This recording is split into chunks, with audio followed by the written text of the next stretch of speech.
Sup, my fellas, don't forget to leave feedback, and enjoy the story.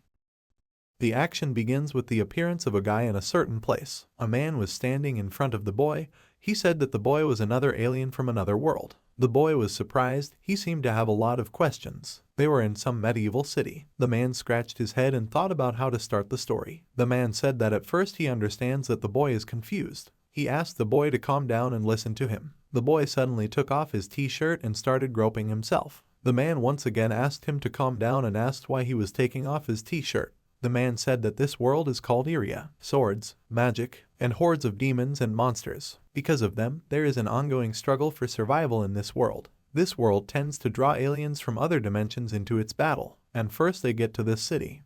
Xanavis. The man asked the boy if he had ever studied magic or martial arts. The boy stammered no, and then asked if it was taught. The man said that the boy looks like an extracurricular activity. The boy asked what extracurricular means. The man said that's what they call them. He said that he would explain more on the way and asked what the boy's name was. The boy's name is Lee Sungmin. The man said that since he had met Sungmin, he couldn't leave him to fend for himself. The man said that Sun must be hungry. He suggested that he go eat with him and promised that he would explain everything about this world, Aeria, to Sungmin. Sung was happy about this and thanked the man. The man asked Sungmin if he was thirsty. Sung replied that he actually did, and then the man gave him a canteen. Sung was happy and thanked the man. Then he drank from that bottle. However, he filled his mouth with this water and then spat it all out on the man's face. The man started screaming and clutching his face. Sung said it wasn't easy to pretend to be a newly hatched rookie. Sung asked if the man wanted to give him goblin paralysis poison. According to Sungmin, the poison dissolved in water has no taste or color, but it also has an almost imperceptible, unpleasant smell, and it tingles a little on my tongue. But the eyes will tingle much more. Sun asked if the man was thinking of tricking a novice who didn't know anything and selling it.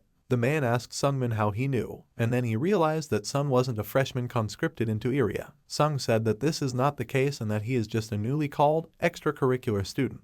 The man attacked Sungmin in a rage, but Sungmin kneed him in the groin. Sung said that even though he had just been called up, he had 13 years of experience. While the man was trying to cower from the blow, Sun drew his sword. Swinging his arm, Sun asked if the man didn't remember Aeria's rules. Don't trust anyone. This is the worst world in the universe. Then we fast forward for a while. Sun had almost nothing with him. 100,000 eras and just one dagger. He decided that it was still better than nothing. He cared about his body. Sung missed him immediately and couldn't find a single scar or muscle. Sung realized that indeed, he had gone back 13 years, to the moment when he first appeared in Aeria. He thought about what it looked like. This artifact really did think. His name is Lee Sungmin. He is 27 and was a C-rank mercenary before returning. He has a standard poor man's life. He earned exactly what he needed to survive until the next day. Without innate talents and noble background, he was barred a path to the top. Sun was constantly looking for a solution to this problem, and he jumped at the chance. Sun Ming was lucky. He found an unknown dungeon, and after a grueling battle, he found a small chest. Sun opened it with great hope,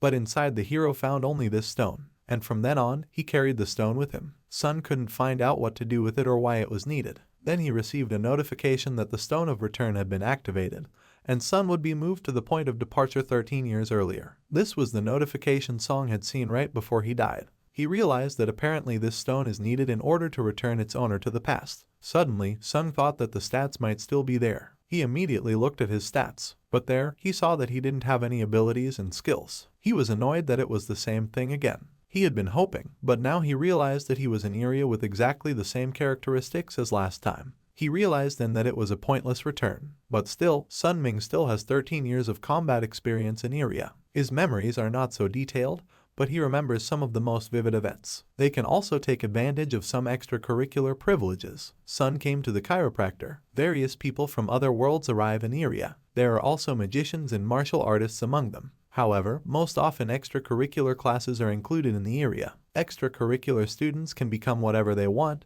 and there's even an option for them to get a special growth booster. And while it sounds good, in practice extracurricular activities are always at the very bottom of the Aerian food chain. They initially have no abilities and therefore most of them simply die before they have time to develop. So was Lee Sungmin, a C-rank mercenary. Humiliation, poverty, constant struggle for survival, that was what his life had been like for 13 years. And all that awaited Sungmin was an inglorious death. Sun has achieved nothing and doesn't remember a single drop of joy. We see how Sun went to the chiropractor and said that he wanted to have an operation to improve his skeleton. Sun decided that now, this time, he would do anything to make his life better. After a while, we see that Sungmin has received a notification that his skeleton has been upgraded to that of a low-level martial artist. Sung learned the heavenly concentration technique. Sung was very happy when he left Croker's office. Now it has 2 whole areas for growth. This is something Sung didn't get in Xenovis last time out of ignorance, and by doing so, he cut off his own path to rise in society. The first direction is given to Sungmin by the operation to improve the skeleton. Now he has a special skeleton structure that allows him to easily master martial arts. He decided that he should take advantage of the moment and get such a service from the master. He also decided that this was the first thing he would do when he got to Xenovis. A prerequisite for free skeleton upgrades is to be extra, class and without skills. In the past, Sun didn't know about this, so he couldn't improve the skeleton. But in this life, he was determined to do everything right. The skeleton of a low-level martial artist is ideal for mastering martial arts, giving a slight advantage in speed of development over a normal skeleton. Since this chiropractor is going to die soon, there won't be any extra class students receiving such an improvement in the future. Sungmin now has an improved skeleton and a special growth booster for extracurricular activities. This is the path to rapid success. And the second opportunity for growth, which can only be obtained in Xenovis, is the heavenly concentration technique. This is a basic technique for accumulating spiritual energy. There are many techniques for working with energy. They differ in the level of control over energy and the speed of its concentration. In Song's previous life, learned the usual second-level concentration technique. It was only later that I learned that there was a book about the first-level concentration technique in an old, inconspicuous bookstore in Xenovis. The second-hand bookseller did not know its true value, and Song purchased the book for a pittance, namely 40,000 eras. Sung corrected the early mistakes that had robbed him of a better life in the past. 2 chances out of 3 are not lost, and all this on the first day after returning. The third chance is to win a prize in the Coliseum tournament. This tournament will take place in exactly 1 year. The requirements for participants are low because this tournament is only for extracurricular activities. Sun was more than confident in his chances of winning, provided that this year he stays in Xenovisa and devotes time to training. Now he decided that he should quickly find a job to live somewhere. To do this, you need to earn at least 30,000 euros a day. He needs a job where he can also hone his skills. Sun decided that he would be a monster hunter. He came to the store. The salesman called Sungmin a rookie and asked if he wanted to buy something. Sung, looking at the armor, said that this one would definitely fit him. The salesman replied that it was quite possible, since the owner of this armor was exactly the size of Sungmin before he met his death. The salesman urged Sungmin to take a closer look in case he liked something. Sung started to pretend that he didn't know anything. He asked for a suit of armor, a spear, and 2 small daggers. The seller said that he would sell something, but the question is whether Sungmin has the money. The hero said that he has 60,000 eras. The salesman laughed out loud. He said that 300,000 was the minimum for whatever Song had chosen. The seller asked the hero not to spoil his trade and move on. Sunming asked if he could take it in installments, but the salesman told Sunming to get out before he crushed the hero. Then Sun decided to act differently. He asked how much the seller would give for his clothes. Sun said that his clothes are made in a very technologically advanced world, and Sun said that he is sure that there will be many people who want to buy them. According to Sun Ming, if the seller found the right merchant, he would give much more than 300,000. However, the salesman only laughed in response. He said Sun was funny. The salesman asked if Sun really thought he could make him feel sorry for him with his puppy dog eyes. The seller pointed his finger at the hero and said that he was an extracurricular student, and the milk on his lips was still wet. The salesman once again asked if Sun really thought that the salesman would feel sorry for the hero and sell for such a pittance. Sun said that he would really appreciate it. After hearing this, the salesman laughed once more and said that Songming had no shame or conscience. Then, the salesman still handed the armor to Sunming and said that he could take it in installments. The salesman said that he didn't need Sungmin's rags, and he also said that arrogance is a second blessing. The merchant said that he respects those who do everything to survive. The man said that if it would help Sunming survive, he would only be happy. The salesman said that he thought they would be dating Sunming older, and he also warned the hero that he had a debt of 240,000 eras hanging on him. Some time later, we see that Sun is somewhere in the forest. He knew that even a light suit of armor increased the chance of survival by several times. Sun doesn't regret spending all his money and getting into debt, but he thinks it was worth it. In Songming's previous life, no one had ever done such favors. Sung wondered if he had gotten any luckier in this life. Luck is a phenomenon that few people in Aeria have ever heard of. Sung knew that it couldn't be ruled out that the seller was planning to betray Sunming and somehow profit from him. Still, he decided it was best to be careful. He was walking through the forest when he suddenly stopped. He recalled the first time he came here to hunt in his previous life. However, back then, he was only in one bat and very scared. Remembering what had happened 13 years ago, he laughed at himself for the past. He said he was so pathetic. After a while, we can see that Sun recalled the lightning leap technique, the steel-breaking skeleton technique, and also remembered the saxifrage strike and the spirit-knocking spear. The action still takes place in the forest. Sun is running after someone. He was running towards the goblin. The goblin turned at the noise and saw Sungmin charging at it with a spear. Sun used the spirit-knocking spear technique, move 1. It was a killer shot. When Sun hit the goblin, he launched it along with the spear. When he had already done that, he felt pain. Sun looked at his palm and saw the burn. Kill shot, a technique of shooting a spear with the left hand. At first, it leaves burns on the palm. Sun was glad because he was thinking that he could use some calluses. Although Song didn't see the point of going back, he clearly understood that he had a chance. Then we see a green-haired girl who gives off a red aura. Then we see something blue appear above her head. It was a magic that resembled the effect of someone being transported to Aeria. This girl seemed to have a lot of questions. Then we are again transported to the hero.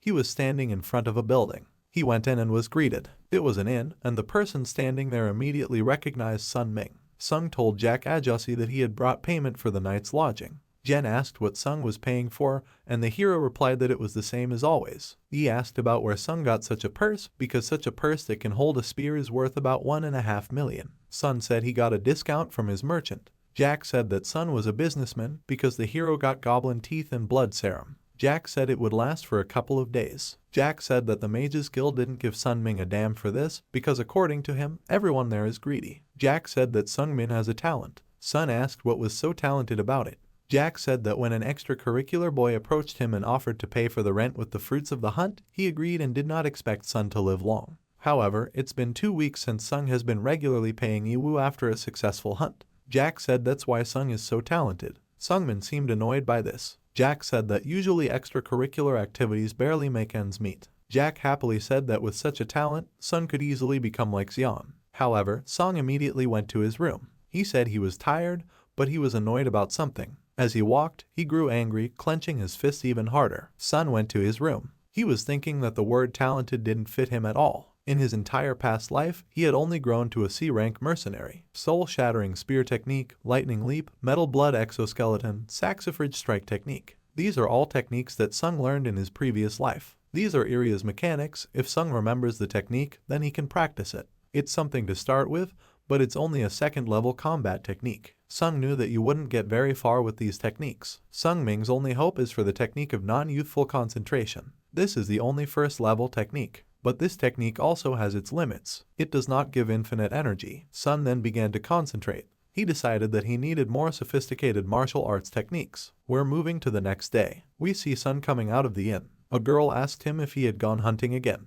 She asked him why, because he was only risking his life for nothing. This girl is Jack the innkeeper's daughter, Lula. Sun said that he was an alien here, and this was his only way to make money. Lula said that even if he was an outsider, why not look for a regular job? She then gave the example of their inn and said that her dad Jack would take good care of Sungmin. However, Sun refused and said that he could neither cook nor clean. Lula said that learning the trade of an innkeeper wasn't as risky as risking your neck every day on a hunting trip. Sung looked away and smiled, pleased that she was worried about him. But then he went out again and said he'd be back for lunch. Sung remembered that it had already happened. Sung lived the life of an opportunist, unable to say no to anyone. He understood that it was possible to live like this, but he decided that he would not waste his life on it. This time, he was determined to do everything he could to get hold of something that had always made him envious. Sun said he would do anything for it. He was sure that he would definitely succeed in this life. After a while, we see the bell ring. Sun was in town. It was the midday bell, which meant that new arrivals would appear in the square. Then we see a portal suddenly open. From it, the same girl who gave off the aura appeared. Sung thought it was a boy and assumed he was studying martial arts. They were about the same age. Sung thought that the boy looked confused. This is not surprising. Sung knew that the local bandits would immediately notice him by his behavior. Then we see the bandits appear in front of her. Sung realized that all bandits use such bottles. He looked at this with horror, but turning away, decided that it was none of his business and wanted to leave. But suddenly he hit something. It was a man. He was much taller than Sun Ming. The man with the scar on his lip said that Sun broke his collarbone. The bandit immediately slapped Song Ming's face and threw him a couple of meters away. Everyone was watching. The bandit asked people not to worry. According to him, the impudent Song broke his collarbone and got what he deserved. The bandit said that he would teach Sungmin a lesson and he would pay compensation. The bandit said there was nothing to see. The people who were watching this suddenly dispersed. One of the bandits asked what Hyun Nim was doing. Hyung said that Sung had broken his collarbone and was going to pay for it. Sung was angry that they were still one gang and Sungmin had no luck. Although Hyung's punch isn't very good, he still knows how to fight. Sung realized that this bully Hyung was a third-grade hand-to-hand combat practitioner. The skill of hand-to-hand combat is divided into several classes. Third-grade martial artists are the lowest ranked and are achieved in the shortest amount of time even with little martial arts proficiency. But Song still hadn't even reached the third grade. He realized that it was dangerous and he couldn't win alone, and the local Xenovis didn't care about outsiders, so no one would help Sun Ming. Suddenly, Song shouted to the girl not to drink the water because it contained the poison of paralysis. The girl suddenly stopped. Sung knew that this girl was his own age, and he didn't know if she would be any good, but it looked like she was summoned from Murim, so she should be able to do something. The girl poured the water on the floor. Hyung said that Sung was such a decent-looking guy, but he was acting so ugly. According to Hyun Na Sungmin, there will be buyers among the perverted nobility. Hyun then swung his knee at Sungmin. Sung decided that he couldn't let it go because Hyung should get what he deserved. Sun made a lightning leap and was able to dodge. Then, he swung his elbow himself using the metal blood exoskeleton technique. Sun punched the bandit in the side. The other bandits who saw this were upset. Sun continued to beat the bandit and this time used the technique of blow saxifrage. Then it bounced off Hyung. The bandit laughed and asked if Sung had learned how to fight. Sung thought that Hyung was made of stone and obviously knew some defensive techniques. Sung knew that with his childish weight and strength, Sungmin would not be able to defeat the bandit. Then one of the bandits shouted that the guards in Xenovis were but they couldn't do this in broad daylight because the guards would come to the noise. The bandits decided it was time to wind down. Kang continued to fight with the bandit. This girl was looking at Sungmin and seemed to like his desire. Sung knew that his fists weren't much use, so he had to try using a spear. He immediately took out his spear. Suddenly the girl was in front of him and asked him to repeat what he had said. Sung was shocked that she was in front of him so quickly. The bandit continued to attack Songming, so he asked her to wait a second. She lightly touched the bandit's fist, and he flew away from this quite far. She said that this bandit didn't know his place if he dared to interrupt her. Sun was even more shocked. The bandit fell right on top of his companions. Sung couldn't figure out who she was because she had made a palm strike with a charge of spiritual energy, and this wasn't the second or even the first class of hand-to-hand combat. Sung realized that the person standing in front of him was a master. Sun couldn't understand. She's a martial artist the same age as him and has only been called up a couple of weeks after Sungmin. This only meant that he was a minor sky demon, Hwichai Hoyon. The cult of the heavenly demon is an unorthodox sect that worships power and strength. The strongest among them always becomes the leader, a heavenly demon.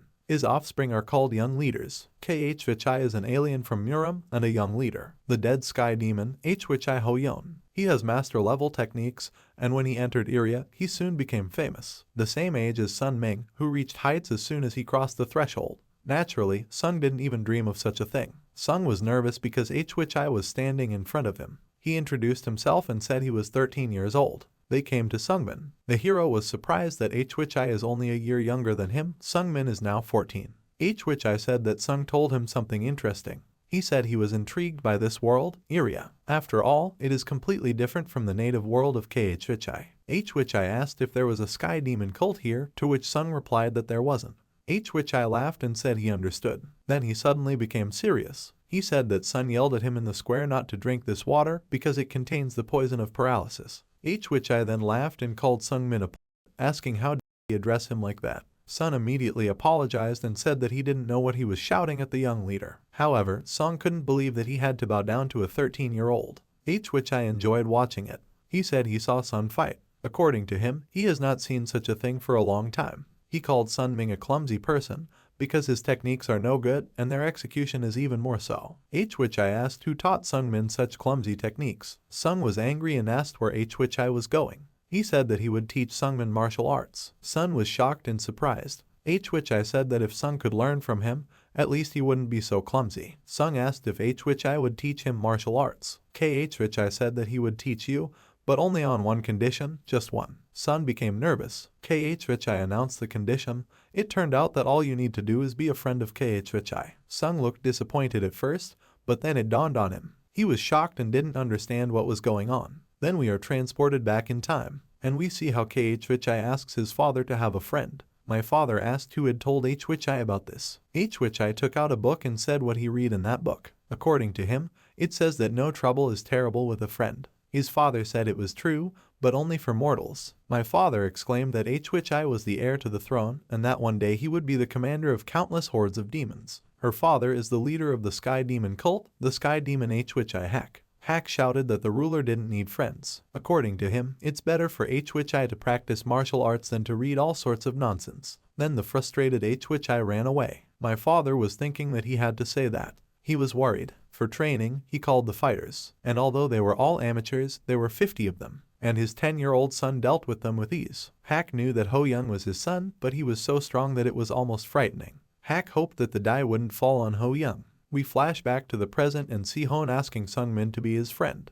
He said that as the inheritor of the heavenly demon cult, he had grown up under relentless attention and had great expectations placed on him. His training started almost from the cradle, and he didn't have time to make friends at all. Sung asked why Hon had chosen him. Hoyoung asked if Sung was not friends with all his peers. This was unexpected for Sungmin, but they shook hands anyway. Hoyoung said that he calls Sungmin his friend. Sunming was embarrassed to realize that he was actually 27 and had become friends with a 13-year-old boy. Hwi Hoyoung kept his promise and started teaching Sungmin martial arts. Hwi said that he would teach Sungmin the purple path. Paths of the Violet Dawn is an art created by an unorthodox demon sect. The energy when performed is purple in color. Sung said that he thought that Hoyoung would teach him the Sky Demon martial arts. However, Hoyoung asked why Sung addressed him as you. Hon said they were friends. Then he asked if friends don't address each other as you. Sun became very nervous and said that he understood him. Hwi was delighted and smiled. He said that he couldn't teach Songming the way of the heavenly demon.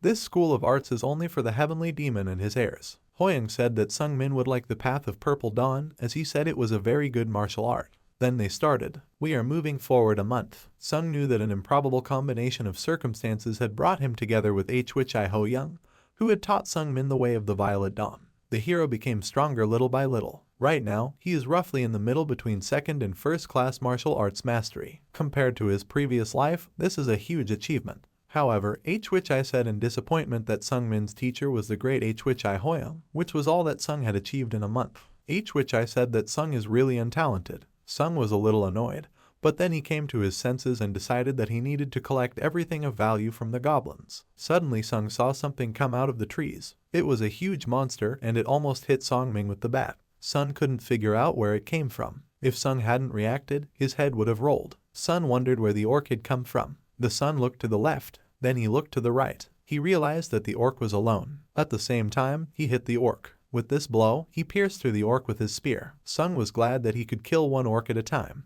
Hwi said in surprise that Sung was so proud of being able to kill one orc. When Sun approached the corpse of an orc, he found it strange because he knew that orcs were not found in this area, so he could not understand how this one came to be here. Suddenly, someone told Sunming that he was a good fighter for his age. It was a man in a white raincoat. He apologized for not introducing himself. He said his name was Unhe Ryong. In the capital, it is known as the Orchid Sword. Sung asked Ryong what he wanted. He said that there is some problem related to this orc. Then we are transported to the city. Du Sang Ryong called Monkey asked why they needed this goldfinch. Ryong told Ryong not to see that Sung was small because Ryong saw his skill with his own eyes. He thinks Sun will be very useful to them. Then Black Rain Dagger Wang Pei said that since Ryong says so, then he believes him. Then the girl introduced herself. Her name is Rainier. She studied magic at the Welles School. She asked if Sung knew what kind of job he would be given. She said the orc tribe had recently set up a camp near the city. They attack villages, they attack travelers. Ryong said that the mercenary guild gave a reward of 20 million eras to the one who would kill the entire orc band.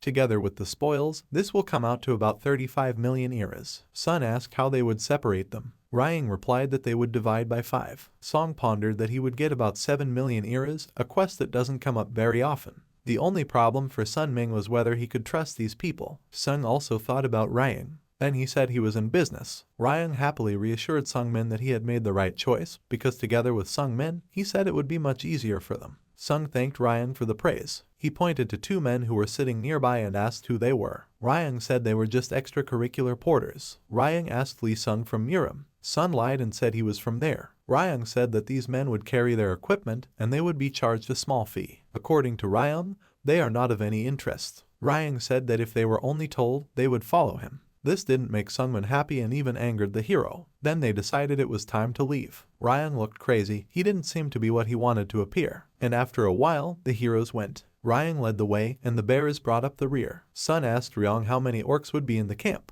He said that there would be about 50 of them, but most likely the fight will only be with 30 of them. Ryong said that orcs are clumsy creatures, so it's an easy job. According to him, it is only necessary to take them by surprise and kill them. Sung asked how they would proceed. Ryong said they would split into 2 groups, Ryong with Sungmin, Wangpei, Monkey, and Lady Rainier together. According to the plan, they must lure the orcs out of the camp, divide and rule. Rainier said that she would use wind magic to spread their scent all over the forest. According to her, orcs most of all do not like encroachments on their territory. They will come out of the camp to deal with the squad. Monkey said that the orcs would then be ambushed by them. After all, when they come, the witch will use her battle spells. He said that he and the little warrior, that is, Sungmin, would light this flare to lure the other part of the orcs. This is how they will divide the orcs into 2 fronts and deal with them. Sung thought that the plan was normal, even if it was a simple one. He thought that it would be better to prepare traps, but they don't have time and there aren't many of them. Ryong saw a sign and said that they were already close to orc territory. He said that here they would split up and wish the squad good luck in a glorious battle. So Ryong went to Sungmin as a porter. The porter was very tired. Sung turned around and saw the porter. They had been walking for half a day. Sung knew that it must be hard for an extracurricular student.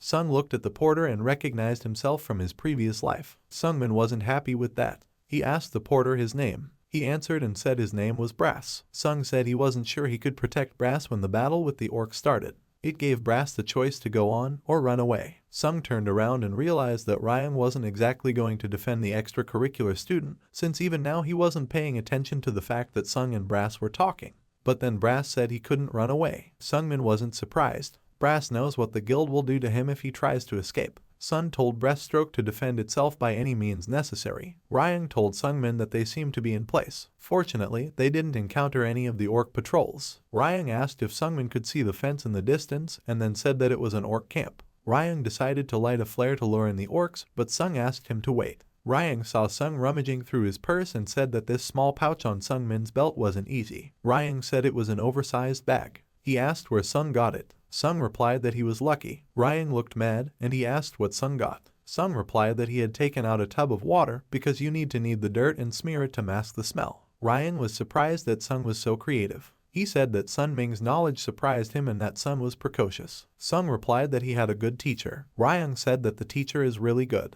Then Ryong also smeared himself with mud. Brass asked if he needed to get smeared too. Sung said he'd make another batch or they'd spend it all. Suddenly, the trail of a flare appeared in the sky. The orcs saw it. Ryong said he had an idea. He offered to send the porter ahead. He said it would be more convenient for them to send a porter to distract the orcs' attention while they attacked from behind. The porter was shocked and terrified. He told his master that the orcs would kill him. However, Ryong said that wouldn't happen. Ryong then added that if Brass didn't follow orders, Ryong would definitely kill him. Brass was very scared. But then Ryong shouted that he was joking and laughed. Sun was very angry with Ryong for his behavior. He stood up and walked over to Ryong. The hero said that he would go first if Ryong didn't mind. Brass was shocked at what Sun was going to do. Ryong said that of course he didn't mind. Meanwhile, a group of orcs was advancing towards them. Among the group that was moving towards them were 13 orcs. After a while, we see that Sun is already fighting the orcs. He killed one. There are only 12 left. Then he killed another one,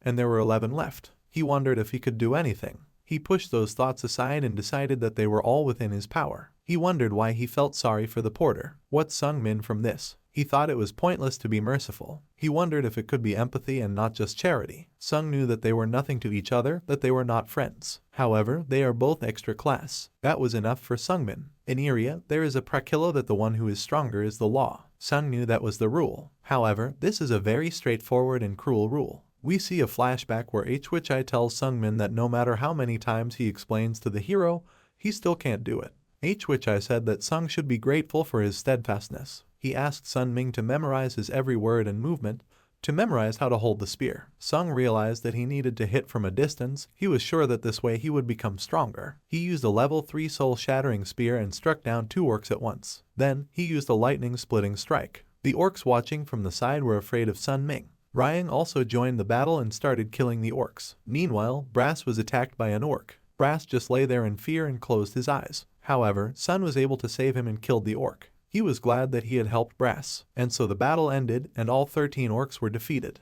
Then we see Ryong cutting the ears off the orcs. He said a total of 13 people were killed. According to Ryong, they couldn't have done it without Sungmin. Ryong took the orcs' ears to prove how many they had killed. The other group must have already taken care of the others. Then he tossed the bag of ears to the porter. They went to look for their companions. Brass, passing by Sungmin, thanked him. Breaststroke moved on. Sung looked after him. Then we see the monkey wondering when Sung and Ryung are going to come, and at the same time they came. Monkey said that they had long ago killed the orcs. He asked why the heroes were covered in mud. Ryung said that everything went like clockwork, because the little warrior helped him well and they worked out cleanly. Ryung said that for the companions, the real battle will start now. Then someone immediately threw something. He hit Rainier with a dagger. Blood gushed out and she fell. The monkey didn't understand what had just happened, but Ryung was already ready to strike the monkey with his sword. Sung immediately blocked his companion and hit Ryung with his spear. Ryung told Sungmin to stay out of the way. Then we are transported back to our memories. We see a man calling Sungmin and telling him to move faster, otherwise he won't pay for the work. We see that Sun also worked part-time as a porter. He saw that there was a large crowd of people standing around something. The man asked what Song was staring at, has he never seen an execution before. The man said they were executing a special criminal, a mercenary originally from Urim. He went to work with his teammates and then killed them all to collect all the reward. Caught red-handed, that's why they're being executed now. It was Ryung that Sung saw then. We flash back to the present and see that Sun is now fighting against Ryung. He said that he didn't expect Song Ming's reaction to be so fast. According to Ryung, it was as if Sun knew beforehand. The hero thought about what he knew, of course, because he had seen Ryung's execution in his previous life. Even though 13 years had passed, Sung remembered Ryung well, as it was the first time in Sungmin's life that he had attended an execution. Ryung said it couldn't be helped, even though he had seen Sun fight the orcs. Ryung said that Sun was not a bad fighter, but Ryung shouted that he was still stronger. Sung knew that Ryung was a second-class fighter. Song is only on the way between 3rd and 2nd grade, and that's a very strong difference. But Sung wasn't going to despair. After all, he is very good at reading Ryung's movements. Sung knew that Ryung was clearly preparing for a slash right now. Then Sun decided to stop him on his way with a spear. Sun hit Ryung. Sun Ming was greatly helped by the experience of his past life and the lessons of the little demon.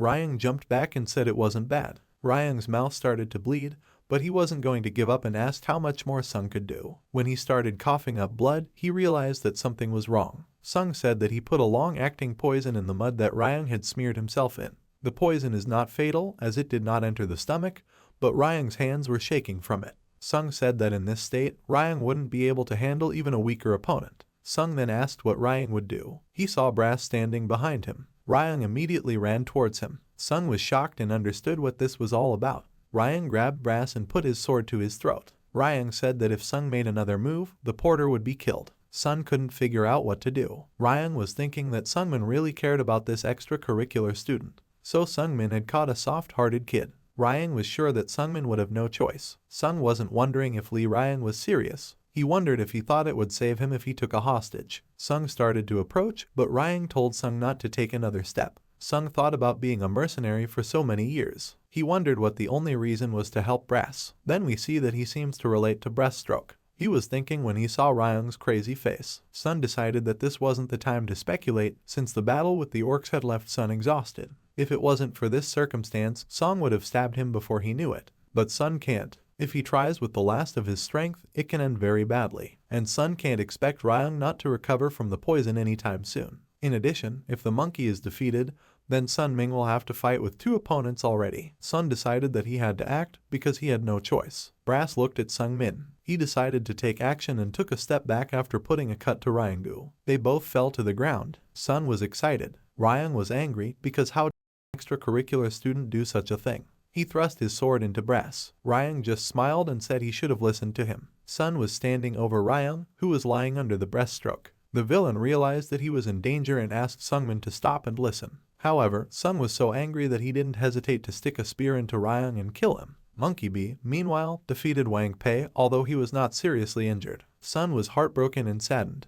Brass died trying to help Sungmin. Sung stood over the corpses of Brass and Ryung, annoyed. Unhee Ryan and Wang Pei are dead. Song and Sang Ryong went to the mercenary guild, and after receiving the reward for the orcs, they split the proceeds and spoils between them. Then we see that Hwichai happily greeted Sungmin. He said Sun was late. Sung replied that he was at work. Then the hero immediately lay down on the bed. Lying on the bed, he thought that if only he had a little more strength, he would be able to save Brass. He wasn't happy about it, because he didn't want to do anything in this life that would make Migo feel guilty for the rest of his life. Suddenly, Hwichai Hon said that Sung had killed a man. Sun asked how he knew, which I replied that he could smell blood. Sung revealed that there was a second-class fighter who attacked the hero, so Sungmin had no choice. Which I then said that Sung was hiding something else. It was as if he'd ordered her to tell him something Sung hadn't told her.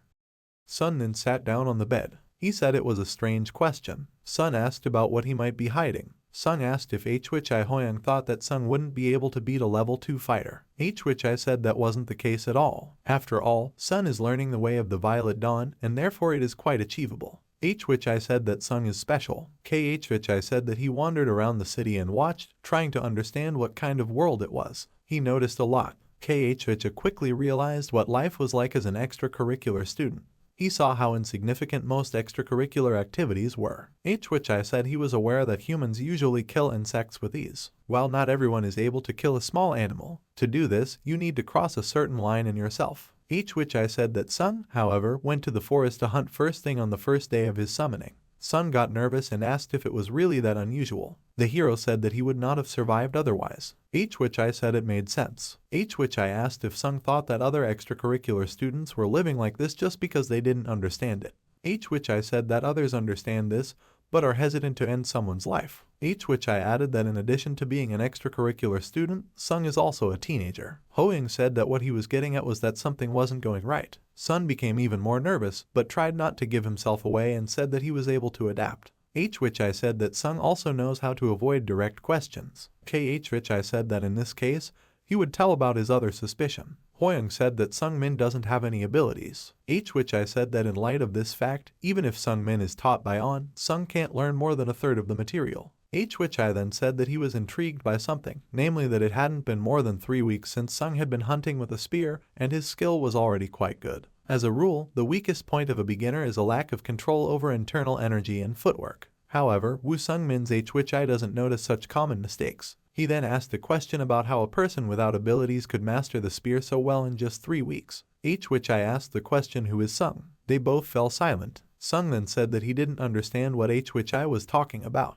Hoyoung said he didn't like being lied to. Silence fell again, and the heroes looked at each other. Sun said that everyone has a personal thing. He asked if it was evil to pry into someone else's personal life. Sung asked if which I thought that was what a friend did. Which I thought about it. Hoyoung realized that Sungmin had secrets. He said that everyone had secrets, including him. Which I said that he could tell Sungmin his secret, and Sung could tell him his secret.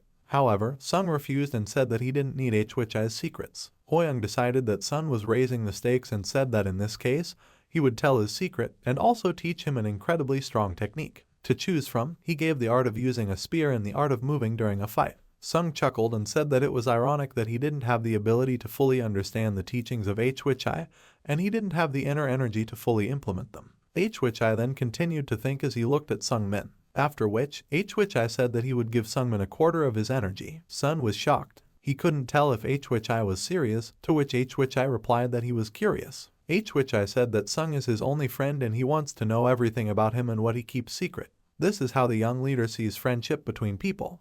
Which I asked if that was enough. After a while, Sung asked which I to promise him something. Sung asked for a promise that which I wouldn't kill him if the hero was honest with him. Hoyoung didn't understand this and asked why he would kill Sungmin since he was his friend. So they agreed. Which I said that since he promised, he would be the first to tell Sungmin his secret.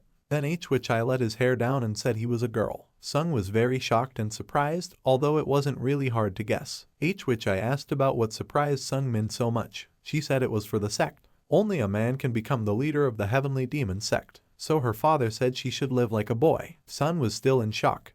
Which I said that's why, even when she got here, she continued to play this role. She said that it was her secret and now it was Sungmin's turn. Sun asked for a moment, saying that he needed to collect his thoughts. Sung said that first we should go to different rooms tomorrow. Sun took a deep breath. He lifted his head and prepared to tell her his secret. Sun then said that he was a returnee. At first, which I seemed surprised, but then she asked what kind of nonsense it was. After some time, we see that which I realized that Sung had died and then returned to the past. She said it was unbelievable, but she believed Sungmin. That explained a lot to her. She said that if they were in another world, she would not believe it, but in this area, according to her, everything can be.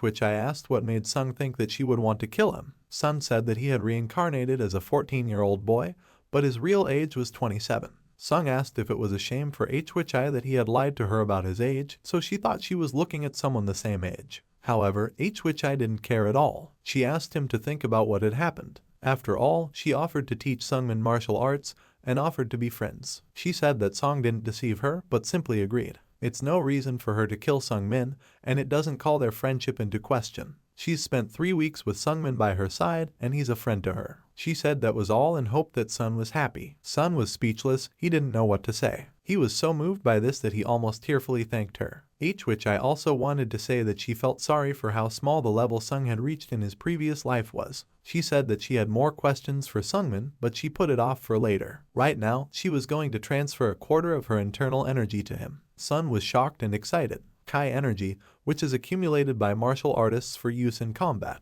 It gives you superpowers. With the help of concentration techniques, martial artists gradually increase their energy potential. And, as a rule, they work on this throughout their lives, reaching incredible potential over the years. This is the basis of a fighter's power. Hwi said that Sungmin's blood vessels were contaminated. The transfer of energy potential is a rare phenomenon. Hwi said that his vessels are very dirty. Also, according to her, it is too late to start learning martial arts at the age of 14. She said that everything was ready and that she would now give Songming a quarter of her Kai energy. How much Sung he can keep in himself is up to him. Hone advised him to use the Violet Dawn path. She began the process of transmitting Kai. Sun was very tense and in pain. After a while, we can see that there is an aura coming from Sungmin's hand. Hwi asked him what he thought about it. Songming was radiating Kai energy. Sun was surprised that it was only a quarter of Hwi Hone's energy. After all, this is much more than what Songming was able to accumulate in his past life. Hwi asked how much Sung had withheld. He said he thought he'd kept half of it.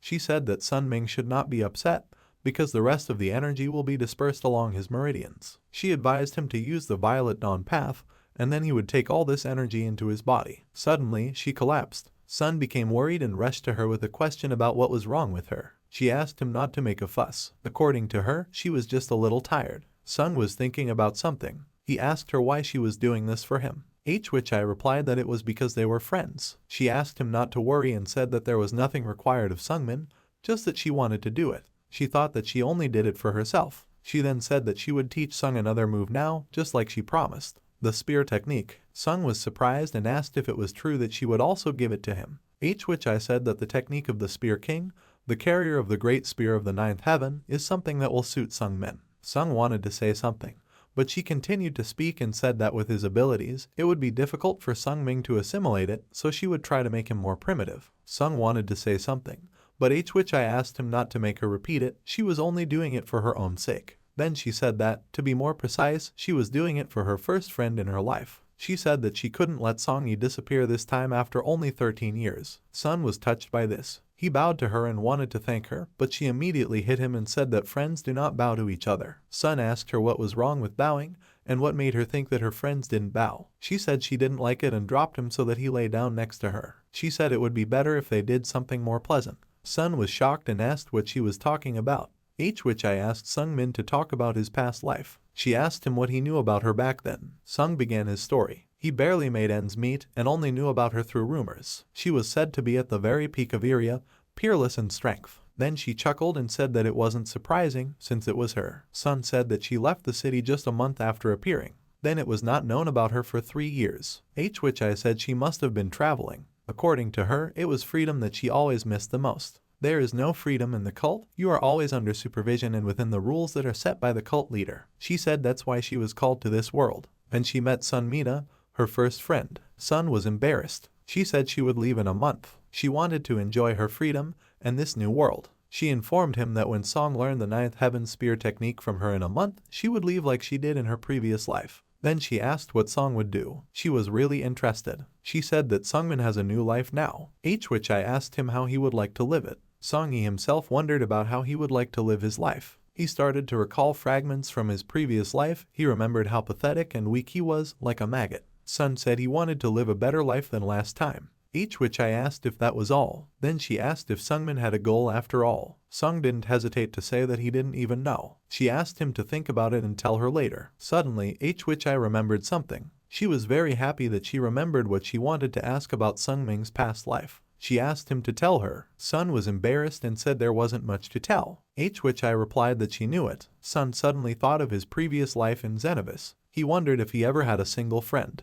Then he answered his own question. He had no friends. It was amazing for Sungmin, but just as he was her first friend in her life, so was she for him. It was a long night. They talked about everything. Then a month passed. We are transported and see that the weather is wonderful and our hero is training. H which I said she wanted to see how much Sung had learned in a month. It was almost time for KH to leave. After this training, she will leave to wander. Sung shouted that he would show her his strength. She asked him if he had imagined it any other way. H which I asked if Sung really thinks that with his abilities, it's okay to fight carelessly. Sun became extremely angry and charged. H which I said she gave him a head start of no more than 20 moves. Sun wondered how he could use the 20 moves more effectively. Then we are transported back to our memories. H which I said that she had thought of a way to simplify the 9th Heaven Spear technique to Sungmin's level. She called it the improved 9th Heaven Spear technique, Sunming style. The hero was a little uneasy that the technique was named after him. H which I said that she adapted this technique to suit Sungmin, so there's nothing wrong with adding Sungmin's name to it. However, Sun didn't want that. We are transported back to the present. Sun thinks that in this improved 9th Heaven Spear technique, H which I combined his technique with some elements of the soul-shattering spear technique. Sung wondered if it was the right tool to use first. He used the improved 9th Heaven Spear technique, Songming style. He used a heartbreaking death punch. H which I didn't move. She just held her hand out in front of her. She parried the spear and counted to 1. The spear went to the side, but Sun decided to make a roundhouse kick, but she dodged. This was Sun Ming's second move. The hero then used the improved 9th Heaven Spear technique, Songming style, movement 2, lightning splitting strike. However, all of these blows were parried by H which I with one hand, which was Sungmin's third move. H which I said that compared to the beginning of Sungmin's training, he was much better at the parry block strike movement. Parry reflects the opponent's attack by moving outward. A block is the result of a downward rotation that blocks the opponent's weapon. And then the blow, enemy attack. H which I said it was the basics of using a spear. She asked if Sun knew about it before she taught him. Sun said he knew, but he taught them himself through trial and error. H which I told him to remember to practice them every day until it became a habit. Sung thanked her. Then he made his 4th and 5th moves. After Sungmin's 6th move, H which I gave him advice to work his back to increase the power of the punch. Sun decided to take her advice. He made a 7th move and attacked her. H which I said it was better that way. Sung was angry, wondering if she really had such a huge advantage. Sung had already grown to a 2nd-class martial art thanks to the Kai-powered practices that H which I Hone had taught him, and she parries all his blows with just her right hand. H which I's level is the highest martial artist. H which I said that Sung looked indecisive. She asked if Sung had given up. The hero answered her and asked if she really thought he was giving up. With that, he ran to attack. But she parried his blows once more. Sun was angry and continued to attack. But KH which I once again repelled the attack. She said that Sungmin had one last move left. Suddenly, for the first time, he brought his spear so close to H which I. She was surprised, but at the same time disappeared from the place. Sun was shocked. She was behind the hero in an instant. She touched his shoulder and told him that he had lost. H which I said he was good at it. However, a frustrated Song said that she might not be able to console him since she blocked everything with one hand with ease. H which I also noticed Sungmin's good reaction. She said that despite Kai Songming's limited abilities, she was sure that he was born for martial arts. After all, Sung had sensed her coming from behind, even if he hadn't been able to land a punch. H which I said that when you feel something that you can't see, that in itself can already be called a superpower. She was sure that one day Song would push this to the point where it would give him a significant advantage over others. She said she hoped in 10 to 10 years. Sung didn't understand her and asked again. She said their training session was easy, too easy even, but she is satisfied with his achievements. According to her, Sun demonstrated everything she taught him. KH which I was particularly impressed by the last move. She offered to meet him in 10 years. Sun was shocked. She said she asked him a month ago if he had a goal. She asked him again if he had made up his mind. However, Sun said he didn't know yet. She said that since that was the case, then let her be his target. Sung tightened his fist. H which I said that a person needs a purpose in life. A man without a purpose is like a boat without a pilot. She told him to set a goal of defeating her in battle in 10 years. Sun immediately said he couldn't. Song shouted that even if he made her his target, he still wouldn't be able to become like her. Sung asked her not to talk about the impossible. He once again said that he could not, because in his opinion it is simply impossible and he is untalented. Sung said that H which I has a talent, he is a natural genius. Sun said that she probably still had access to elixirs and didn't understand what it was like to be a nobody. He said that it was impossible for him to do this and that he and KH which I were unequal from the very beginning of the draft. She said Sun was starting again. I was disgusted to see this self-flagellation. She said that this is what disgusts her about Sungmin. According to her, Sun grabs onto the failures of her past life and they drag her down. Sun was furious. He said that he was summoned to Aeria without abilities. He ventured out to hunt a wild boar and fought with it in the slippery mud. And Sun spent his entire past life on the edge of survival in poverty. Which I said that Sun had now learned mystical martial arts from a master, and in just 3 months, Sun became a second-class fighter. She asked if this was a second chance for Sungmin. According to her, Sun, meanwhile, listens to his sense of inferiority which he inherited from his previous life. He has no desire to find meaning in life. Sun doesn't even allow himself to try it. She said that if something was too much for Sungmin, he wouldn't even try, and she asked if that was his reasoning. She said he had a new life and a chance. However, Sun shut her up. Which I asked if Sun was really angry. He said he was really angry. He grinned and said he couldn't believe he was being lectured by a 13-year-old. Sung said that if which I was so insistent, he could make her his target. He said that he would practice hard with only one goal in mind, so that in 10 years' time, he would fight and plunge a spear into her heart. She waved her hand and said that she would die if she did, but you don't have to do that to a friend. Sung suddenly came to his senses. She said it would be a friendly sparring session. Suddenly, Sung was surprised by something. Which I said that Sung was so angry and now he's embarrassing, so she can't understand him. She said they would. Which I said that they would meet in 10 years. Which I Hoyoung said that she would look forward to their fight with pleasure. Sun was confused. She asked if Sungmin really had butterflies in his stomach. He said that she just moved in close and that she was still a child. She approached him again and said that Sun was actually a 27-year-old man with the face of a teenage boy. He asked her to move away because she was too close. He kept yelling at her to move away. As she approached and touched his cheek with her nose, she asked if that meant he didn't like her that way. She said that in 10 years' time, she would grow into a seductive maiden so beautiful that Song would be speechless, and then he wouldn't be able to tell her that she was still a child. Lee Sungmin has set himself 3 goals. The first is to survive. The second is to take advantage of all the opportunities you missed in your previous life. Then we see which I getting ready to leave and saying that they will see each other in 10 years. Sung also said goodbye to her.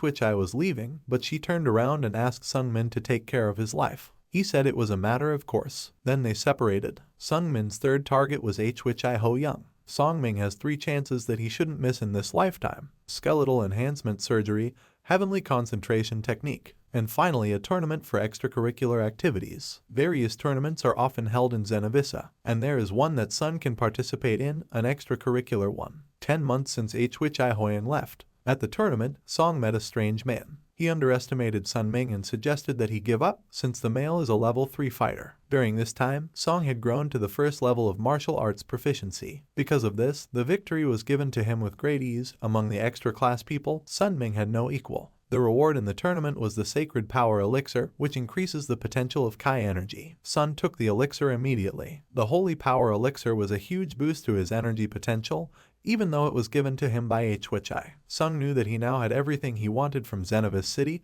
but there was only one thing left. We are transported to the city of Hanzajosi. There we see the salesman who lent Sungmin a loan. The seller congratulated him on winning the tournament. The salesman asked why Sun was here. The hero replied that he had come to say goodbye. The merchant said he knew it. The salesman said that the little extracurricular urchin had achieved everything that could be achieved in Zenavisa. The merchant said that the outside world was dangerous, but the merchant was confident that Sun could handle it since the smart ones survive longer than others. The man then gave something to Sungmin. It was an oversized pouch. The salesman said it was about 1.5 times as big as the one Sun had bought the day before. Sun asked why the vendor was giving him a gift. The seller said that when you give a gift, you need to. He also said that he would not be able to sell this bag because his condition is not very good. The salesman said that this was his parting gift. If Sun was so eager to repay the salesman, then let him return when he became popular. He instructed Sungmin to tell everyone that he owed money to merchant hands when he was young. Then we see that Sun is very angry about something.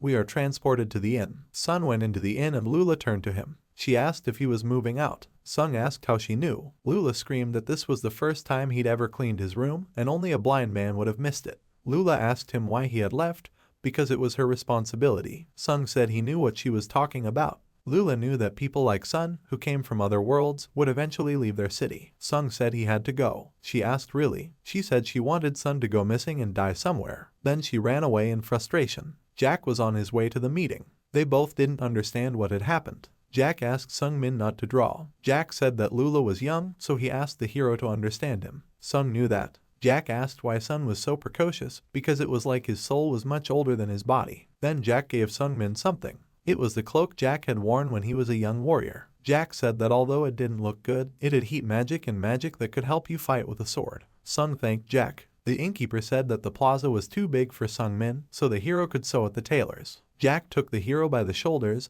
and said that he would go far. Jack said that Sun was the most capable extracurricular student he had ever met in his school. Jack almost shed a tear and asked Sungmin to take care of himself. Then we see Sun wandering around the city. He had stumbled upon something. The evil Lula ran at Sungmin. She was behind him. He heard a scream and turned around. There he saw Lulu, tired of running. She asked him to wait. She apologized. I'm sorry that she wished him dead. She asked him not to die. He was shocked that she had run so far to say that. Lula was sorry that Sun was leaving, but she wanted Sun to live and live for a long time. She said that if Sunmin had a hard time, he could always go back to their city. Sungmin thanked her. She said it was strange, but one day she looked at Sungmin with completely different eyes. She said she didn't even know what was wrong with her. Her hands were shaking. She said that at one point she thought she started liking Sung. He said he'd noticed. He apologized to her. She pretended everything was normal. She asked him to take care of himself. However, Sung assured her that there was nothing to be afraid of, as he would not die. Then he said goodbye to her. She continued to sob and also said goodbye. In his previous life, it had taken Sunming 3 years to leave Xenobus. This one is only a year old.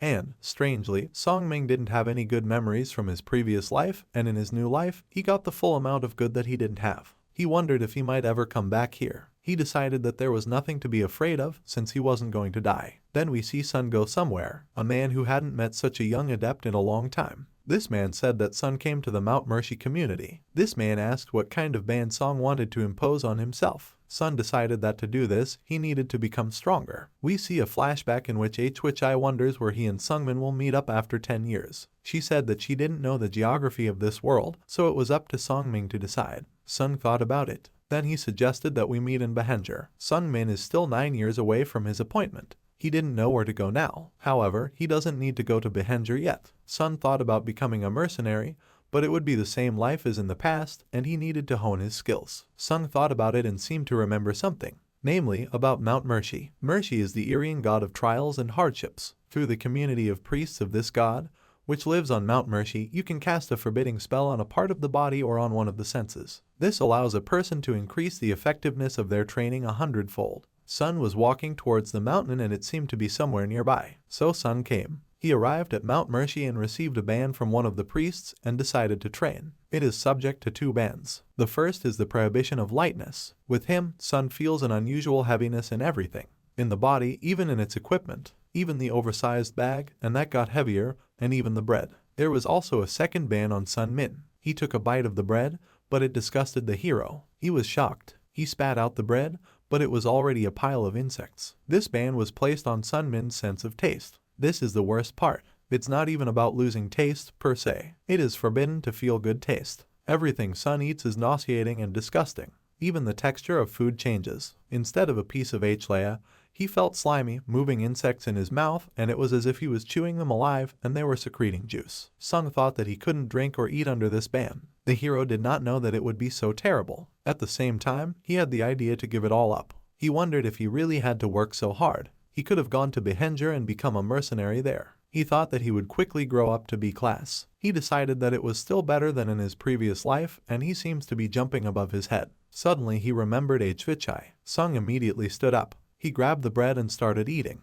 And then I washed it down with water. Sungmin felt bad. However, he said that he should try harder. He made an unflattering reference to Mercy when suddenly she appeared behind him and told him to be quiet. Sun was startled and turned around. But there he saw nothing. Then a week passed. Sun went out to hunt. He was sitting in ambush, waiting for the moment when it would be possible to attack the deer. Sun suddenly lunged at the deer with a spear. The deer was frightened at first. He squeezed his eyes shut. After waiting for a while, he realized that he wasn't dead. It was as if Sun couldn't kill a deer. Then the deer galloped away and sneered at Sungming. Sun was shocked. He sat down on his knees. He thought about how he had been eating nothing but bread and water all week. He wasn't strong enough. On Mount Mercy, you need to survive with the imposed prohibitions. Find shelter from the rain, sew your own clothes, get food. After all, this is also part of the test. Living here is very difficult. At night, the temperature is much lower than during the day, and predators are fast and strong. The ban on lightness makes any movement Sungmin makes incredibly clumsy and heavy, and even if the hunt is successful, the prohibition of taste does not allow Sungmin to enjoy the prey. So a week has passed, and the hero's body is weakened and exhausted. Sun planned to train here for at least 2 years. However, he wondered what use the complexity of these training sessions would be if his body was failing him more and more. Suddenly a rock fell in front of him. It was a white-haired girl who was also dressed all in white. Sung asked her who she was, but she just waved. There was a prohibition sign on her throat. Sung thought about how Mount Mercy had a ban on all residents from harming each other, so Sung thought he could relax. He asked her name. She pointed at the prohibition sign on her throat and held up a small cross to let Sungmin know. The hero realized that she had a ban on speech and now she cannot speak. Suddenly, she threw the deer to Sungmin. The hero found out that this is the same deer that then escaped. Sung was about to object, but she drew something on the ground with her stick. She wrote that she was watching the hero for a couple of days and if he continued like this, he would starve to death. She wrote that that's why she decided to help. He thanked her for her help and asked her what she wanted, but she said she didn't need anything. She said she was kind. Sun met a certain young huntress, and she, oddly enough, decided to help Sungmin. She said it was out of the goodness of her heart, and afterwards, when Sun got into trouble, she was always there to help out. Sung asked her name and was surprised by the answer. Her name was Beak Sogo. Sung knows the name. In his previous life, he had heard of her. She was famous. Her name means lightning, so she was called because she was fast as lightning. But Sun wasn't surprised to meet a future celebrity. It was because Beak Sugo would die in 10 years. He knew that she would die in the arms of the little demon Hwichihon. Then we see the rules of Mount Mercy. Adepts impose bans on themselves every 6 months. Adepts are required to impose another ban on themselves. Adepts are forbidden to harm each other. We see Sun sitting by a tree. He wondered where Beak Sugo had died, namely in what dungeon. Suddenly she came up to him. He was afraid of her. She texted that she had just arrived and then said hello. Sung was surprised that she was cutting at the stone with her finger. She wrote that she was worried that Sun wasn't eating again, so she came. Sung thanked her and said that her level was so high. He asked her why she didn't use telepathy to talk. She said she couldn't because telepathy was also part of her speech ban. Then Song suddenly noticed something. He pointed at Beak Sugo's hand. She said that now it is also forbidden to use her left hand. It had already been half a year and she had to choose another ban. She said she didn't feel very well without her left arm. She asked Sungmin about his inhibitions. She said it must be hard for him. She couldn't imagine what it would be like to be deprived of even the pleasure of eating in this place. Sun asked her if she knew what prohibitions the other adepts had placed on themselves. She asked if Sungmin was interested in other adepts. She said that she would introduce Sunmin to the other adepts and asked him to follow her. Sung didn't have time to say that he would be very grateful to her as she immediately ran away. Sung wondered how he could keep up with her. She came back and said that she had forgotten about Sungmin's ban on lightness. Sun was shocked and said that he couldn't have kept up with her without the ban.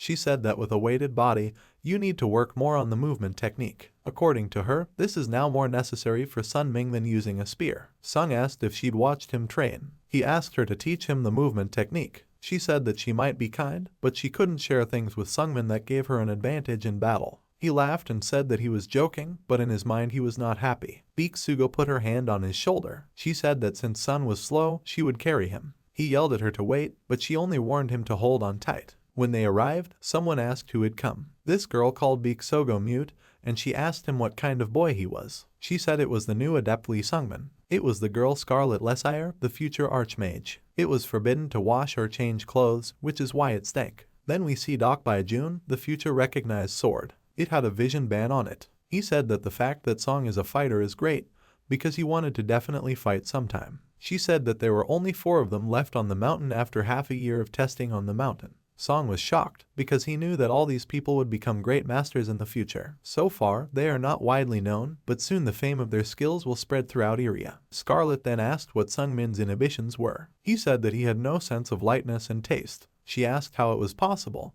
because he hadn't even been here for 6 months yet and it had already been banned for 2 years. She said if he took them voluntarily from the beginning. Scarlet said Tam Sun wouldn't last long here. Doc Bai Jun said that Sung came here to gain power. He told her not to be surprised that Sung was making things difficult for himself. Doc Bai smiled and said that Sung had made it his goal to overcome himself at all costs. He asked Sungmin if this was the case. Song was nervous and said that he was, and then said that the old man was sometimes scary out of the blue. Jun said that different people gather on this mountain, and after 6 months, only the 4 of them were left. Doc by June wondered how long Sun would last. He said he would look after the boy. Scarlet then said that Beak Sogo must be happy. She thought that now there were two such oddballs who had taken two bands at once from the beginning of the journey. She said that they met and now it's time to go back. Sun said that she said there were four of them who had survived for more than half a year. Doc Bai asked if Sung wanted to meet Flam and then said that he didn't recommend it. Doc Bai Jun said that Flam is dangerous. Scarlet was serious too. Sun didn't understand why they were so excited.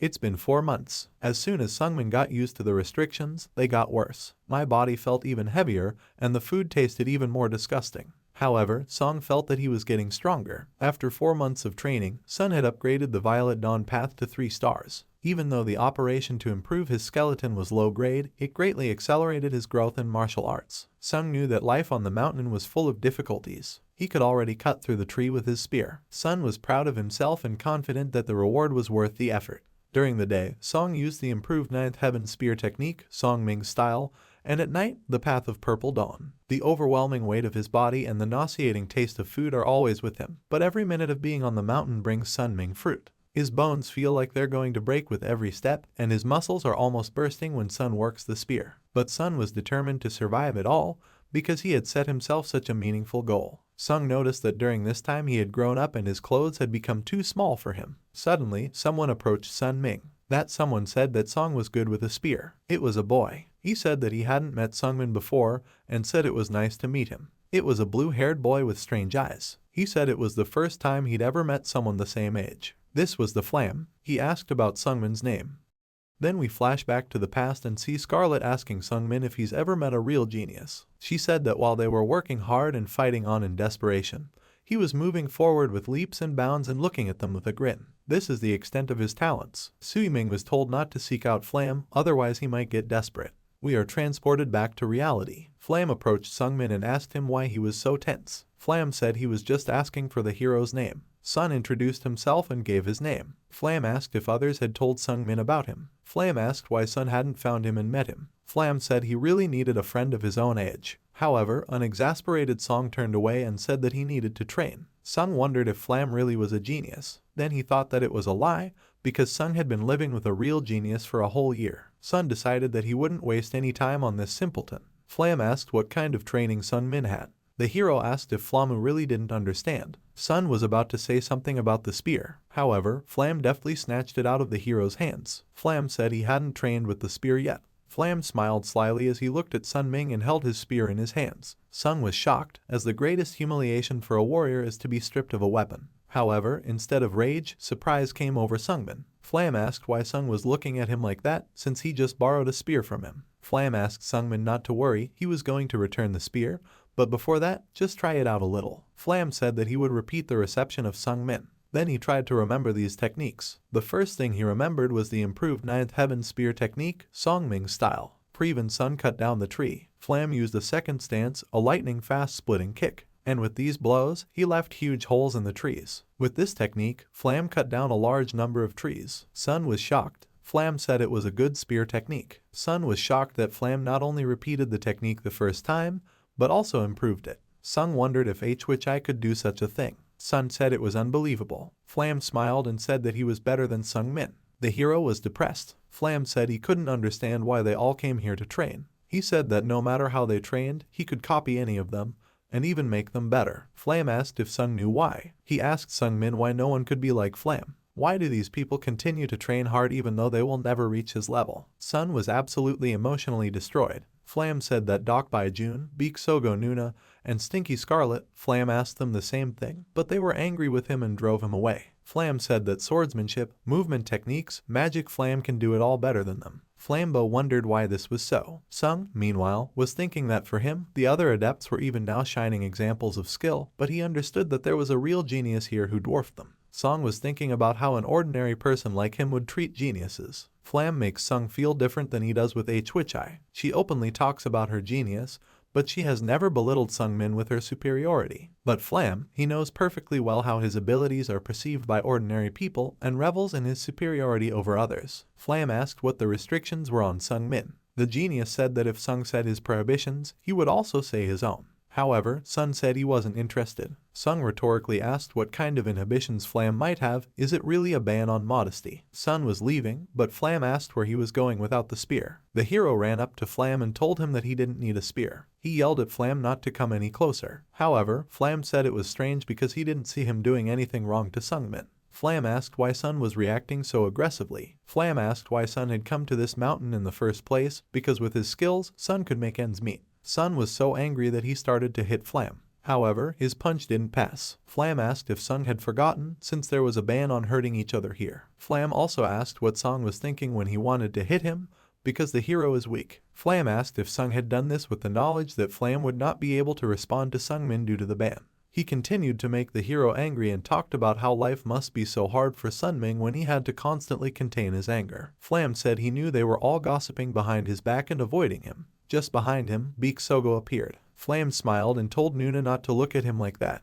Flam said it was Sung who first started it and he just gave him back his weapon. Flam said that the technique Sun did with the spear was incredibly good. Only here, according to him, Sun performs it clumsily. Flam said that the higher the level of technology, the more difficult it is in practice. Vam didn't know what Song was hoping for with his meager abilities. He said that he didn't think Song would make it past 6 stars. Sun, of course, was getting angrier and angrier as he listened to all this. Flam decided to tell Sungmin something. He said that the harder the test Sun took on during his stay on this mountain, the better the gifts that Mercy, the goddess of trials, would on him. Flam believed that the more difficult Sung made his stay here, the faster he would achieve perfection. Flam started to say something and started talking about the taboos. But suddenly Nuna shut him up. She held him down and wouldn't let him talk. Suddenly Nuna stopped. Something bothered her. Sun ran away. He was upset. Nuna wanted to scream and stop him, but she was forbidden to speak. Sun ran off to the side. As the hero ran, he had only one word in his head: talent. He was desperate.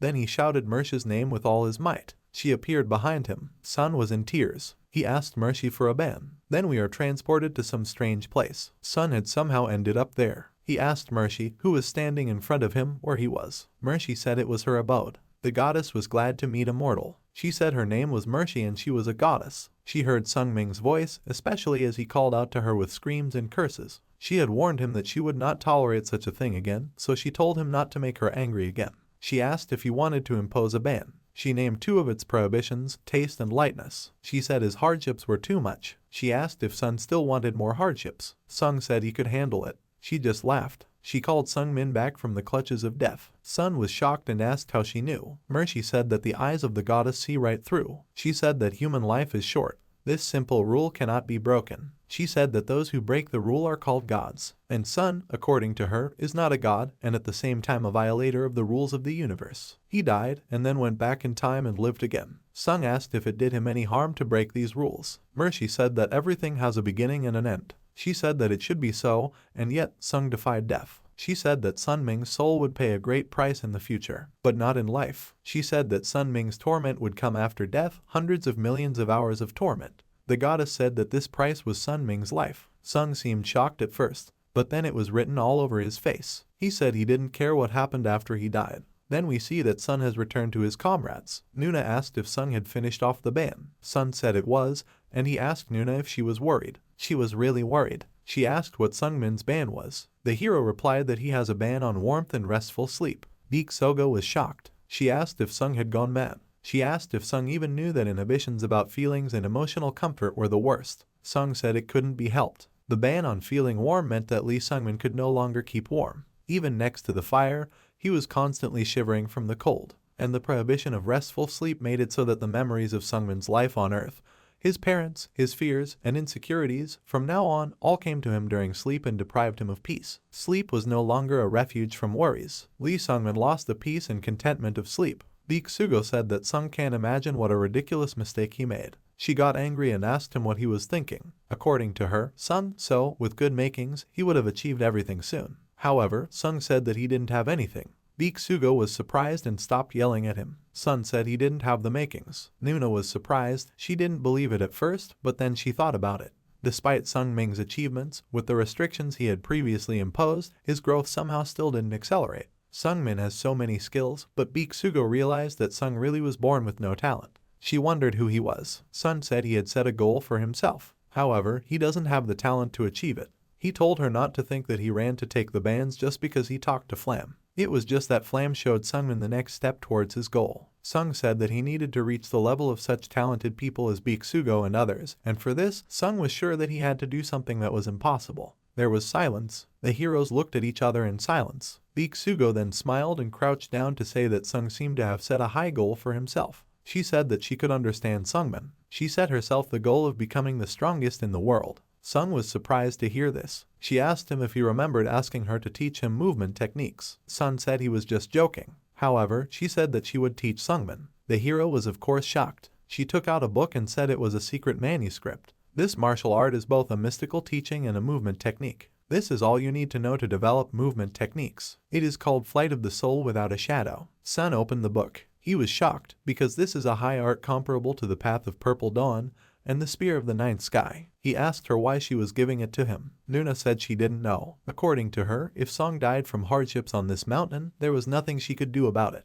However, she doesn't think Sung will give up. She sat down next to the hero and said that maybe she liked him. Then, she thought for a moment and looked at Sungmin. She smiled and said that she was helping just because she was kind. And so Sung learned the Shadowless Soul Flight technique. Then we are transported somewhere and see the adult Sungmin. He uses his enhanced Ninth Heaven Spear technique. We see him fight Hwichai and use a heartbreaking death punch. However, this did not take Hwichai and he was worried. He jumped back from her. Then we see that Sun decides to use Sunmin's style, the fifth movement. He used Deadly Flash. However, after a moment, he no longer had any hints. Hwichai said she was disappointed with him. She asked if that was all he had achieved in 10 years. As she passed by, she said that she wished she hadn't taught him martial arts in the first place. According to her, 10 whole years of effort went down the drain. She came up to him and told him that he didn't need to do it anymore. She put her hand to his stomach. She said she would take everything she had taught him and he would never see her again. The place where she put her hand started to bleed. Hwichai said to destroy Sungmin's Danshin. She said it was the end of Sunmin's martial arts class. While Sung was coughing up blood and in pain, she calmly said goodbye to him and started walking away. Sun was shouting her name and asking her to stop. He was desperate and shouted that he could still become a warrior. Then we flash back to reality and see that Sun has finally woken up. It was a dream, a terrible dream. He looked down at his hands, trying to realize that it was just a dream. After he realized this, he felt good. Scarlet suddenly appeared from behind and asked who Hwichai Hon was. Sun was startled and whirled around. Scarlet asked about who Hwichai was, maybe Sungmin's girlfriend. Scarlet got even closer to the hero and said that she was told by a bird that Sung had added 2 more bands. Sung couldn't think of anything else but that Scarlet smelled really bad. She looked under Sunming's eyelid and saw a sign there, and said that he really had taken a ban on restful sleep. However, Sunming was so sick from the stench that it made his eyes water. She said that Sun also took a ban on heat. She said that Sun took all the most difficult things and said that he was no longer a tenant. Sunming felt sick and started throwing up. Scarlet asked what was wrong with him. She asked if he was ill. However, Doc Baijun appeared behind her and told her that Sung wasn't sick, but that Scarlet was just standing too close. She said that she actually came to support Sungmin. However, Doc Baijun stepped back and asked her not to turn around. These two, Scarlet, the future Archmage, and Doc Baijun, the Ghost Sword. Sun was very weak, and he asked them why they were here. Scarlet said they were here to help. She said that Biksugo really asked them to help Sungmin. Scarlet said that she bought Sungmin something. Then, she took out the magic scrolls. She said that they, aliens from other worlds, can learn magic through reading scrolls. She suggested that he briefly tell her about magic. After a while, we see Doc Baijun talking about how he hopes that Sun will be able to train a little bit. Sun went to meet him and said that he would try his best. They faced each other. Scarlet taught him 4 spells. The first is to clear the mind. He put a finger to his temple and told me to clear my mind. This spell cleanses a mental field that has been polluted and confused by nightmares. Second spell, simple. It makes Sungmin stronger and faster. It slightly eases the effects of Sungmin's ban on lightness. Then some more time passes. We see that Sun lost in a sparring match with Doc Baijun. He used the third spell, namely, by placing his hand on his chest, he regained his stamina. It helps when Sun is exhausted. However, this spell should not be abused because you can take away so much life energy that you will die. However, Sun decided that in order to survive this hellish training, he should use this spell. Doc Baijun said it happened again, and Sun couldn't stand 100 seconds of training against a blind old man with a sword. Sun said he would try harder next time. Suddenly, Sungmin felt sick. He crouched on the ground and began to tremble. Doc Baijun realized that Sung was shivering again from the cold. Doc Jun made a couple of touches and Sungmin's blood started to flow faster. Doc Jun asked if it was better this way. Sung thanked the old man and said that it was really better this way. Doc put pressure on the blood vessels, and this stimulated the metabolic processes. With this, the old man helped Sungmin ease the ban on feeling warm. Then Doc Jun said he had to go. As he left, he instructed Sungmin to take care of himself since the old man didn't even have anyone else to train with. Sung thanked Doc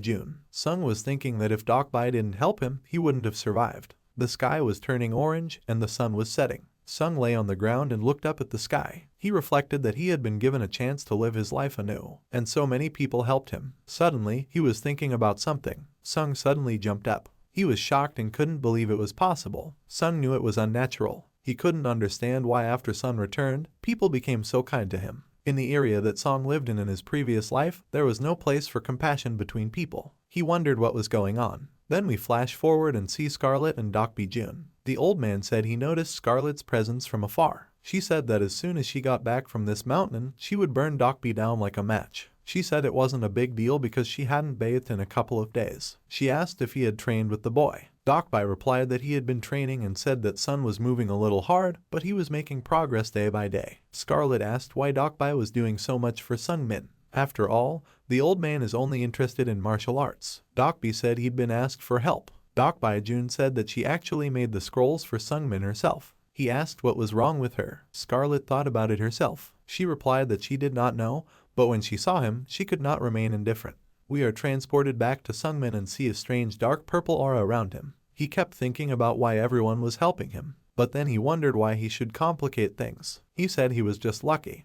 Then we fast forward 6 months. Lee Sungmin is still in the mountains and we can see that he is training hard. Even his voice was forbidden. Songming then collapsed. He was very tired and trying to catch his breath. Songming raised his head and looked ahead. Flam was standing over the hero and he greeted him and called Sungmin a maggot. Flam said that he thought Sung would give up in half a year, but it's already been a year and Sung is still with them. Flam looked at Sun with a smile. Then he asked why Sun was silent since they hadn't seen each other for so long. Flam wanted Sun to say something. Then he saw the mark on his throat and realized that Sung had taken the voice ban. Flam asked if Sung took it because it was already half a year's time. Flam laughed and said that Sun had chosen the most convenient one because there wasn't much to talk to in these mountains. Flam thought that Sun would only choose the most difficult bans, but according to Flam, Sun didn't pull. However, Sun continued to strike with his spear. Flam was thinking about something, about how Sung had changed beyond recognition in the past 6 months. Sun's punches and moves are precise and flawless, and the moves that Beak Sogo taught him, he honed to perfection. Flam said it looked like even a maggot could crawl far away if it crawled long and hard. Flam then asked if that was all Song could do, even with the 5 prohibitions. However, Song didn't react and continued to train. Flam looked at him thoughtfully, and then he grabbed a stick. Flam asked Sung why he was ignoring him. Flam said that he knows Sung doesn't have a head,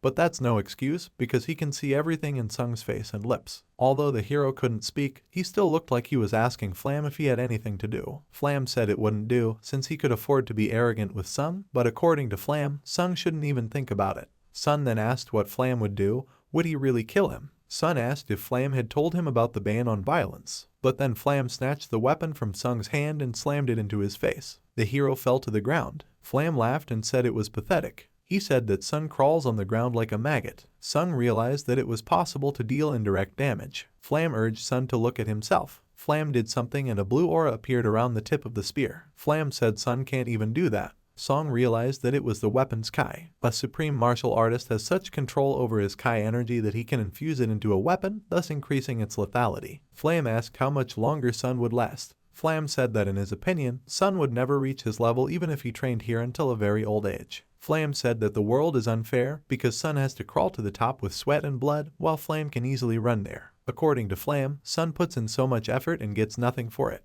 Flam asked if it made sense and if Sun would continue. Sung made it clear that he would continue. He surprised Flam with his answer. Sung said that it was possible to despair and lament that he didn't have a drop of innate talent. Sung thanked Kang for coming and said that it would be boring for him to study alone. Sung knew that his achievements were laughable for Flam, but he could work hard and consistently, unlike geniuses like Flam.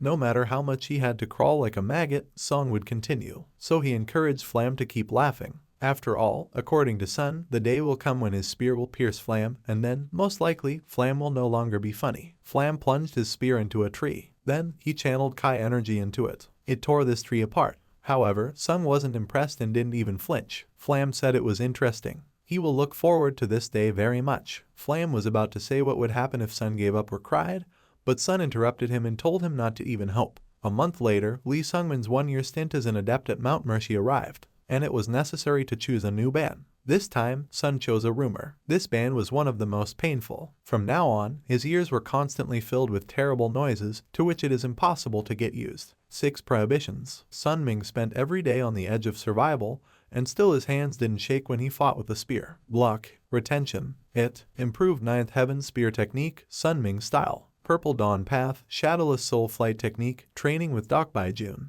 and also with Bak Sogo. Scarlet, although Scarlet isn't really involved. The stronger Song Ming became, the heavier his body became. The more disgusting the taste of food, the worse the nightmares, and he was even more chilly, and constant, unbearable tinnitus. But sometimes all this even helped and constructively distracted. In the moments when Flam came and bothered me with his annoying bragging rights. Slowly, like a maggot, Lee Sungmin developed. Then we see Sung and he is surprised by something. The abode of Mersha appeared before him. He asked her why she had summoned him, since it hadn't been half a year yet and he shouldn't add a ban.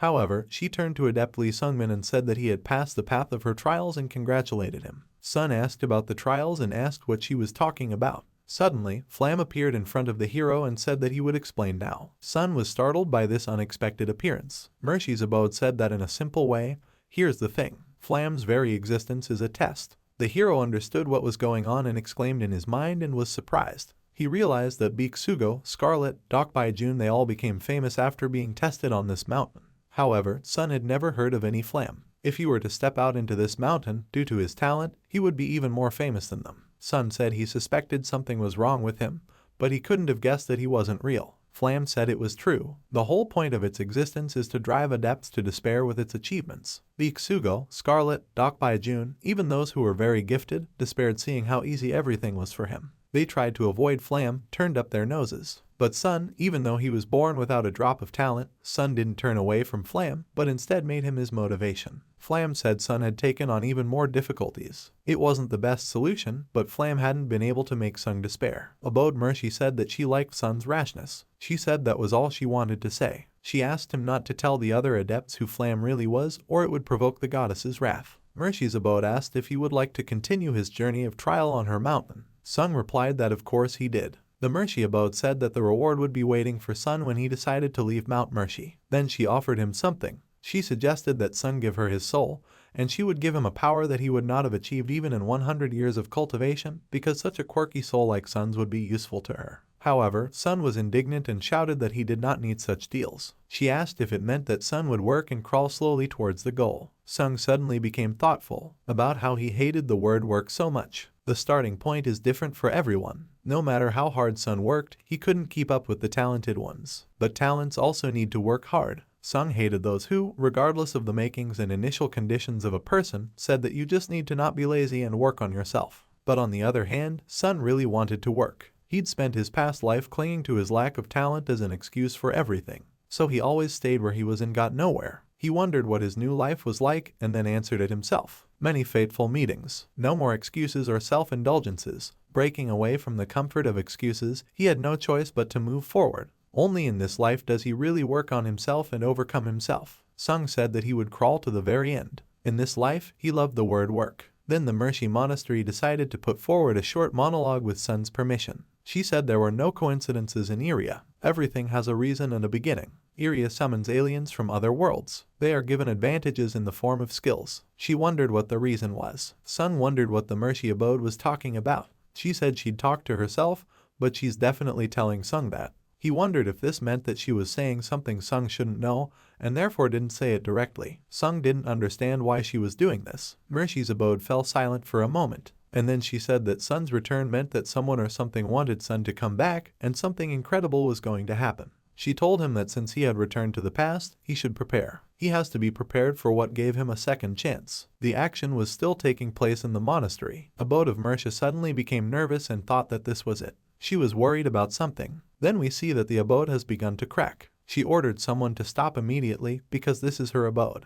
The goddess had ordered the creature to retreat or she would destroy it. Suddenly, holes started to appear and the place started to crack harder. Sun couldn't figure out what was going on there. The goddess ordered Sun to return immediately. After all, he doesn't have much time. She ordered him to go back and continue training. Sun yelled at her to wait, but she moved him anyway. She wondered if Suna could be stopped. End of the world. Then we are transported forward for some time, namely for 2 days. The sixth prohibition that Sun took was that of the sense of smell. It couldn't be worse. The stench of Scarlet's hair constantly irritated his nose. Someone asked Sun if he might have chosen the wrong ban. It was Nuna. Sun said that the worse the ban, the greater the reward. When he swallows, he is almost nauseous, but otherwise tolerable. In addition to the already known ones, Beak Sogo now had prohibitions on hearing and taste. Her constant suffering from these prohibitions was great. It was much harder for her now than with the previous bans. Nuna said she only now understood what Sun had been through. Taking away feelings is terrible. Sun only laughed oddly, for he has no sense of smell, taste, or hearing.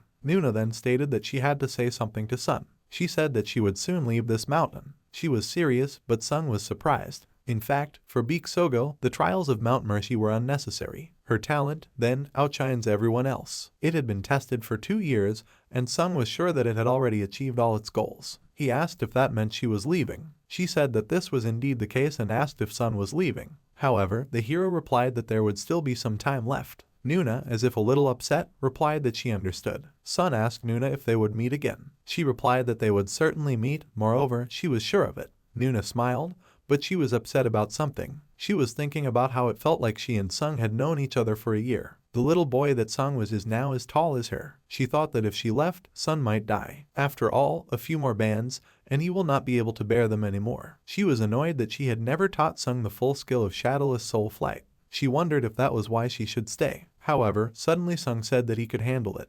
The hero said that thanks to her, he lasted so long, and now he will be able to cope on his own. He said that Nuna probably had plans, so he told her to go, because, according to him, she didn't need to stay just because of him. He thanked Nuna for everything, and he said that if it wasn't for her, he wouldn't be alive anymore. She smiled happily, then she hugged Sung. The hero was very embarrassed and blushed all over, but then he calmed down and came to his senses, and so they hugged one last time. Nuna then said that she knew Sun could handle it. After all, he was the strongest person she had ever met in her life. He asked her why she thought so. She said it was because he never gave up. However, Sun said that wasn't true. Again and again, he became desperate. He just somehow managed to get up and walk on. Nuna said that that was his strength. She said she couldn't stand it when she met Flam face to face. She called Sung her little brother, and I asked him to take care of himself and not die. Kang replied that he would never die. So Beak Sogo left. Doc Jun and Scarlet also left the mountain shortly after. Sun was left all alone. He is very unaccustomed to the feeling of loneliness. He remembered how he was before he met anyone. He didn't trust anyone. But now he realized that a person cannot exist alone. Sung knew that if it wasn't for them, he would have died. Suddenly, he noticed something and was surprised. Something in his heart had changed.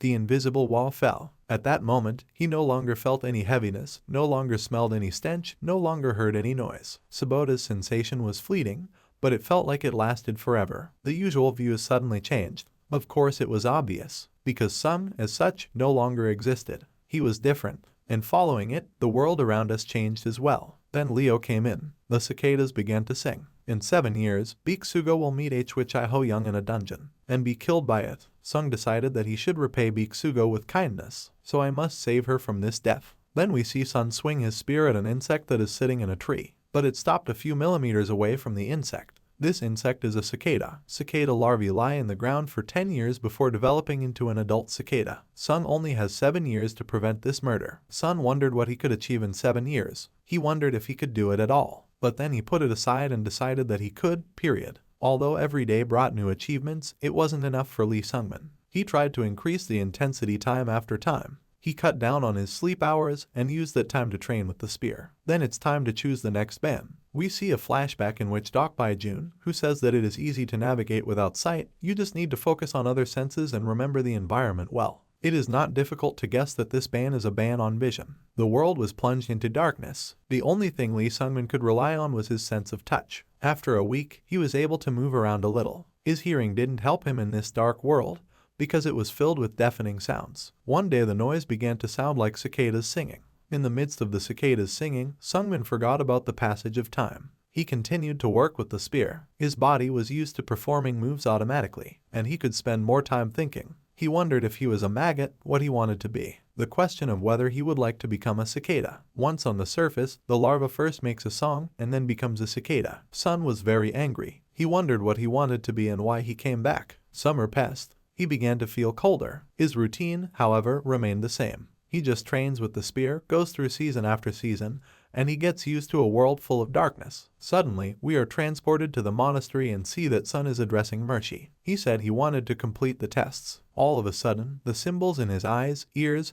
and entire body disappeared and all the taboos were lifted. He was surprised, and the first thing he did was look at himself. Mersh asked how he felt again after such a long ordeal. Sungmin said it was nice to be relieved of a burden. The eyes can see again, the nose is no longer stinking, there are no deafening noises in the ears. The body is light as a feather, and there is no more constant frost on the skin. Sung exclaimed that this was real freedom. Mersh suddenly thought of something. Sung asked her what was the matter. Mersh said that she thought about what kind of award Song deserved. Sun had been on her mountain for 3 long years, withstood the ordeal. She said that in her lifetime there had been students who had taken on too many taboos out of sheer passion. And it ended sadly, either they left or died. She wished there were more students like Sun. She said that she sincerely wished to bring Sun the best of gifts for his efforts. Then she asked him what he wanted. Sung asked if Mersh could give him a martial arts ability, but she said she couldn't. Sung thought hard. He said that he had a goal, and to achieve it, he should not waste time on trifles. After all, he doesn't have much time. He exclaimed that he wanted to become many times stronger, but it doesn't know how to achieve this. He reached out to Mercy and asked if she could give him what he needed. Mercy thought about it.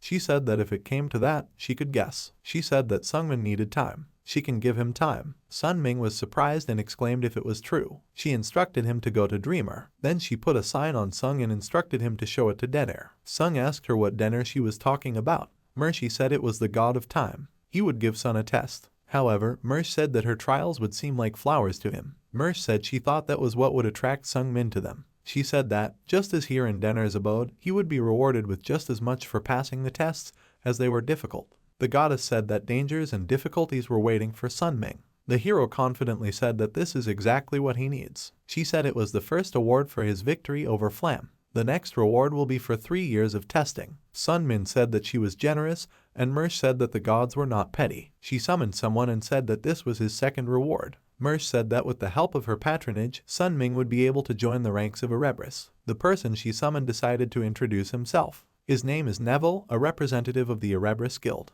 Neville asked Mersh if she would like to recommend this gentleman to them. Mersh replied that this was exactly the case. Neville said that with all due respect, he was afraid that Sungmin wasn't up to the level of their guild. Mersh looked surprised and told Neville to take a closer look. Neville then apologized. He said that indeed, after looking closely, he realized that Sungmin was right for them. He apologized for the misunderstanding. Neville said that he made this conclusion based on Sungmin's low level of martial arts proficiency. Sunming replied that he had reached a fairly high level of martial arts at his age. Usually a person with such a level is respected in society. Sunming asked if it was still a low level for their guild. He asked irritably what kind of guild it was. Neville said it was Erebus. They supply elite customers with the rarest and most refined products, and not only that, they accept orders for goods, conduct auctions for rare artifacts, and extract information. Neville said they provide everything one could wish for. Sunming asked if that meant they were merchants of elixirs and martial arts books. Neville responded positively and snapped his fingers, after which something appeared in front of Sungmin.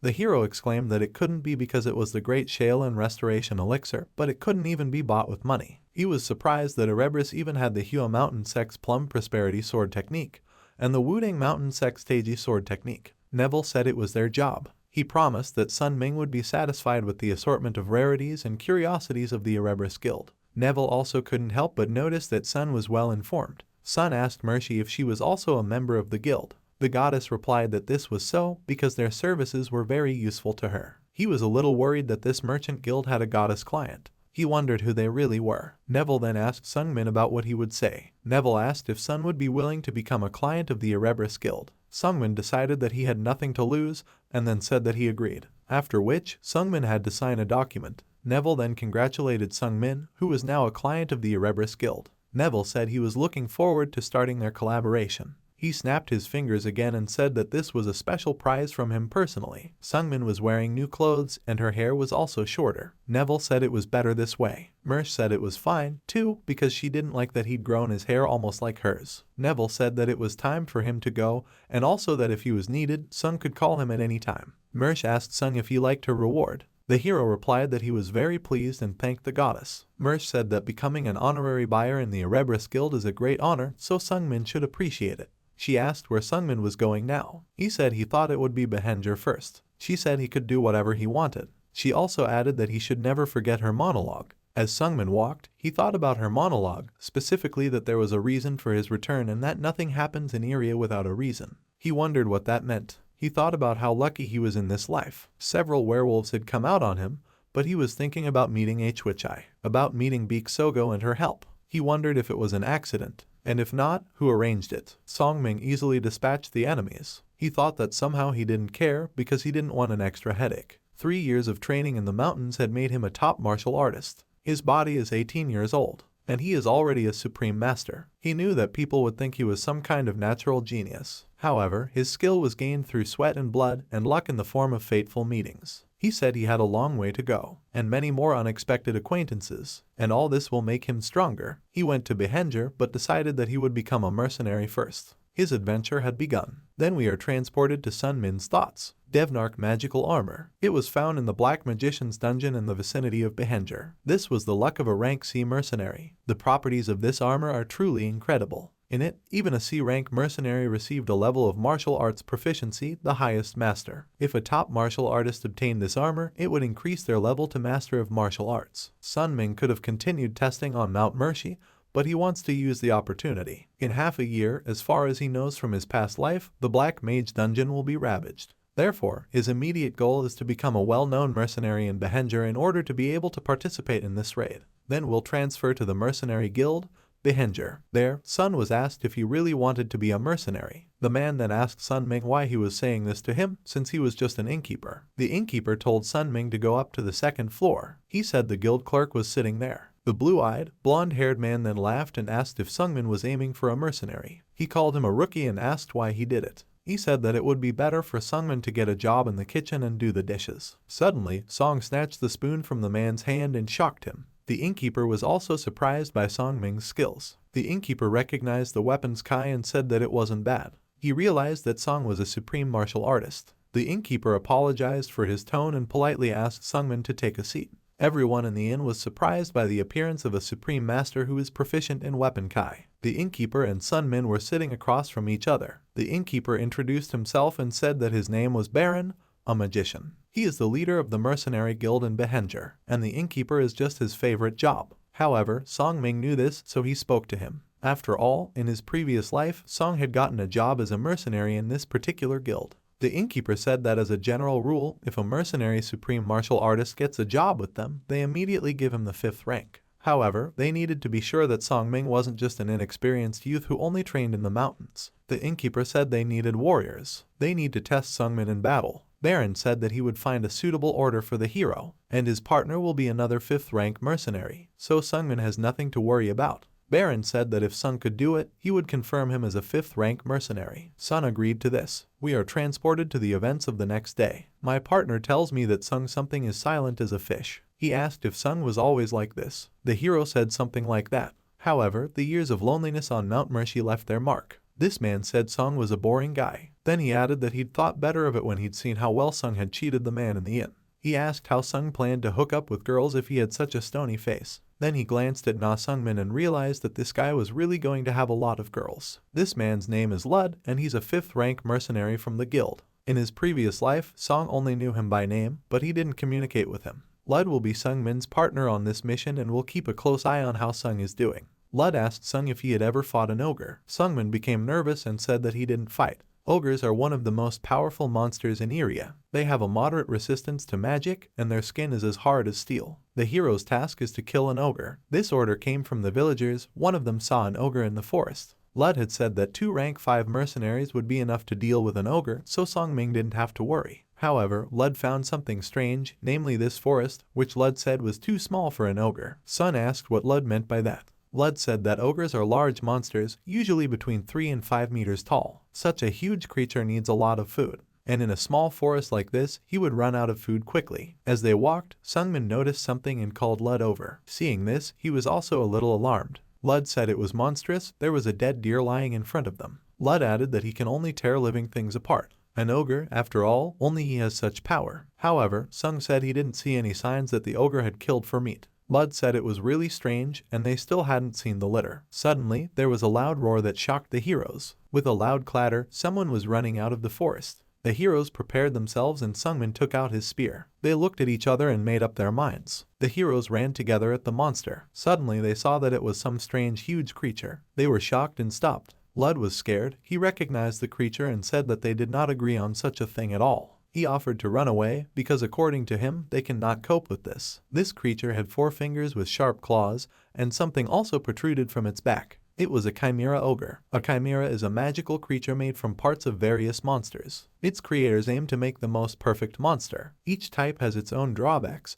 and they can be leveled by sewing a part of the body of another monster to the monster. Even an F-rank goblin can be made into a chimera that is just as dangerous as a B-rank monster, because such a chimera is much less predictable than a simple goblin. A chimera made from an ogre, however, is a monster that even rank 5 mercenaries can't handle. Therefore, Lud and Sun were scared. The ogre swung the tree at the heroes. Lud was already running, but Sun was not a timid man. Although he was a little anxious, he still didn't back down. The ogre chimera had almost hit Sungmin. At that moment, everything seemed to freeze. Lud was running, but he turned around to see how Sungmin was doing. The ogre's hand was already very close. Sun Ming's eyes were very intense. He immediately dodged the blow. Using Shadowless Soul Flight, move 1, run without a trace. Lud was surprised to see this. Sung Ming noticed that he was fast, and he wondered how long it had been since he became so fast. Then he realized that it made sense since this wasn't Mount Mercy. It's been a long time since Sungmin has been pressured by the ban on lightness. This increased the chances and gave Songming confidence. He used Shadowless Soul Flight, movement 2, Shadow Dance again. He dodged the ogre's attack. Then, he used the improved 9th Heaven Spear technique, move 1. A heartbreaking, deadly blow. However, the ogre's skin was like stone. He couldn't break through it with this attack, not even a scratch was left. Lud was shocked that even a spear charged with Kai couldn't break through his skin, and the ogre didn't leave a scratch. Lud cursed it all, because they would only be rewarded like an ordinary ogre and it wasn't worth it at all. However, he realized that it was too late to run. He didn't know if they would succeed, but he decided that he had to help Sungmin. However, Sun Ming said that Lud might not do that. Lud was shocked because Sung didn't actually say anything. Lud assumed it was telepathy. Then they started communicating through it. Lud asked if Sungmin was out of his mind because it was an ogre chimera. Sung replied that he knew, and Lud got angry and started shouting that Sungming didn't know anything because he had never even fought an ogre. Lud shouted that Sungming's spear couldn't even penetrate a chimera ogre and said that the creature was even stronger than a 2-headed ogre. Sung understood that, but he wondered why. Why does he feel like he can win? Song then used the improved 9th Heaven Spear technique, movement 2 Lightning Splitting Strike. The chimera was pushed back a little, but it was still on its feet. Lud realized that the creature was strong. He decided that even if he helped Sun Ming, it wouldn't affect anything. However, Sun continued to fight the ogre. Sung prepared to attack. The ogre was looking at the ribbon that was wrapped around the spear. Sungmin attacked the chimera ogre's face area. Sungmin wondered if the chimera ogre's eyes were as hard as that. He drove the spear straight into the monster's eye. Lud was surprised, because the ogre was distracted by the red ribbon on the spear, and Sun used it to stab him right in the eye. Lud realized that this guy might be young, but he was so skilled with a spear. The ogre pulled the spear out of its eye and broke it. However, Song Ming had another spear that he took out of his bag. Sung was glad that at least he'd hit his eye. He decided that he would get his way. But suddenly something shocked him. The ogre's eye that Sungmin had hit had regenerated. This monster cured itself. Les shouted that he knew the ogre was crossed with a troll. Therefore, this chimera also has the ability to regenerate. Sung realized that it looked like he couldn't physically defeat the chimera ogre. The hero wondered what to do. The ogre launched an attack. Lud was shouting something wordly at that moment.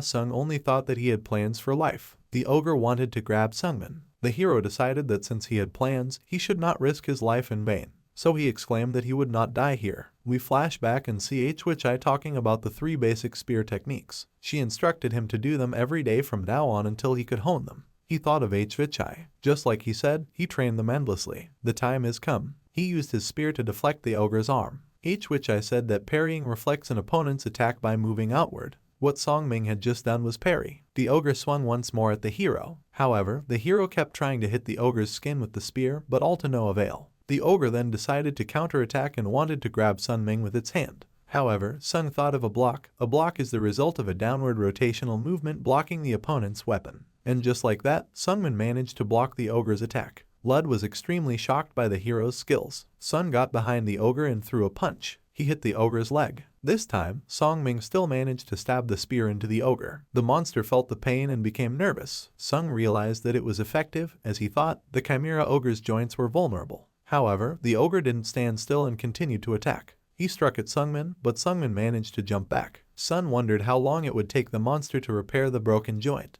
but then he decided it didn't matter. Sun struck the monster's knee once more and impaled it. He plunged the spear and broke it in half. Thus, part of the spear remained in the ogre chimera. Sung thought that the death of the ogre chimera would occur before the end of regeneration. After all, with the spear inside, the ogre chimera won't be able to recover. Sun was on the ground behind the ogre. He stabbed the chimera ogre's shoulder. Sung said that the ogre chimera's legs and right arm were now immobilized. Sung prepared to launch an attack. He once again used the improved Ninth Heaven Spear technique, Move 2, Lightning Fast Splitting Strike. He threw a series of punches, which clearly didn't sit well with the monster. The ogre decided to attack back, but Sung wasn't going to back down. The ogre chimera was too slow for Sungmin. Or maybe Sungmin has become faster because he doesn't feel heavy anymore. But he hears the chirping of cicadas. He could hear the same static he'd heard on Mount Mercy. He decided that he didn't want to become a cicada even though he was a maggot on the mountain. But it didn't pupate to become a cicada or anything. He wondered what he wanted to become in that case. He stood on top of the ogre and dealt him 2 blows. He gouged out the ogre chimera's eyes. Sungmin knew that he definitely didn't want to become a cicada. He doesn't want to be sorry. After all, something like that had already happened in his first life. The hero does not know how his current path will end. He only develops and prepares for the future, until it reaches the end. Lud couldn't stop being surprised by Sungmin. The boy was standing over the chimera ogre, holding a spear, and was drenched in sweat. Lud asked what the Sungmin was. However, the hero himself did not know the answer to this question. He also wondered who he was. He looked down at his calloused hand and laughed at the fact that he didn't even know. But he's sure of one thing. Sungmin said that he wasn't a maggot. Lud didn't understand and was wary. But when Sungmin heard the answer, he asked what kind of nonsense he was talking about. Lud then said that Sun was an interesting dude. We see a cicada lying on the floor. Sung saw this and smiled. He thought about how the cicadas weren't chirping anymore. After a while, we see Baron the innkeeper. He was shocked to see Sun defeat the chimera ogre. After all, killing an ogre chimera is definitely an achievement equal to SS rank. Baron said that no one had ever received an SS rank in the first place, but Sun replied that S rank was enough. However, this doesn't change much. After all, Sungmin is also satisfied with the current state of affairs. Reward for killing a chimera ogre, equal to 20 million eras, as well as an extra S rank mercenary plaque. The chimera ogre's corpse was handed over to the mercenary guild for further study. Lud gave his entire share to Sungmin,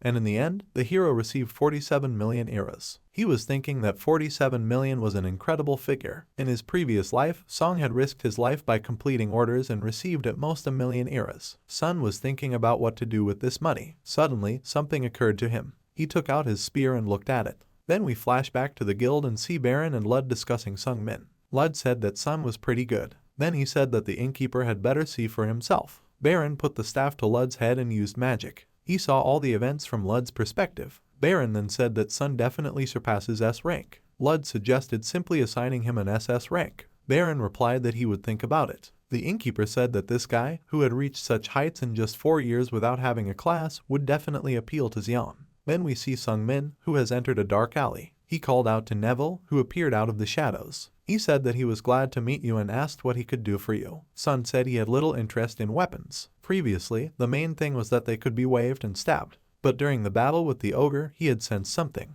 He wondered if his skin would break through more easily with other weapons. Sungmin didn't want it to become a burden in an emergency. That's why Sungmin needs a weapon right now. He wants to buy something better. Neville asked if the hero would prefer to buy it or create it, and asked what Sungmin's budget was. The hero thought that even if the creation took longer, he would prefer to create it. Sun then named his budget and said that he would like to create a weapon. However, Neville said it wasn't that big of a deal. According to Neville, Erebus works only with first-class blacksmiths and the price of their services is appropriate. Neville said that if Sung left his soul as collateral, he could take out a loan for a large amount of money, but Sung refused. He asked if there were any ways to create weapons with this money. Neville replied that if it was a condition of the deal, then he could introduce Sungmin to someone. Then they decided to meet now because Sung agreed. Neville's finger seemed to slice through space. A hole appeared in this place. Neville said that they would be able to communicate using this. Sungmin was thinking about what the hell was. He assumed it was a gap in space. He wondered what Erebus was all about and why the middleman had such abilities. Then, the voice on the other side said in disappointment that Sung was just a child. It was a girl who introduced herself and said her name was Selger. She said she didn't know how many times they would meet again, but suggested they at least exchange names. She asked him why he didn't come in and told him not to stand there. Sungmin was surprised to see a dark elf instead of the expected dwarf. He introduced himself and said that his name was Lee Sungmin and he would like to order a spear. She asked him what shape he preferred. Sun took out his old spear and said that he wanted the new one to look the same. She looked at the spear and realized that it was the spear of the Central Plains. She asked if he could show off his spear style. He asked her why, since it was taboo for a martial artist to show his style. Selger said that she needed it to make a spear compatible with his technique. Selger said that the details vary greatly from person to person, and this is important to take into account. He asked her if she wanted to create a spear to match his martial art style, but Selger said it was 400 years old. She loves to beat with a hammer and has been working as a blacksmith for 350 years. Although her starting conditions were different from the dwarves who were naturally talented in blacksmithing, this surprised Sungmin. She said that for 350 years, as a blacksmith, she made a real effort. Her abilities are not inferior to those of the dwarves. He remembered shouting about how he and Hwichai had different starting conditions from the very beginning. Sung smiled and said, thinking about how similar he and Selger were. Selger wondered why she was telling this to a child she was seeing for the first time. She said if he didn't like it, let him go to the dwarves. However, Sung replied that he would show them. He said he would show his martial arts skills. She said it was unexpected. According to the healer, Sungmin is surprisingly easy to persuade. Usually, when they suspect that something is amiss, martial artists leave after this. Sung repeated what the healer had said, saying that her efforts for 350 years were real. She paused for a moment, then she laughed and said he was trusting. Sung said it was the first time he had ever heard such a thing, because people usually say that he is suspicious of everyone around him. Selger turned away from Sungmin and said that he knew how to choose his words. She blushed and couldn't help but smile, even though she tried not to show it. Selger said she liked Sung. According to her, she is prudent, but she will make him a weapon with a price tag greater than he offers money. She smiled and said that he would make a great regular customer. It would take several months to craft the spear, so Sung knew that he should just relax and wait. While meditating, Sungmin thought in parallel. Oh, the fact that that bee was the first real one since Sungmin had obtained the skills of a top-level martial artist. Sung has learned a lot and this knowledge needs to be completely absorbed. Suddenly, he remembers that Hwichai praises him and says that Sungmin understands the situation well, which is a kind of talent. Understanding the environment, what Hwichai called a talent. These rudiments developed into a skill during training. Sung had felt it in the battle against the ogre. His body moves on its own, even before he is consciously aware of it. This is probably the sixth sense. Songmir understood that even though it was a powerful force, he couldn't rely on it alone. Training on the mountain had sharpened his sense of touch and sixth sense, but it hadn't affected his other senses. There was an imbalance, and Sungmin knew that something had to be done about it. However, Songmin felt that if he didn't do anything about it, then it would be even more difficult for him to solve it later. We are transported to the Mercenary Guild building. Darren asks Sungmin what his plans are for today. The innkeeper asked if Sung was going to request the next task. However, Sun replied that he wasn't going to do it, and then asked what turned an ogre into a chimera ogre. The innkeeper asked if it really bothered Sungmin so much. Then he said that a chimera always has a creator. Baron said it would be a bit difficult to investigate this alone, so he's cooperating with the Mage Guild. Songmin had never encountered a chimera ogre in his previous life. No one has completed this task, or the creature has dealt with the mercenaries. Sun guessed that it was probably the dungeon owner. Sun knew that in half a year,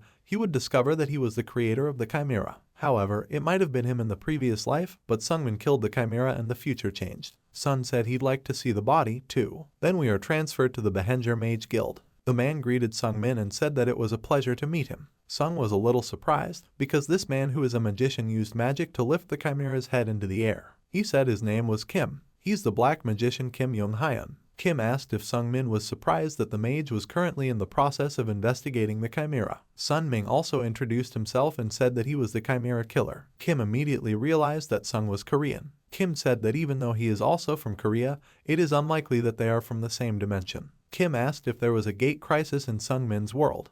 However, Sun was surprised and asked what a gate crisis was. Kim replied that monsters were coming from the gate connected to another dimension. However, then he said that it didn't matter and everything was fine. The mage said that even if Sungmin was from another dimension, he was still happy to meet you. He shook Sungmin's hand and said that he was very happy because he hadn't seen the Korean in a long time. Then he put on a more serious face and said that Sungmin didn't have to be happy about this. Sungmin was nervous because he didn't know what was going on. The hero asked Kim what he meant. However, Kim only laughed and said that it was nothing. He asked Sungmin what brought him here. The hero replied that he wanted to see the chimera's body. Sungmin was thinking about changing the flow of the future. He needs more information to get the Devnark armor quickly. Kim then said that he would talk about what he had learned. Kim said that since the ogre chimera is dead, there are some things that the mage won't be able to find out for sure, but one thing is certain, there are many high-level spells on it. According to Kim, the black magician who created this chimera is probably in the ranks of great magicians. The chimera ogre's mouth was sewn shut, because to test the chimera, it was necessary to make it angry from hunger. Sung heard this and understood why the chimera ogre tore the deer apart but didn't eat it. Kim said that was all he knew. According to him, if it was up to him, he would continue to talk about artificial monsters, but Sungmin doesn't seem very interested. Sungmin was embarrassed by Kim. The hero asked Kim what he wanted to say earlier. Sung said it wasn't fun just because of that. The hero asked about Kim's comment that Sungmin didn't have to be happy because they were both Korean. Kim did not answer this question and said that Sungmin was confused about the cause and effect relationship. Sungmin was surprised. The hero asked Kim how he managed to find out. Kim replied that he thought Sungi had already guessed this and was therefore surprised. A black magician can read someone's soul. Kim approached Sungmin and said that if he were in Sungmin's place, he would become desperate and go crazy. The magician looked mad and asked if Sung understood. The hero said that he would suffer eternal torment after death. Kim replied that it was true. He asked if this was why Sungmin had such a complicated causal relationship. The magician asked if he could find out more about this. However, Sungmin asked why he should answer Kim since he couldn't trust him. However, Kim then replied that he would tell Sungmin what he didn't know, and also give him a mana oath. Kim said he would never talk about what he heard. A special feature of the mana oath is that if the magician breaks it, he will die. Sun was shocked by what was happening. He had no idea what was happening to him now. He thought that since Kim had taken the mana oath, this was a great opportunity. Sungmin then said that he was a regressor. Kim was surprised and asked if Sungmin had returned to the past after his death. Kim, after a moment's thought, said that this confused his cause and effect relationship. Life and death. According to the magician, Sun has broken so many fundamental rules that he will suffer commensurate karma. However, Kim then said that if Sung knew why she was confused, then he could tell the hero something else. Sung was surprised and waited for Kim to say something. The magician said that Sungmin is special. Not only is its cause and effect relationship twisted. Kim was about to say something else. He was about to add that Sung has something else, but suddenly Sungmin started to have a headache. Kim said he can't tell Sungmin. The hero asked about what this means. Sunming looked at the mage and was startled. Kim said that if he did, he would die. Sungmin was shocked that Kim's eyes started to bleed. Kim said he believes Sungmin's life is no longer his own. Sun was absolutely shocked. Kim said he was sorry and asked if Sung could come back next time. He apologized for not being able to say anything to Sungmin. Kim was confused and said he needed to collect his thoughts. Song came out of there wondering what it was. He was thinking about what had happened earlier. The hero recalled an incident when he was in the abode of Mersha and someone was rushing to her abode. Suddenly, a red-haired girl approached him. She asked if he was the crazy kid from Mount Mercy. She was surprised to say that they hadn't seen each other for so long and that Sungmin had grown up a lot. However, when he saw her, he didn't even recognize her and asked who she was. She asked irritably if he didn't remember her. She called him heartless and said she was Scarlet Lessier. She wondered how he could have forgotten her since she had taught him magic. However, in Sunming's mind, it couldn't come together.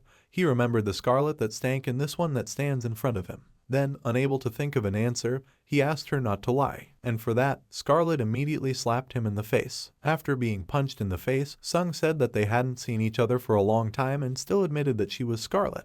The girl said that she was still glad to meet you. She asked him what brought him to the Mages Guild. Sungmin replied that he had some business to attend to. Scarlet understood where Sung had come from. She asked if Sungmin was here because of Kim's departure. The hero asked in surprise if she really knew him. Scarlet replied that of course she did. She said that black magicians are not very pleasant by nature, but this one is particularly creepy even if very capable. She said that if Sun wasn't completely out of his mind, then it would be more expensive to get involved with the black magician Kim. In addition, Scarlet said that she was confident that Sungmin would be able to take care of himself, but she asked him to be more careful. The girl said that it was nice to see a familiar face after all these years. She's busy today, so she'll leave first. She offered to drop by if he missed her. Her lab is on the 3rd floor. Scarlett said she'd buy him a cup of tea at least if he came. Then she left waving at him and said that if he was offended, then let him tell her. Sungmin suddenly thought of something about what Mercy said to herself, and the sentence Kim didn't finish. Songmin had a faint feeling that people were starting to take a liking to him.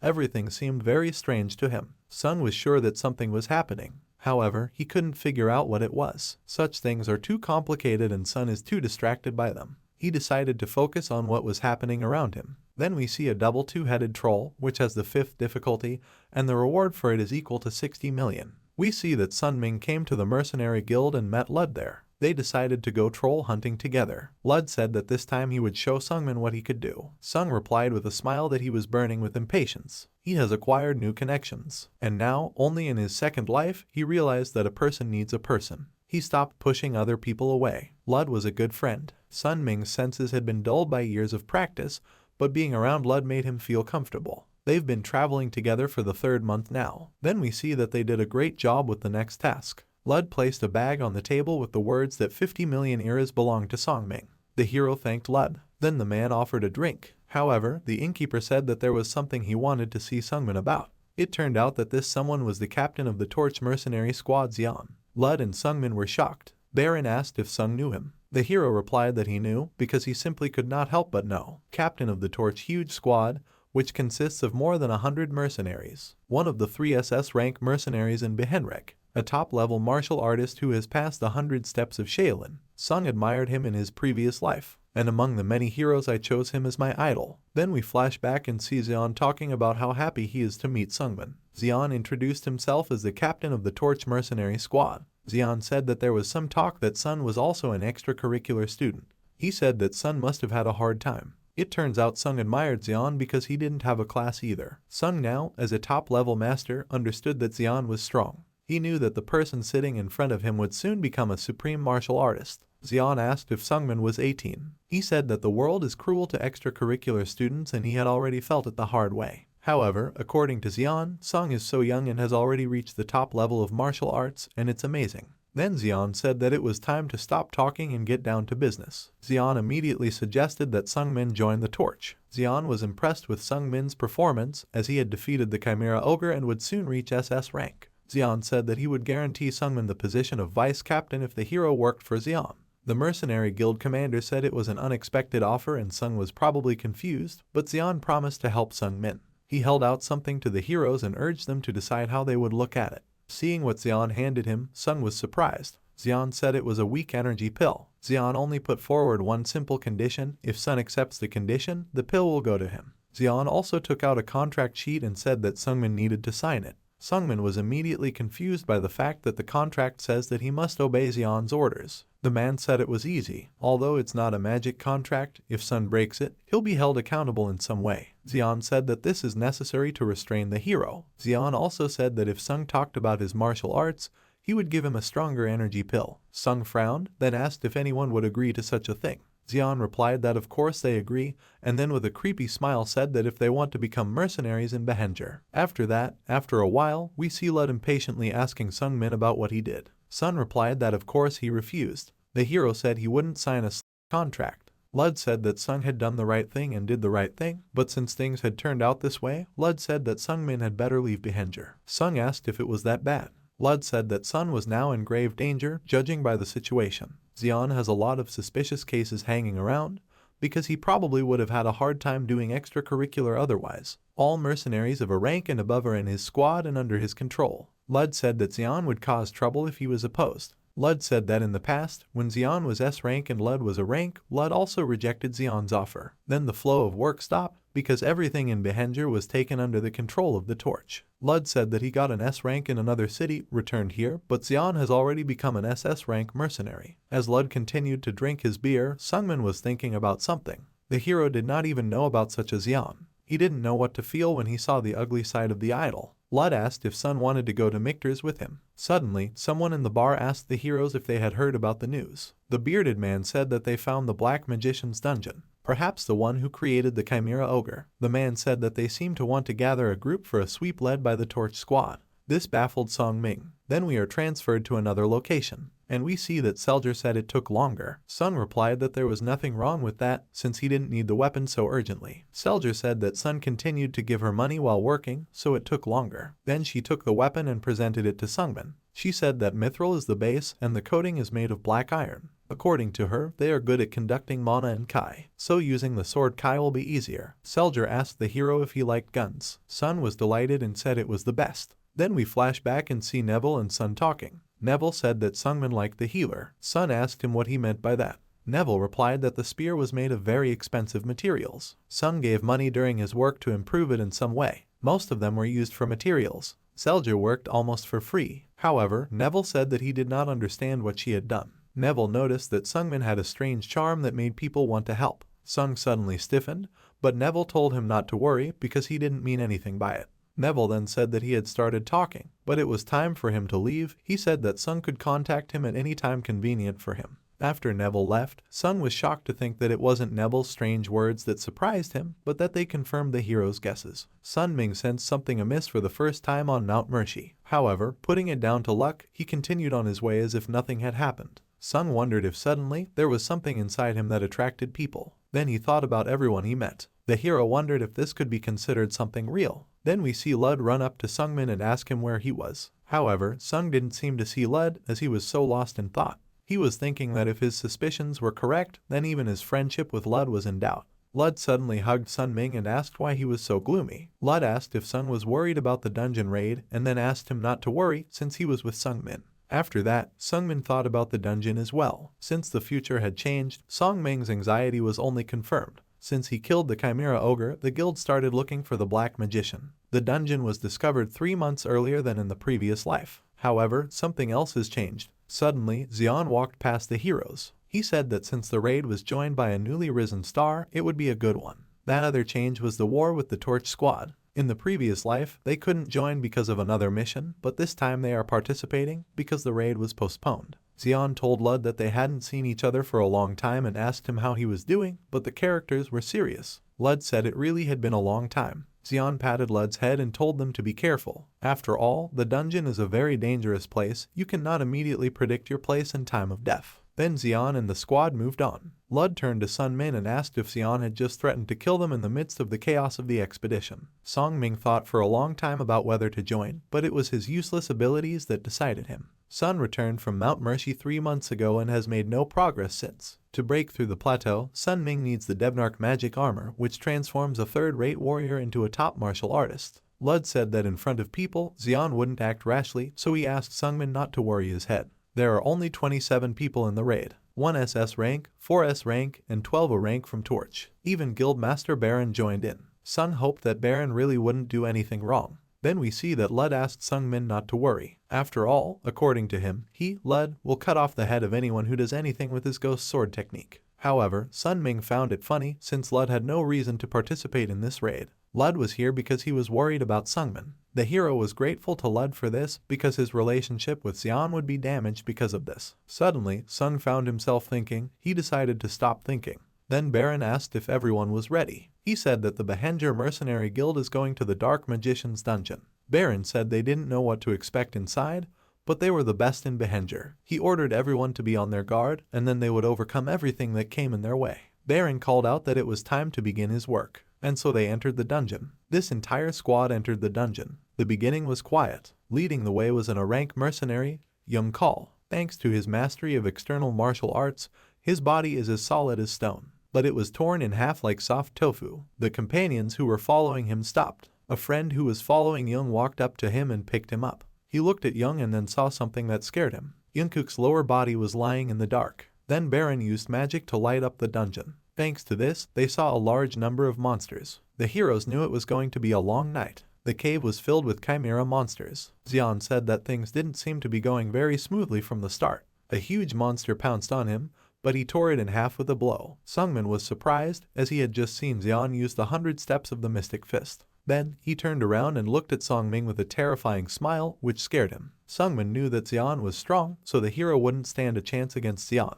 There was also something else that was bothering Sungmin. namely, that there are chimeras here because in Sungmin's previous life, this dungeon was empty. Sun assumed that in that case, the dungeon master was here. Some time passed. Sun knew something was wrong. He saw a large number of corpses of his comrades. Xian said they had too many losses. He asked if it was possible to continue the raid like this. Baron said that Xian's party had suffered little damage, but Xian replied that they were not to blame for their strength. Lud, looking at it all from the side, said that Xian was only protecting his squad. But Lud is amazed that he managed it in such chaos. The team lost 11 rank mercenaries in an hour in the dungeon. Only one of the surviving rank hunters was not part of the torch. This is an independent rank hunter, Tan Masuk. They were sitting scared, then Lud came up to her and said hello, saying that thanks to him, she no longer needed to worry, but he scared her even more. Lud then asked Sungmin if he knew that the arousal attribution theory was complete nonsense. Tan started calling out to the guild leader. Baron asked what was the matter. Tang hesitantly said that huge losses had been incurred.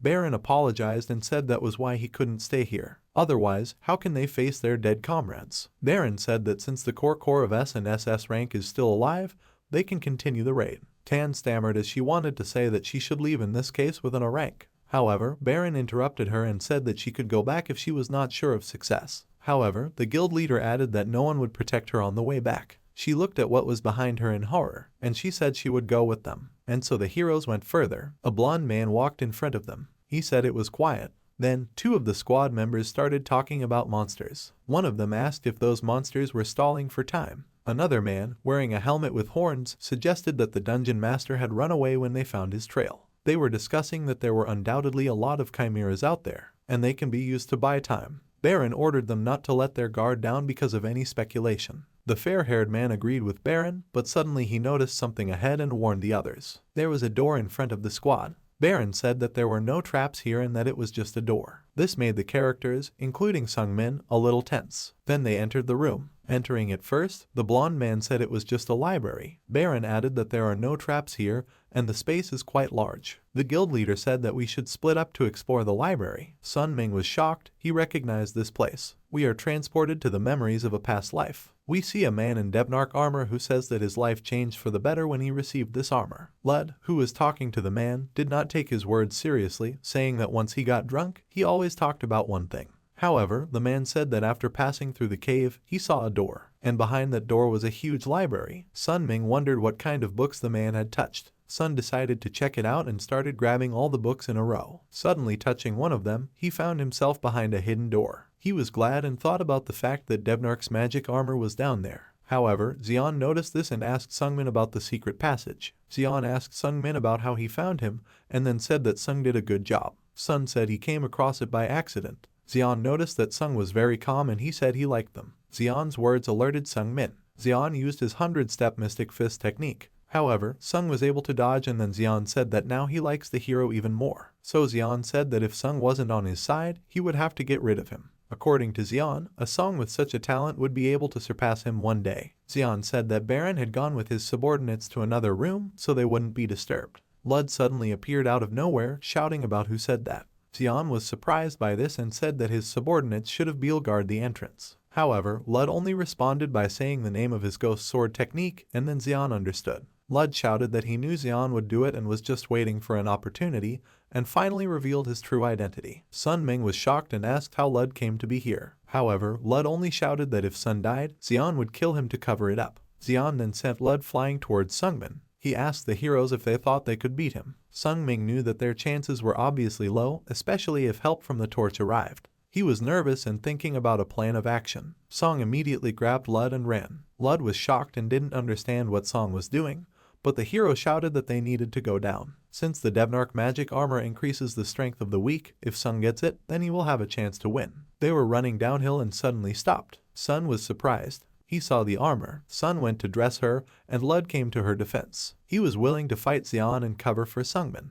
but Xian easily defeated Lud and punched a hole in his chest with his mystical fist. Sung was shocked to see Xian's fist sticking out of Lud's back. Xian pulled his hand out of Lud's chest. Then he kicked it back to Sun Ming's feet. Xian said it wasn't bad, considering Lud had blocked his sword. Sun was so shocked that he still hadn't said a word. He remembered all the good things about Lud. And then I saw him lying there, bleeding profusely. Sun was furious. The hero immediately charged. This surprised Xian and he asked him what he was up to. After blocking the attack, Xian said that he lived like Sung in this world as an extra class student. Xian said that Sungmin knows the laws of this damned world, it's all about power. The villain said that you can't trust anyone. According to him, even the lying around, as he called Lud, would betray Sungmin sooner or later. However, Song continued to attack diligently. Xian resigned himself and said that he didn't think there was any point in this conversation, so he decided to just kill Sungmin. Then we see Sun trying to block the attack flying into a stone wall. Xian said that Sungmin had a good weapon since he blocked again.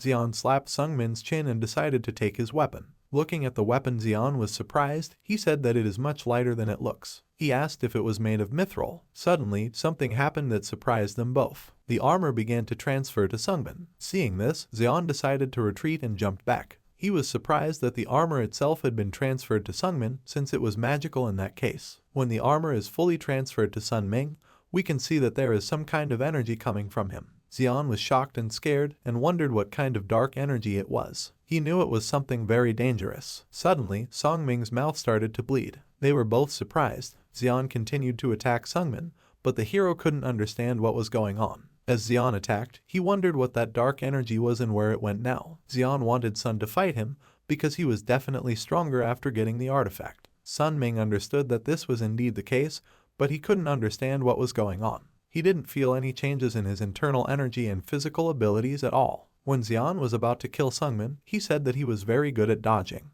But according to him, it's time to end it. Sungmin was angry and told the whole thing to go to hell. Xian was about to hit Sungmin, but a dark entity suddenly appeared next to them. This creature asked if Sung had received Debnark and said it was a good item. They were both shocked by this. This person said that there might be a strong recoil. Xian tried to attack the creature but couldn't break through the shield. This person asked if there was still a contract with Debnark. He said it was strange. This entity also said that Sungmin's soul karma was off course. Sungmin's sharpened sixth sense screamed at him not to fight this. The entity said that Sungmin would make an excellent offering. Then we see the members of the squad and Baron, who runs towards the noise but still doesn't know what happened. They came running and saw that someone in a raincoat was standing there. Baron asked him if he was a dark magician, the master of this dungeon. But then we see the creature turn to Baron and point a finger at him. Baron was startled and recognized it, and the wizard called it by its name, a lick. Baron shouted to everyone that the lick was dangerous and ordered them to run. However, the lick magically killed Baron as if he had fired a kid.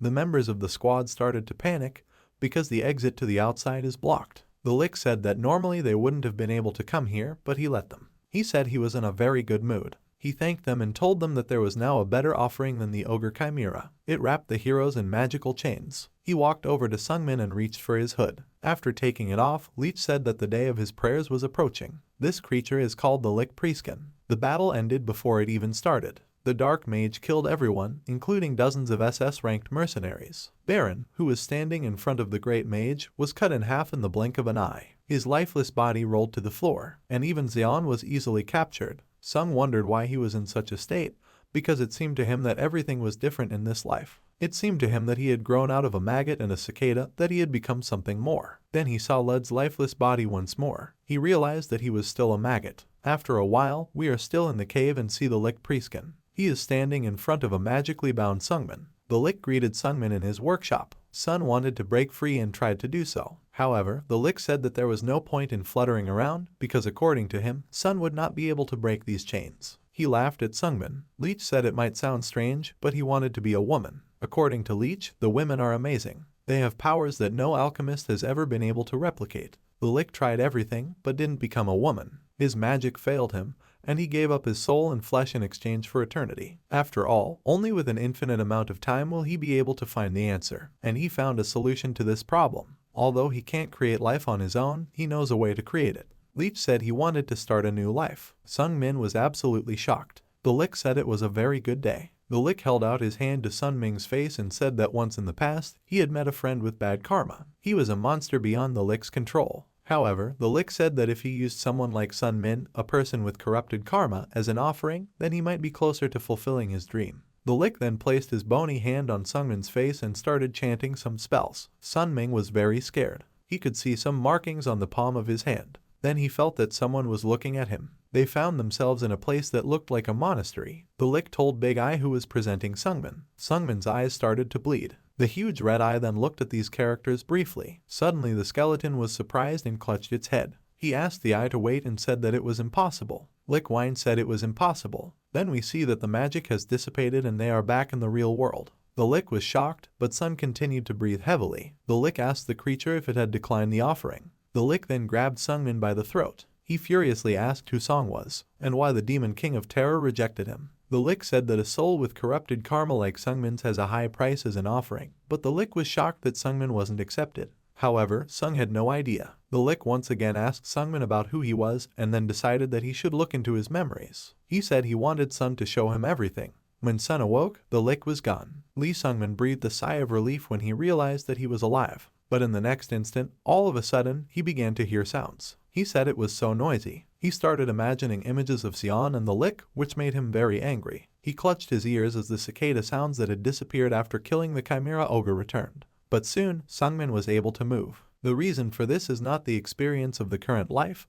but the experience of working as a third-rate mercenary who has hardened his will in an endless battle for life, and the promises he made to his friends. Among them are Nuna and Kh Vichai. He said he would never die. Sun Ming was used to this because it was just a normal trip back to the past. Regret, shame, and self-flagellation. These were the only three things he allowed himself to have when he was surviving. Suddenly, someone spoke to Sun Ming. The man said he didn't know who Sung was, but asked if he could hear him. Sun was shocked because he thought it was telepathy. He asked who it was, and why this someone is talking through telepathy. This man introduced himself. His name is Lloyd. He is the Hazan of the Golden Magic Tower. Lloyd said he was underground, right under Sungmin. The hero remembered Lloyd, the owner of the Golden Magic Tower, a great magician. Sung was thinking that it must have happened around this time. Sung asked him what he wanted. Lloyd telepathically said that he needed help in the car. Lloyd said he was seriously injured and couldn't move. He asked Sungmin to help him get out of this dream. Sun asked about what had happened to Leech. Lloyd replied that the Lick Priestkin had run away. Sung asked if that meant it was safe down there. Lloyd replied that it was true because all the enemies had escaped. Sun asked him why he should believe Lloyd. However, Lloyd swore by his mana and said that if what he said was true and Sun helped him, then Lloyd would reward the axe well. Sun still agreed to the rescue. Then we see Sun save the human world. Lloyd said it was lucky Sun wasn't too late yet. Lloyd said that when he sensed someone's presence in the dungeon, he jumped at the last straw and contacted the hero and got lucky. Lloyd is the master of the Golden Magic Tower and a great magician. Sun Ming realized that the battle, judging from the footprints, wasn't a small one. He looked around and looked at Bull and said, "Found it." He saw Xian's lifeless body on the floor, a hole torn in his chest. He was shocked and turned to Lloyd and asked what had happened here. Lloyd said that it wasn't important right now, and then it was as if he ordered Sungmin to quickly come over and help. However, Sun Ming took his time and asked what Sung Ming needed help with. Lloyd asked Sung Min to help him get out of the dungeon. Lloyd asked for something else. He pointed his finger at the heart and asked it to be destroyed. However, Sun Ming was shocked and couldn't understand what the was going on. Lloyd said he didn't know either because Lick Priestkin had made the heart. Lloyd said it was a very dangerous thing and they needed to get rid of it. Sun agreed to this and decided to attack the heart. He hit, but nothing happened. Then he decided to try again and we see that the heart does not break because it is very flexible. Then, tentacles suddenly appeared and grabbed Song Ming. Although the hero beat with the help of Kai energy, however, this did not help. At this point, the hero became ill. It turned out that it was now the heart in Sun Ming's chest. Thus, Sungmin obtained the Black Heart.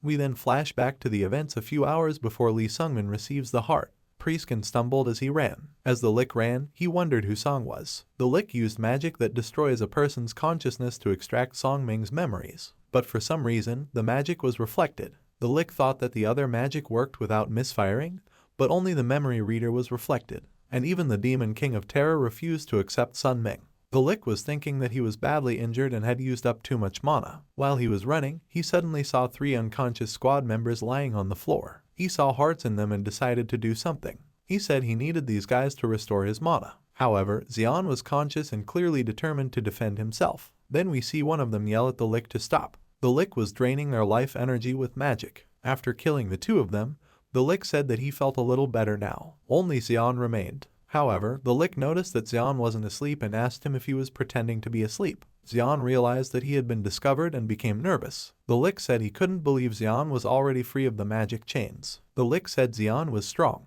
The commander of the torch asked if he would do the same to his comrades. The Lick laughed and said that Xian would be much more useful. The Lick was about to say that he would do something for a soul of this level again. However, Lloyd suddenly appeared and asked what the Lick wanted to do again. Lloyd said Leech still seems to be doing this disgusting and disrespectful research. The Lick was surprised and recognized Lloyd, who in turn told him that 10 years had passed and he had finally found Lick Priestkin. Oich said that Lloyd was a stubborn scoundrel and asked if he was still following him. However, Lloyd only replied that the Lick didn't look very good and asked if it had taken a lot of damage or something. However, this was great for Lloyd because it would only make things easier for him. He said that he would first destroy the Lick's body and then slowly search for its life force vessel. Then Xian also called out Lloyd's name. He recognized him and said that Lloyd was the owner of the Golden Magic Tower and a great magician. Xian said that he would help him and offered to destroy this evil together. However, Lloyd replied that Xian wasn't strong enough to help and asked him to just stay out of the way. The Lick stood there in horror and wondered what the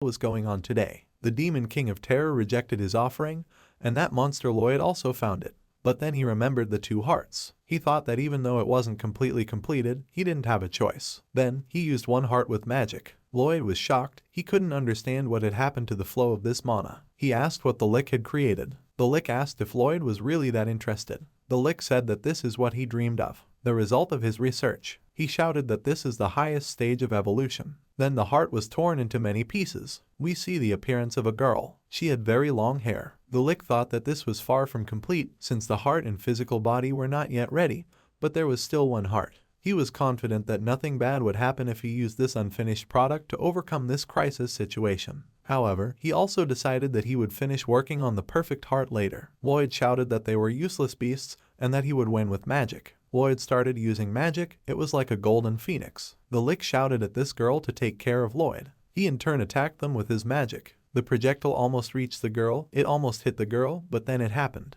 Lloyd was shocked that his magic had dissipated. The Lick said she was doing great and wanted to give her some orders. However, she turned to him, calling him father. She said she was hungry. The girl said she was very hungry. She aimed for Xian. At the same time, we see that it has penetrated his chest. She was able to punch a hole in Xian's chest. That's how the captain of the strongest mercenary guild in Behenger, who was close to becoming a supreme martial artist, fell down dead before he even realized that his heart had been ripped out. What happened next was pure madness. Lloyd was shocked and terrified, and the Lick was laughing at the top of his voice as if nothing had happened. This girl ate Xian's heart. That's when Lloyd realized she was a monster. Then we are transported to reality. Lloyd continues to talk about this battle, saying that it continued and he spent all his mana on the girl. Priestkin then ran off with her. Lloyd said that was all that happened there. And then, he once again thanked Sungmin for his help, and for saving a life, and also for destroying that heart. However, that heart still hadn't been destroyed. Sun said that even though he didn't see it, he immediately lost consciousness after his speech. He said he was doing what he had to do. However, Sun was concerned.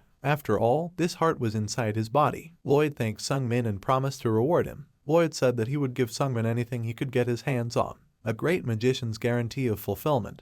But for now, Sungmin didn't need anything, so he decided to save the reward for later. Sung was thinking that if Lloyd found out that the hero had swallowed the heart, he would try to kill him right away. Priestkin was the master of the Black Magic Tower, but he broke the taboos, so he was ordered to be killed. The owner of the Golden Magic Tower, Lloyd, went on a mission. At the end of a decade-long search, he was lucky enough to stumble upon a raid. In his previous life, he probably died in that cave because the raid started later. So Lloyd went missing. Because of regression, the dead person is alive and the living person is dead. Sungmin lost his temper when he thought about it, because Lloyd was dead. Sun thought about being a frog at the bottom of a well. The hero in his world was Xian and the other mages. They could kill many monsters with a wave of their hand. Sunming's heaven was just a small grain of sand on a huge mountain. Somewhere there is always a wider view. This depressed Sun Ming. He wondered what level H which I had already reached. Sung admitted that he was nothing more than a maggot. He had known this already on Mount Mercy. However, he knew that it was ridiculous to despair over something that was not given. Sun was sure that the maggot's path would gradually crawl through. However, he wondered how to do it.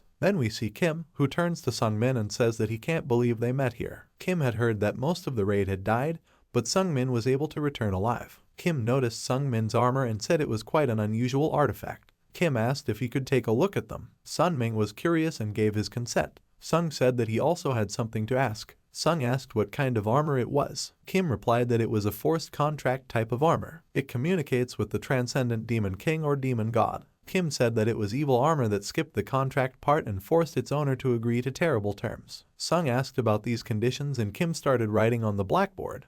He said that there is a third-rate martial artist, and that master has the potential to become a top master. If he puts on the demonic armor, then his potential will awaken and he will become a supreme martial artist. But after death, his soul will belong to the Demon King. And all this regardless of the user's desire. Sung said that nothing happened to him when he put on the armor. Kim said it was very interesting. There are two options. Either that or Sungmin doesn't have the potential. Either a contract is made with a creature stronger than the owner of the demonic armor. Kim said he was betting on the latter and then asked if Sungmin had anyone in mind. Kim asked why the Demon King of Terror rejected Sungmin. Kim said that even if the contract is not drawn up, Sun can safely use the armor. They have several useful spells cast on them. Kim did something to the armor with magic and it disappeared. Then they became a bracelet. Kim said that Sun could normally wear them as a bracelet. If Sun infuses them with mana or internal energy, the armor will return to its original appearance. Sungmin asked a second question. He said that Priestkin tried to present it as an offering to the Demon King of Terror. Kim said that the Demon King of Terror is a very high-level transcendent being. With his gaze, he causes terror in any creature below the level. But Sun kept his sanity even when he looked at him, and even the Dread King couldn't accept Sungmin as an offering. Kim smiled and asked if Sung now understood what was going on. Sung asked in surprise if this meant that his soul was a level higher than the Demon King of Terror. However, Kim chuckled and said that he couldn't answer that because he didn't want to bleed again. This greatly shocked Sungmin. Then he asked a third question and told me that he had absorbed something strange. However, before he could finish, Kim asked if Sungmin was talking about the Black Heart. He asked if it was made by Priestkin. However, Sung replied that he didn't know for sure, but he didn't feel any foreign energy inside. Kim explained that Priestkin was doing research on a higher form of life. If the heart is the product of his desire, then Sung can benefit from it many times more than from the armor. Kim apologized and said he couldn't give a better answer. However, according to Kim, it can be done by God. Then Sun remembered Mersha's words that if Sun wanted to pass the trials, he must go to Dreamer and meet the time god Denner. Sung wondered if the time god Denner could answer his question. The hero thanked Kim and said that he was very helpful. Kim replied with a smile that it was easy for him and Sung could come in at any time. Suddenly, the smile faded from Kim's face and he said that he liked Sung. It looked really creepy and startled Sungmin a little. Then he left Kim's house. The hero thought that he had learned a lot from the conversation with him. However, he had even more questions. Sun decided to go to Dreamore. However, Scarlet suddenly ran over and kicked him. She was annoyed that he had contacted Kim again, because she had warned him. Sung said that Scarlet was a magician after all, and asked why she kept hitting him every time. Scarlet replied that magic would have reduced him to a pile of ash. Scarlet told Sun not to look for good from this guy, but Sun replied that he had questions. Scarlet then exclaimed for him to better ask his questions to her. Sun then asked Scarlet how old she was. This confused and angered her. For a second, she was ready to kill Sungmin. But then she told him that women shouldn't be asked such questions. Sun assumed she was older than she looked. Scarlet had also heard that only Sun had survived the raid. She asked if he was okay. The hero replied that he was fine, but he still hadn't moved away from Lud's death. Scarlet noticed that Sungmin was sad. She asked him what he would do now. Sung replied that he was going to go to Dreamore because he had some business there. Scarlet was surprised and happily suggested that they go together. She said that she also had business in Dreamore and asked if it would be better to go there with some good company. Then she saw a frightened Sungmin and asked if he wanted to, but Sung replied that he wasn't at all and was so happy. However, this is not really true. Sun doesn't mind going with Scarlet. She is a genius with unique magic, the founder of the Lesser School, and the future mistress of the Crimson Magic Tower. Sung knew that being friends with such a person would only be good for him. However, he was wondering about one thing, namely, why people are so kind to him. Sun believed that if the attraction came from the subject behind Nai, then all of his relationships were fake. Lud joined the raid because of this. Song wondered if his death wasn't in vain then. The hero thought that so far he has only a suspicion and no evidence. But if this is really the case, and Scarlet decided to join him on the road because of something like this, if something goes wrong and she meets the fate of Lud, then Sungmin won't be able to forgive himself. That's why he doesn't want to go with her. When Sun saved Lloyd and got the Black Heart, he searched Xion's corpse. The commander of the Torch clearly kept everything of value to himself. Sun found some amazing things. Xion had a small and large energy pill and a secret Shaolin manual on top-level martial arts. These were all priceless things. Song was holding a small energy pill in his hands. He decided that the worry could wait and he needed to get stronger first, so he took the pill. He was thinking about passing the energy through his body first. Sung was thinking about something. Then he started trying to focus. But then I got up and started looking at myself. He couldn't understand what was going on because he didn't feel any changes. Usually, when one drinks a small energy pill, the internal energy of the elixir rages inside the body. Sung already thought that the pill was fake. However, then a glow appeared on his stomach. As a result, his internal energy increased many times. The small energy pill wasn't fake. Usually, when a person consumes an elixir, the internal energy of the elixir begins to break out. To successfully absorb it, you need to make it circulate inside. But Sungmin didn't have to. He managed to absorb all the internal energy of the weak energy pill. It's hard to absorb even a part of it, but Sun was able to absorb all of it. He couldn't understand what had happened then. He wondered if it was possible that it was the heart. Then he looked at the box. It contained a large energy pill. Sungmin was able to perfectly absorb the internal energy of both the small and large energy pills. After that, Song was almost on par with the supreme martial artist in terms of internal energy. He wondered why he could effectively absorb it without loss if it was the influence of the black heart. Song didn't know for sure, but it was incredibly beneficial. He was able to make up for his eternal lack of internal energy. Then he decided that he needed to take care of them now, so he took out the books that were written about the 100 steps of the Mystic Fist. He looked at the books and an idea came to him. After a while, we see Scarlet asking him if he is definitely going to Breton and not to Dreamore. Sung said that he did, and it turns out that he won't be able to go with her. Scarlet asked why he had abruptly changed his direction. Song said that it was because he had obtained the Shaolin Temple's secret martial arts manual and wanted to return it. And the Shaolin Temple is located in Breton. Scarlet was surprised and asked if Sun was. She asked why he would return the manual to Breton if he could study it first and then sell it. Sung said he had already read it. According to him, he tried to sell the manual, but since there are a lot of similar manuals on the market, they don't buy them. Sun said that it would be hard to sell it for the real price, so Sun intends to return the book to the Shaolin Temple and get a reward. She asked if that was why he didn't want to go with her. Sung replied that it was true, since she only had business in Dreamer. But then Scarlet happily said that she also had things to do in Breton. Sun was baffled. Scarlet said it wasn't really about Breton, she just wanted to see the world. She said that cities are not quite suitable for her, she prefers to train in the mountains. Scarlet said she was going to settle down somewhere after the trip. He asked her if she wanted to go back to that time. Scarlet was embarrassed and exclaimed that she was going to bathe. After that, she hit Sun Ming. Scarlet then told Lee that they could go together. She mocked him and decided everything for him. Then, Sun himself, under pressure, offered to go together. Scarlet patted him on the head and said that was different. Sun said he needed to get ready and asked if they could leave in a week. Scarlet agreed and said that she would close all the questions in a week. Sun decided that he needed to think about it in a positive way since he could talk to her on the way. He didn't think anything bad would happen if it was just the two of them. We flash forward a week and see how the girl who was created by Priestkin came out of the forest. It turned out that she went out to the heroes. Sun was shocked by this and Scarlet couldn't understand why Sun was so scared. The girl said that after meeting Sungmin, she felt very strange. Nasty tentacles began to appear from her hand. Then, they turned into a giant hand. She turned to Sun Ming and asked him who he was. Then we flash back to the past and see Priestkin sitting up after the battle with Lloyd. Priestkin said Lloyd was too strong. Priestkin barely survived. He was surprised that such monsters are called geniuses. If Priestkin hadn't woken the girl up in time, he probably wouldn't have left alive. This girl was sitting not far from him and he turned to her. However, she didn't answer. Then he called out to her again. He did not give her a name, but called her child. Priestkin reflected that perhaps because of the rush to wake up, he didn't have much control over her yet. After all, she doesn't listen to his orders. But he was content that at least she didn't attack him, because the seal of obedience worked perfectly. He approached the girl and asked her if she remembered what he said. Priestkin said his heart was where she'd first opened her eyes. He asked the child if she would find him, but the girl was silent.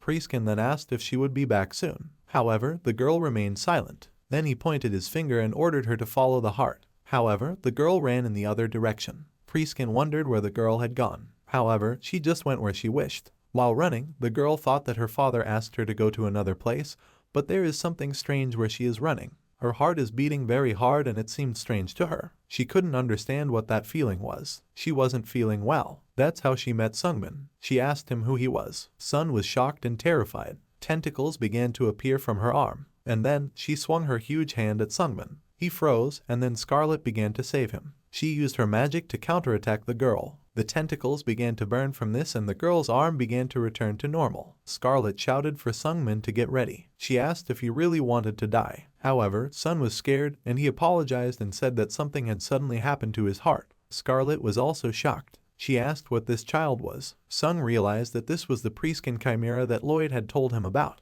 He couldn't understand why she was here, but he assumed that she had come back to get her heart back. The hero was terrified as she killed Zon without batting an eye, and even the great mage Lloyd barely survived meeting her. He began to fill the armor with energy. At the same time, he wondered if he could handle it. But then he remembered that he was with Scarlet, so he decided that he had to manage. Priestkin's chimera started attacking Sungmin. The hero of course began to defend himself with his spear. He was shocked. She launched an attack from the other side, but he still managed to block. She continued to attack Sungmin. During the battle, the hero spoke unflatteringly about her. After all, her attacks in his opinion are not ordinary at all, and her fists hit harder than an ogre chimera. Song was thinking that if he didn't increase his internal energy with the elixir, it would be very problematic. He was glad that he had very successfully asked the healer to lighten the armor. Now it can move much faster. Scarlet yelled at Sungmin to move away. With her magic, she attacked the girl. The girl was running away, but when she saw that a fireball was flying at her, she stretched her arm and took the blow. It was very unpleasant for her. Scarlet said it was pretty sick and should be very hot. Scarlet said that the girl has a strong magic resistance. The girl can neutralize most spells, but according to Scarlet, she has a little special magic. Scarlet boasted that normal magic resistance was useless against her magic. It's a secret magic specially refined by her. Scarlet was about to say something about what to do if the girl didn't want to turn into embers, but suddenly she saw something in front of her and was surprised. The girl attacked her, but Sun managed to save Scarlet. Sung asked if his aid debt could be considered paid off. The hero was surprised and learned something from the girl's attack. He realized that the girl was actually using the 100 Steps Mystic Fist. He remembered that Lloyd had mentioned that she had eaten Xion's heart. Sung didn't want to believe that she was so capable of absorbing abilities. He was worried that this girl was just a monster. Sun was very nervous. The girl continued to attack him. However, he was thinking of neither parrying nor defending. The girl said she asked a question and then asked him why he wasn't answering it. She was angry and asked him again about who he was. This scared Sungmin even more. Scarlet used magic to help Sungmin and push her back from the hero. Then Scarlet called the girl baby and said that she had attached stars of good luck to her. She advised the girls to count them. She began to mock the girl and asked her if she was really angry. Scarlet suggested that the girl try to kill her again since she was so emotional. The girl was very angry. She was furious, but suddenly something surprised her. Hands appeared out of the ground, holding the girl's legs. It was Scarlet's doing. She said she could do it if she could. While the girl was still angry at Scarlet, she was already being attacked by Sungmin. In the moment before the attack, she saw him and quickly understood what to do. Somehow, she managed to free herself from the hands, but her feet were still on the floor. Sun was shocked that she had cut off her own legs. Sun used that punch to cut off the girl's arm. At the moment when she landed, she was missing 2 legs and 1 arm. However, she landed on her own 2 feet and her arm had already grown back. Sungmin and Scarlet were horrified by this. Her limbs immediately regenerated. Scarlet said that the girl was just a monster because even what Scarlet burned was perfectly restored. This greatly annoyed the heroine. Sung asked if she was just annoyed by this situation. Scarlet replied that it was true, and then explained that even perfect regeneration has its limitations. If you run out of mana, your regeneration will also stop. Scarlet said that after facing each other in battle, she realized that if they fought her together, they would have a chance. Or rather, this way they can continue to deal a lot of damage to it. She said that sooner or later, the girl's mana would run out, and the victory will be for them. The girl who heard this smiled, and then she showed them her mana pool. Scarlet said she took it back. She asked what kind of infinite amount of mana she had. She said they were in big trouble. Then we see her use her tentacle to push Sungmin back. She threw it into a tree and did a lot of damage. Scarlet asked if he was okay. She was angry and yelled at him, saying that he couldn't die. Sung thought about how he should have changed, and he's changed. He changed and changed the world around him. This is what he achieved on Mount Mercy, but it wasn't enough. He dreamed of the unattainable. The larva can only crawl. If 1 step is not enough, then you need to take dozens or hundreds of steps. But Sun couldn't do it. Just 1 step was enough for him, namely Mount Mercy. The truth is, it wasn't just because of the demon armor that he left her. He ran into a wall that seemed insurmountable to him and gave up, tempted by the easier route. The demonic armor was just an excuse to leave the mountain. The price was too high, and Sun lost Lud. Song felt useless and worthless, so he has to fight, but then he ran away. He shouldn't have done that. It had been so long since he had felt the weight of the spear and the constant noise of the cicada. Sung wanted to stand shoulder to shoulder with Hwichai. I wanted to change my fate. Lee Sungmin doesn't want to die. His dream is exorbitant for an ordinary larva. Sung was thinking that he definitely didn't want to die. However, he knew that this was almost impossible for him to do today. Then he thought that if the wind that Sung didn't deserve took over, it would be orders of magnitude stronger than him. Sungmin won't need to step forward. Then we see Song attacking the Priestkin Chimera. He used the weapon's Kai. He was getting better and better at using it. As a result, he had a weapon Kai shape that matched the shape of the spear tip. Attacking the girl, he saved Scarlet. He drove the spear straight into the girl's huge arm. She was shocked. He cut her arm in half with this attack. She screamed again and asked him who the hell he was. Sung answered her. He said he was Lee Sungmin. Scarlet was shocked by all of this. The hero introduced himself and said that his name was Lee Sungmin. The girl who was bleeding profusely also decided to introduce herself. She said her name was Ain. They were facing each other. Ain was injured, so she turned around and decided not to continue the fight and ran away. After that, Sun lost consciousness. Then we flash back for a while and see that Sun has already woken up. He was wearing a lot of bandages. Scarlet was sitting in front of him and he asked her where he was. The girl replied that fortunately, Sun didn't die, but only passed out for 3 days. She said they were in a village nearby. Sungmin was also examined by a doctor, and she used an external wound healing potion. Scarlet asked him how he was feeling. Sung didn't feel any stiffness in his movements. She didn't believe it and asked him to stop taking heart. She asked if he knew how many bones he had broken. However, Sun said he was serious. She asked him if he really claimed to have fully recovered in 3 days. Sung thought about it and suggested that it might be the effect of the black heart. Then Scarlet looked at him and thought. She said there was definitely something Sun wasn't telling him and asked him about it. She asked him about the monster and then said it looked like he knew something about it. She yelled at him and told him not to hide anything from her. Songming still decided to tell her everything and started to tell her. Some time later, we see Scarlet discussing the black heart. She said she now understood why Sun went to see Crazy Kim. According to her, Sun had experienced hell and obtained a piece of mana with incredible power. She didn't even know if he was lucky or not. Then she said that he was lucky because if she hadn't forced herself on him, Sun would have died. The hero agreed with this. Scarlet was surprised by his reaction and asked where her thanks were. But instead, Sung asked her why she didn't run away. After all, in that situation, she might have died, but Aina's target was only Sun, so Scarlet could have escaped. Then he asked again, so why didn't she run away? Scarlet said, does Sun want to ask why she didn't leave him to die? Sung said that wasn't the case, but Scarlet immediately replied that she didn't run away because she didn't want to. She wanted to say something else. She stood up and thought about it. Scarlet asked if Sung had been through the war. Sung said he hadn't. Scarlet said it was just as she thought. Scarlet said that when she was younger, before I was so and I was just a cute kid. She doesn't know where or when, but suddenly the war started. Scarlet said that the war was disgusting. It burned everything that was most precious in its path. The hometown of Scarlet and all the important people. Sung looked at Scarlet questioningly. She said it was hard to get used to the emptiness in your heart. That's why she didn't get close to anyone. Then she asked what she could have done because all this happened in front of her eyes. She said that she couldn't leave Sungmin alone. Scarlet said she recognized that expression. She asked if Sung had ever lost someone before. Sung just looked down thoughtfully. She tried to cheer him up and told him not to worry about small things because she was still alive. She said that she had survived the war and all the hardships along the way, so luck favored her. He said she was on the edge of death anyway. However, she replied that she had her best technique stashed away for such cases and would have survived even if he hadn't caught the last attack. She asked if Sun was traveling alone because she was afraid that people nearby would die. She then said that she would give him advice as an elder. She said that if he didn't want to lose important people, he just needed to get stronger. She urged him to become so strong that he would never be in danger again. She does it herself. Sun asked if anyone knew that, and Scarlet said it was pretty obvious. She said that if that was the case, it would be better for Sungmin. Scarlet said that since Sung understood what she was saying, she would go get some strength. She informed him that they were leaving for Breton tomorrow. Sung thanked her, and she told him not to overdo it. After she left, Songming still had a smile on his face. He thought about what she said about just getting stronger, but he already knew that. At the last moment, what was released from his spear was enhanced energy. He was inspired. Sun decided that he didn't need to think about useless things. He'll just keep getting stronger. Then we flash forward to see Scarlet happily talking about how they've finally arrived in Brendan. Scarlet said it was her first time in a Central Plain city. The good thing about them, she said, was that they weren't attacked again. She asked Sun what they were going to do. She asked if they were going to Shaolin right now. Sun said he hadn't decided yet.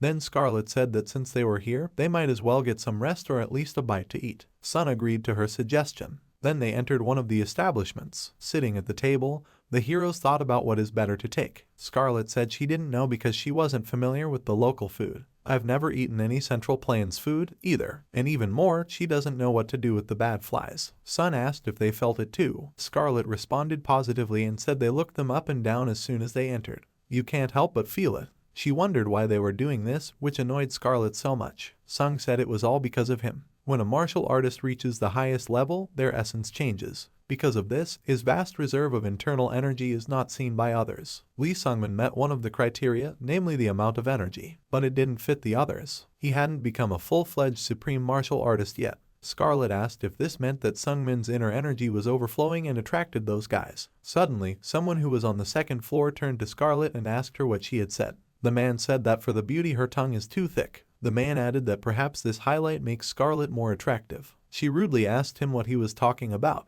She asked if all the cogs were in place in his head. The man laughed and said that as expected, the beautiful flower has sharp thorns. Scarlet told him to just already and then asked if his mother had taught him to speak from novels. Scarlet said she was serious and advised him to go back to eating and not talk nonsense. She said every word brought him closer to death and her hands were itching. But the man was very angry. Sung said that the man looked furious. Scarlet, as if she didn't understand anything, asked why. The man said he was giving me one last chance to take it back. She asked him what he would do if she didn't take it back. The man immediately pounced on her with a sword. However, Scarlet didn't care at all, she just asked Sungmin to save her. Sung analyzed the opponent and realized that he was a martial artist of about first class. He couldn't understand why Scarlet would want to pick a fight. Suddenly, something stopped the man. Sun was surprised by this. Someone intervened and said that you shouldn't behave like that in a tavern. It was a man in a raincoat, and he said that the attacker was bad at judging because he threw himself at the enemy much harder. Sung saw the coin. The hero was surprised that the aggressor was knocked out with a coin.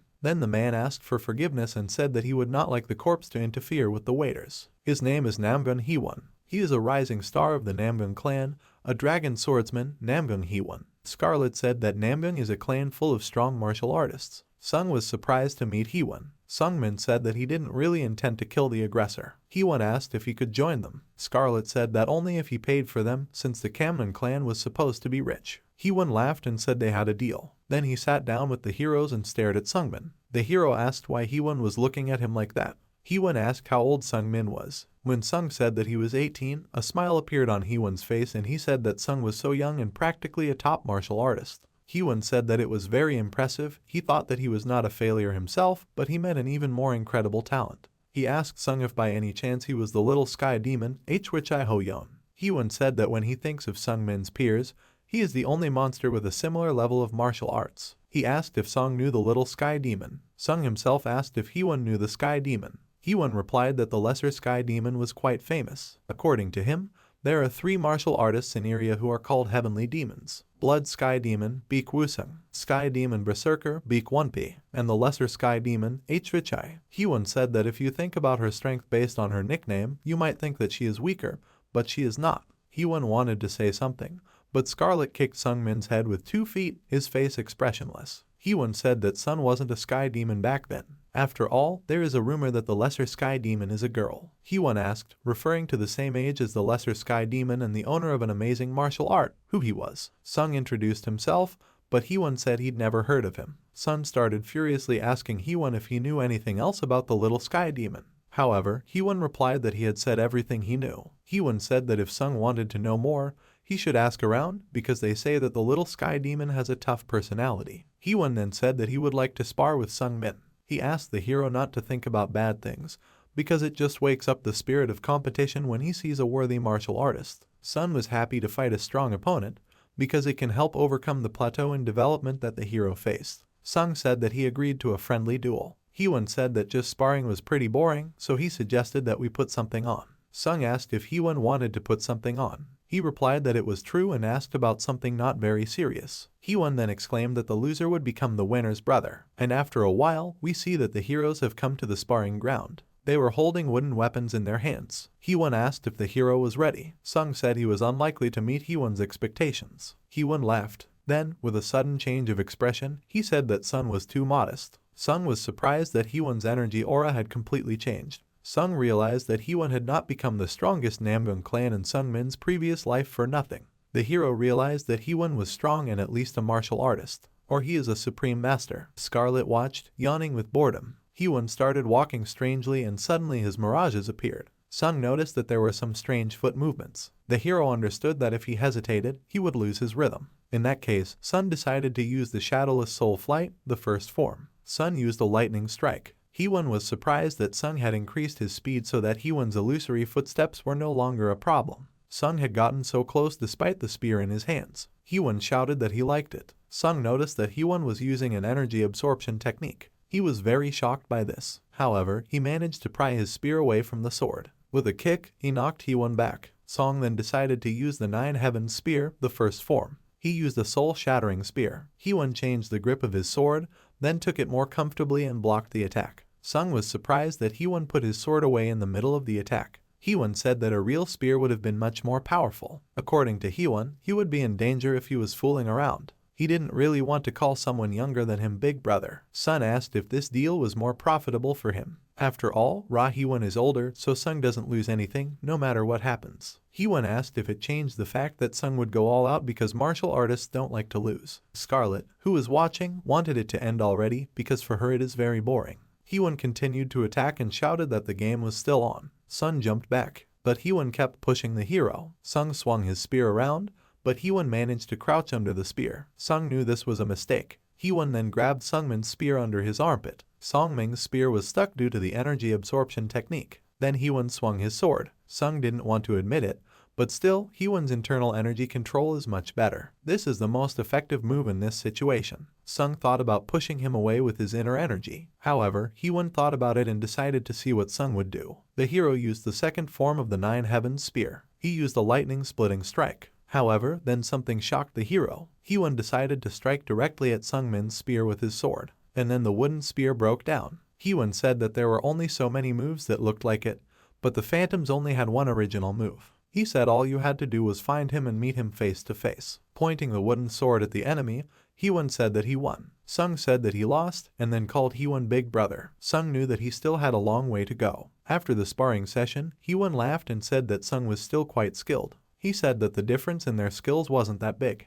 as in the level with the amount of internal energy. Hyewon said that Sungmin's spear skills were really amazing. Hyewon said that Sung is good at basic techniques, but the more advanced techniques are still lame. Hyewon said that Sungmin had few opportunities to apply them in real combat, and also, his control of internal energy is poorly honed. Because of this, even in small collisions, Sung takes too much damage. Hyewon said that he won overall only because of experience. Hyewon said that since they were already brothers, he hoped that Sung would keep him company. Hyewon exclaimed that he would go to the Shaolin Temple. Sung was surprised and said that he was going to take it. Hyewon called it an amazing coincidence. Scarlet almost fell asleep from their boring duel. When she woke up, she saw that the heroes were having fun and laughing. She couldn't understand what was wrong with them, but that wasn't what she didn't like. Then we see an old man sitting and meditating. He says that he feels the approach of the almighty god of chaos.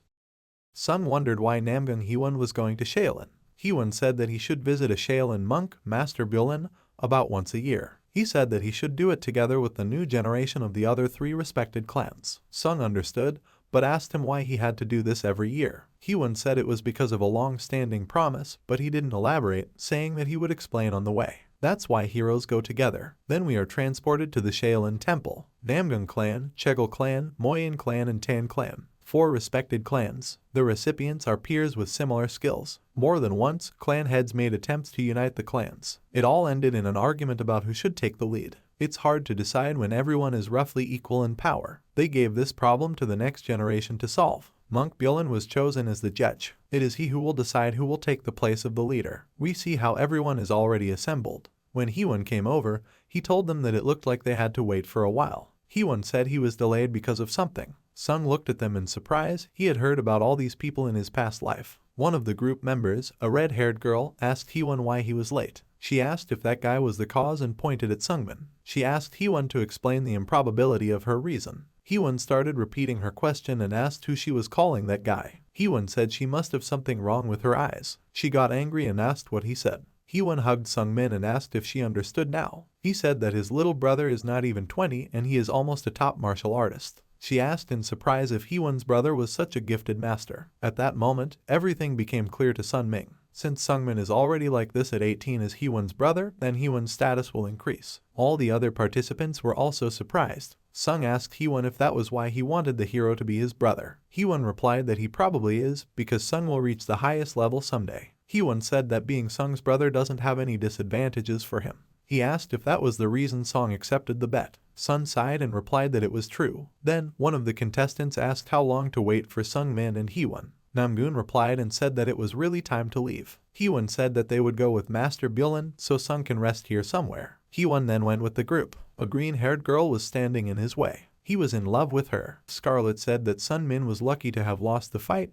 but he had such a reliable ally. However, Sungmin didn't like Scarlet saying that. Then the monk asked them to come with him because they had prepared dinner for the heroes. Scarlet said she hoped the food in the temple was delicious. Then we flash back to the house and see that Scarlet is upset. She realized that there was no meat here, so she was disappointed. Sung said it was a temple after all. After tasting the food, Scarlet was satisfied, although the taste of the food was not rich, but it was pleasant. Sung then began to think about how he should return the secret manual he found on Xian and return to Dreamer. Suddenly a man came into their room and said that the monk wanted to see Sun Ming. Sun assumed that the monk was Master Bulan. Sun couldn't understand why the monk wanted to meet him. Sun Ming doesn't know much about the monk, because in Sun Ming's past life, Master Bulan wasn't very bright. However, Sung remembered that the monk had a nicknamed the eccentric Buddha. When they met, Bulan immediately said that Sun was a favorite of the almighty god of chaos. Sun asked what Bulan was talking about. The monk replied that the god of chaos is an immortal being beyond human comprehension. Sun was very interested and asked the monk to tell him more. However, the monk replied that this was impossible. Bulan said that if he told Sungmin and survived, he would get rid of the flesh and become a god in heaven.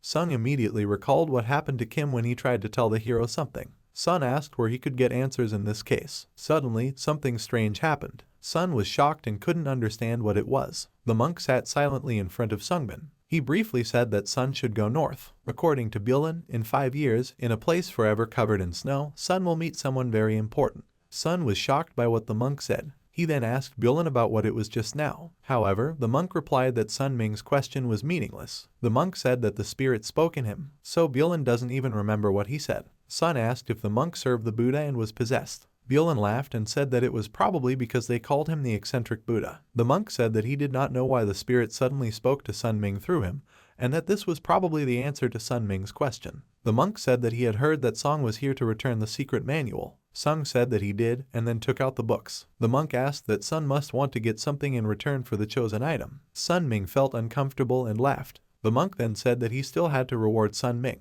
He threw something at him and said it was a large circulation pill. The monk told Sun Ming to eat it. Song was shocked to find that he had a large circulation pill in his hands. He couldn't believe that he was given such a valuable item for a simple guide. The monk said that Song was making a fuss about the reward for nothing. Bulan said that Sun was just like which I had described him. Sun suddenly became serious. He asked about the person the monk had just mentioned. The latter asked if Sung was asking again, although he could hear everything clearly. Then the monk said the name of which I once more. Sung asked in surprise if she was here. The monk said it was interesting. However, Sun Ming was eager to find out and asked the monk to tell him if he knew. The monk started to talk about something out loud, and he told Sun Ming that since the hero wanted to know so much, he should fight this guy. It was Jai Hak, the future of Shaolin. Then we flash forward a while in time and see Jai Hak standing with Sung lying in front of him. Sun lost. Sun Ming felt so pitiful that he couldn't even contradict his thoughts, which told him that even though he had trained for years, he was still losing. Sung thought about how he had lost the fight against Namgoon Heewon, but at least he had done something. But it was as if Jai Hak had taken the candy from a child. Sung wondered why he hadn't heard anything about Jai Hak in his previous life. Sung wondered who Jai Hak was. The monk then asked Jai Hak what he thought. Jai Hak honestly said that Sungmin was lacking a lot. According to the monk, first of all experience. Although Sun Ming's spear technique is quite advanced, but he is not able to realize its full potential. Also, according to him, Sun is bad at controlling internal energy. The hero's large amounts of energy are still beyond his control. The monk said that the total energy within Sun Ming was not balanced. Sun asked what Bulan was talking about. The old man answered that such things are very rare. The old man then started to do something to Sungmin, but Sungmin resisted. In the end, we see that the old man tied his walking stick to Sun Ming's leg and asked him to try walking like this. Sun asked how Bulan thought he should walk like this. Bulan said it was really hard to move like that. According to the old man, this is the current state of Sun Ming's body. Just as ridiculous. The first is intelligence. Song has a good understanding of the first martial art, the second is energy. But the amount of internal energy quickly increased. The third is the body, and Sun Ming's body was not ready for this, there is no understanding, and also the main vessels are clogged. The old man said that despite the high level of understanding and energy, the energy is stagnating in Song Ming's body. Song realized that his internal energy had increased due to the pills, and his comprehension was due to the fact that he had learned improved sword energy while fighting Ain.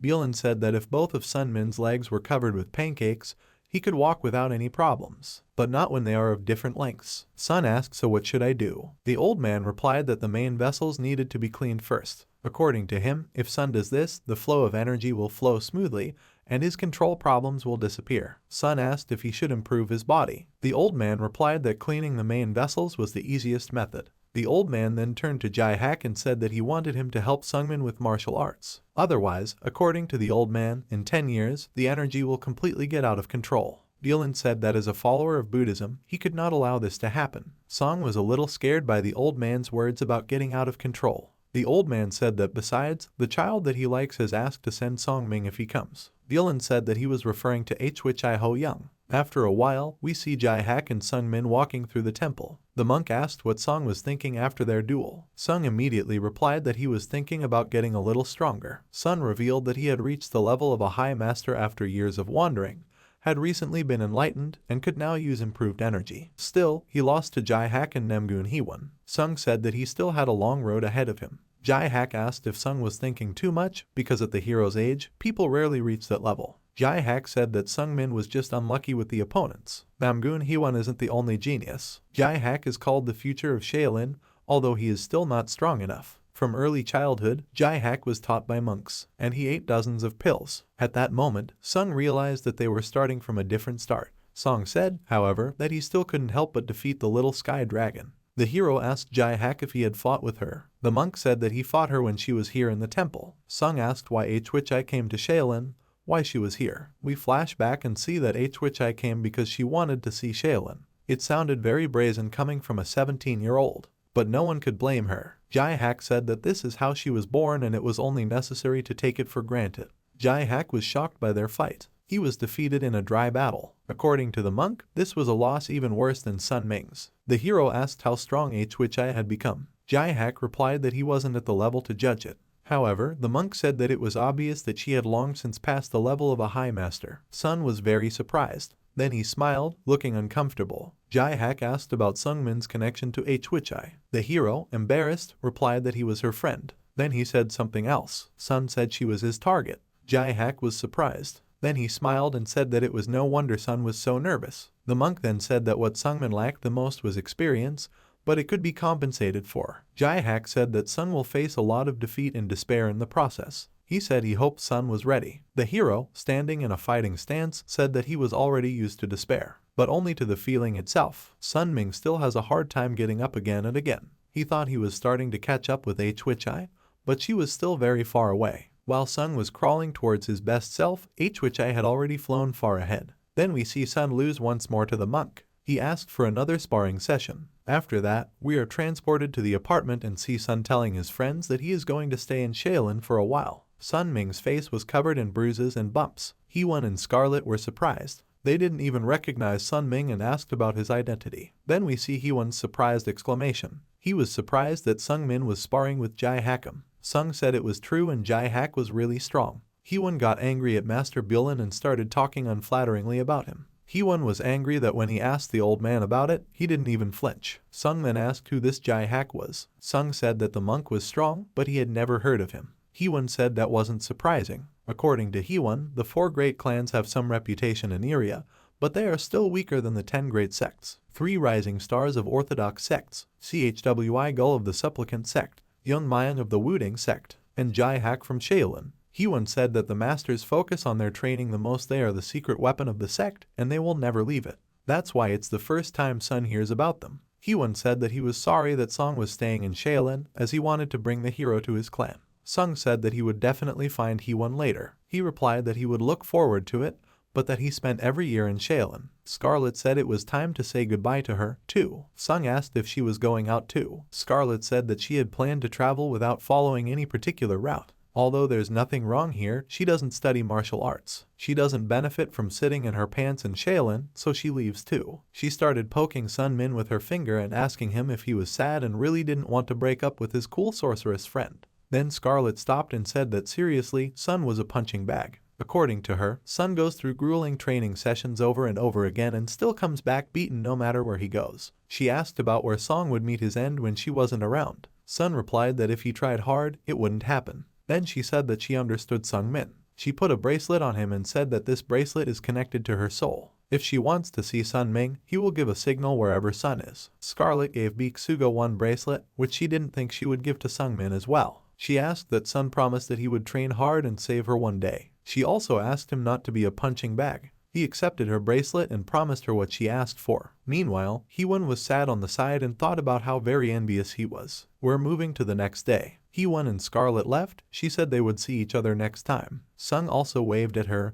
and so they parted. But suddenly Sung remembered Lud and was afraid. Before she left, he called out to her. Sung asked why she was treating him so well. She was unhappy that Song was now making a fuss because of her cute behavior. Sun was very nervous and anxious. Scarlet looked at him and knew it. She sighed heavily and said that they had already discussed this. Then she said that since Sun was so worried, she would tell him. Scarlet started by saying that thinking about it now, it actually seems like the truth. That for some unknown reason, she had been attracted to Sungmin from the very first time they met. This was also said by Dokbai Didun. Scarlet said it was strange because she doesn't usually try to get close to people. But Sung was like a magnet and it's quite strange. Then she asked him if he knew any other reasons. She said that by traveling with him, she could tell without a doubt that Sung was a nice guy. Scarlet said that he is sometimes boring and indifferent to everything, but I want to support him, seeing his hard work. She said Sun was perfect for whipping and also loyal. Sung, she says, doesn't look like someone who sticks a knife in their back. She said Sung was also a pretty boy. Sung heard this and laughed. Although he was pleased to hear this, he still asked what it was about.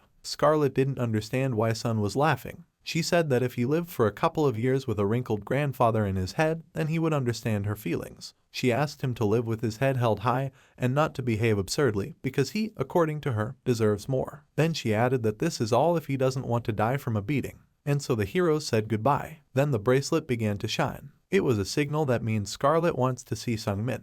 After that, we are transported somewhere and see how Sun put his armor and spear on a rock. He gave up using the spear and demon armor in Shaolin. They reminded him of the past Sungmin, who had been looking for easy ways to get things done. Along with them, he also decided to leave a weak self behind, and put aside the big circulation pill from Master Bolnin, because it will further shake the balance in his body. Song recalled the words of the spirit that had possessed the old man, that in 5 years, Song would meet someone very important. The meeting with KHI will take place in 6 years. In 5 minutes, a dungeon will open where she will meet Biksugo. Sun assumed that the important person in the prophecy was Biksugo. Sungmin only has 5 years left. He wondered just how far he could go. We see Jae-hak continuing to spar with the hero. Jae-hak was amused that Sung had left his spear and demonic armor behind and asked why Sung had done it. The hero replied that they are not suitable for him now. Jae-hak said that Sung seemed to have made up his mind. According to him, by studying martial arts, a person learns to use his body, but the main thing in the body is the heart.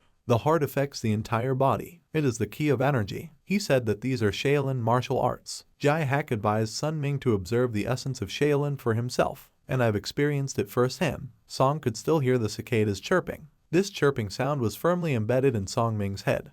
At this moment, we finally saw the same character who had an incredibly customized physique and also had almost no loss. He also encountered the spear of our main character and told Tom that he has an impressive basic technique, that he can actually compete with him, he has honed them well. However, after waving his stick in the air, the man replied that the spear technique he had learned, despite being advanced, looked very clumsy, which immediately caught the eye. Our main character just looked up at him and said that it was all because he ran away. They started to continue their fight, and our character continued to say that no matter how much he trained, but he just couldn't get any further. Despite all his efforts, he just couldn't help it. He ran away from the difficulty by repeating over and over the simpler techniques, parry, block, and punch. The man monk said that if someone even became an advanced master using the 3 basic techniques, then it wouldn't make sense for him to learn advanced martial arts, but for the technique that he ran into, most were masters chewed out by their throats. At the same time, the improvement of the 9th Heaven Spear technique, the 3rd form, Hidden Snake Bite, was activated. This technique was so shocking that the monk simply could not expect what would happen now. Some strange threads wrapped around his entire body as if a snake began to envelop his entire body. Do not let him move. Immediately all his body cells started to worry, and in our main character's face, a changed expression said that he didn't want to run away anymore. It was at this moment that he noticed that his spear was broken. He looked and also moved to the side, realized that the path of martial arts has no end, that you should accept your shortcomings and correct them, but the person in front of him was not a genius. A genius flew far ahead. While he was crawling, the monk stood in his stance, said that it was normal to feel despair, but you should never allow it to devour yourself, because if he does not want to fly, then you need to go. If he can't walk, then he has to crawl, but if he can't crawl, then he has to try crawling again, so the monk was hoping that he would succeed. Our protagonist asked, but is the person in front of him flying just as he says? But the monk looked up in the air for a bit and said that it was exactly what he had thought before, but it was just a matter of time. When he met the little sky demon, he didn't fly, but if he worked hard, he could achieve it. As soon as all this is past, our main character wondered, but what about him? What can the same earth beetle hope for that constantly sits on the ground, really only on swarming in the cold ground? Of course, until now, he can only twitch like a helpless creature, but one day he will definitely take off. Of course, Hwi Ho-young and Biksugo didn't have the talent to teach, the genius didn't know what it was like to be gifted, they didn't understand why our main character couldn't do what they could. But that same monk was a better teacher because he was taught by many monks since childhood. Of course, he was provided with a lot of funds, as he provided our main character to learn 72 advanced TV shows,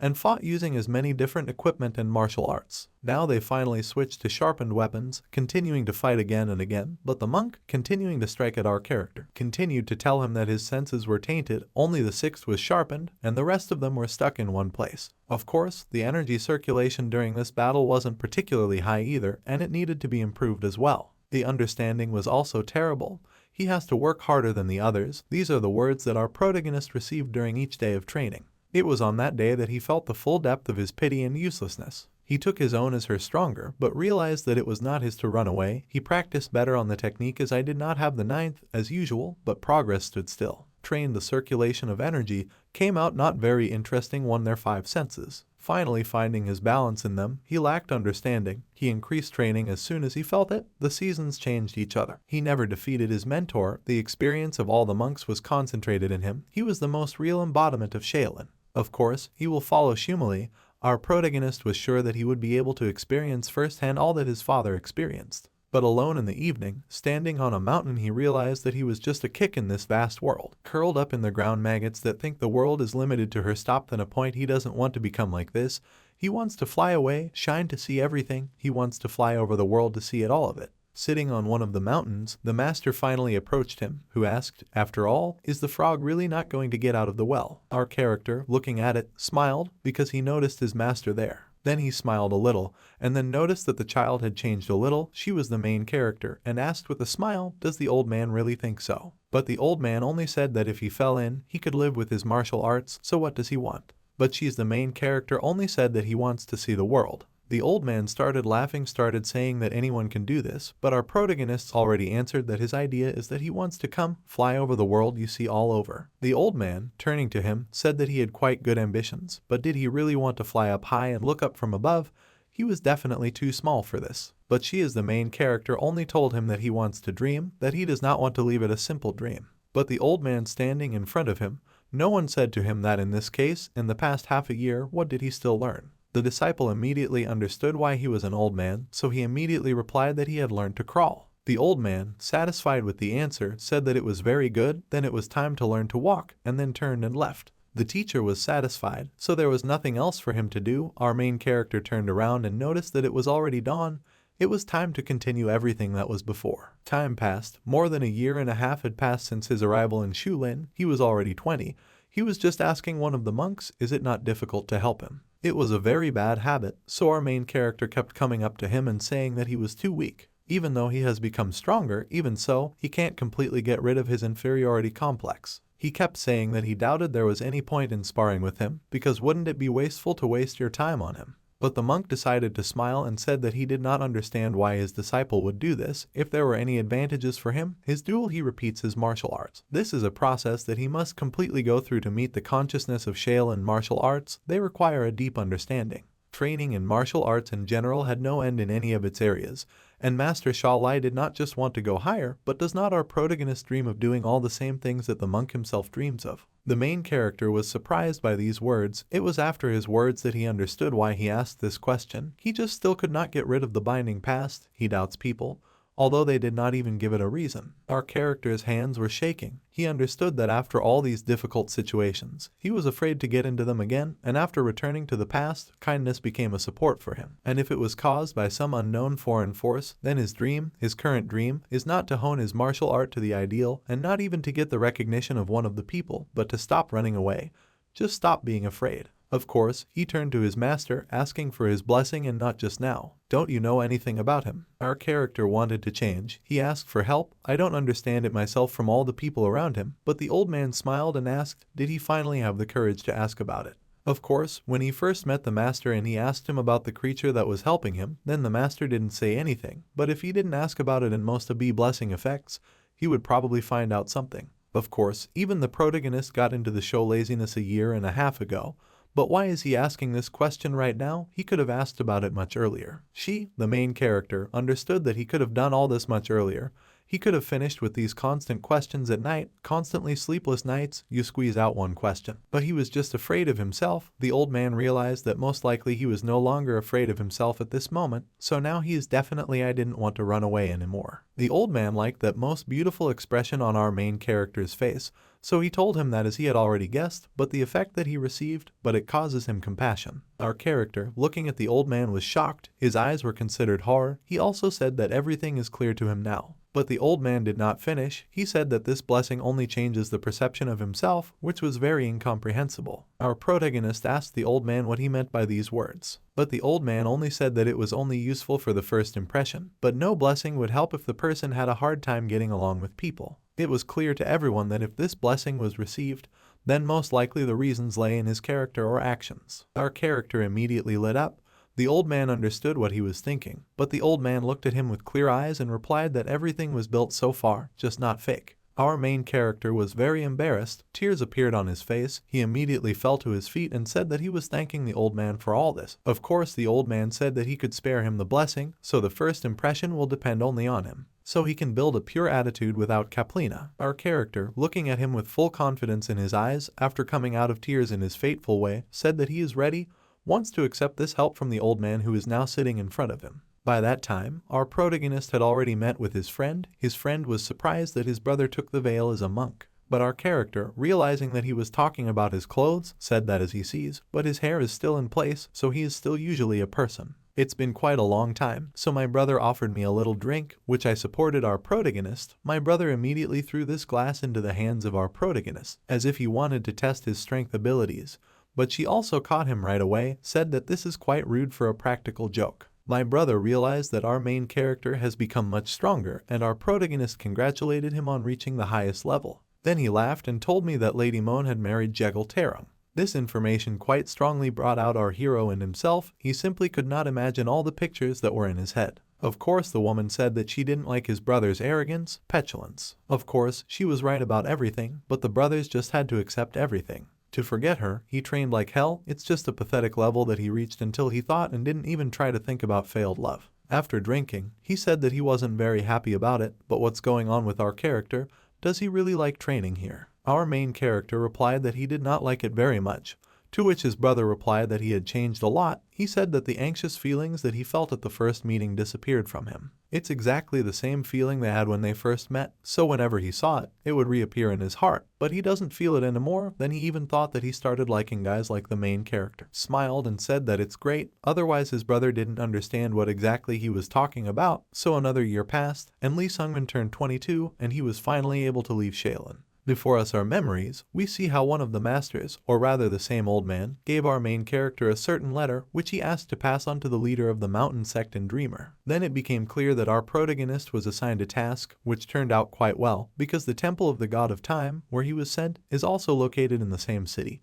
But is this the power of that very prophecy? If that was the case, then Neville should have been the one to ask. At the same moment, the same person who said that they hadn't seen each other for a long time appeared out of the shadows, so what did he owe? Our character, after looking at it, said that he would like to buy some information.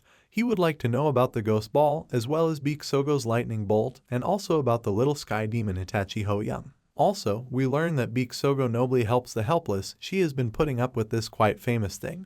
A week ago she stopped at a town named Rubdoki, made a name for herself on challenging challenges that other people could pass. He went on a journey to find reputable sects and martial artists to battle him. Now he's heading all the way to the mountains, Timur. It was all quite interesting. If that's the case, then most likely our protagonist will even be able to meet him, as well as nothing else. At the same time, the person who was standing right behind him turned to him, said that now to me, it was the same girl that the monk was talking about. It was this girl who gathered a lot of followers around her due to her charisma and strength that is unique to her. There are about 20 of them, but all of them are at least higher level masters, which is why many people just started to fear them. Perhaps the same teaching is waiting for the Blood Heavenly Demon. He owns the northernmost territories. The small Sky Demon group is heading towards them. They will soon stir up trouble, and most likely the Blood Sky Demon will win since he has long ruled this territory and knows it inside and out. But the main character only said that the person was wrong, which surprised him very much. The man said to defeat Little on the Heavenly Demon, he was just sure of it all. Left alone, he continued to stare at one of the pictures or the live broadcast of Little Sky Demon.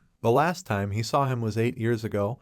He thought that he was much cuter, but at the same time he immediately came to his senses, because what was he even thinking? Why was it so strange? At first, he thought that the Blood Celestial and Little Heavenly Demon had never met each other, and Hwichi Hoyon had carried on with a guy in his past life, but now openly walking around as a woman. Had her values changed compared to his past life? Which was what bothered him. A skirmish with a bloody Sky Demon. He would like to rush to the north to help, but he just can't, because there are only 2 years left before their meetings. He must wait. He remembers the very girl who asked to make him her target. From the moment you made that promise, it has always been hers, so it should only do what we need it to do now. Our character got up from his seat and started walking forward. He knew that she would take care of the bloody Sky Day herself and then wait for him at the top. All he had to do was keep his promises to become stronger, but when he stopped, he realized that if there was a feeling that he had already broken one of them, which one was it? By the time Little Heavenly Demon was standing on one of the mountains and continued to look at her breasts, she was very upset, because there was no way she could grow them big, which did not interfere with her life at all, judging by her words and appearance. A man who was standing behind her spoke to her, asking if his mistress was awake, what was bothering her so much. He told her that it would be better if she slept a little more, but the girl only reminded that she asked not to call her that. She would never take him as a subordinate. They can follow her, but not expect something like that.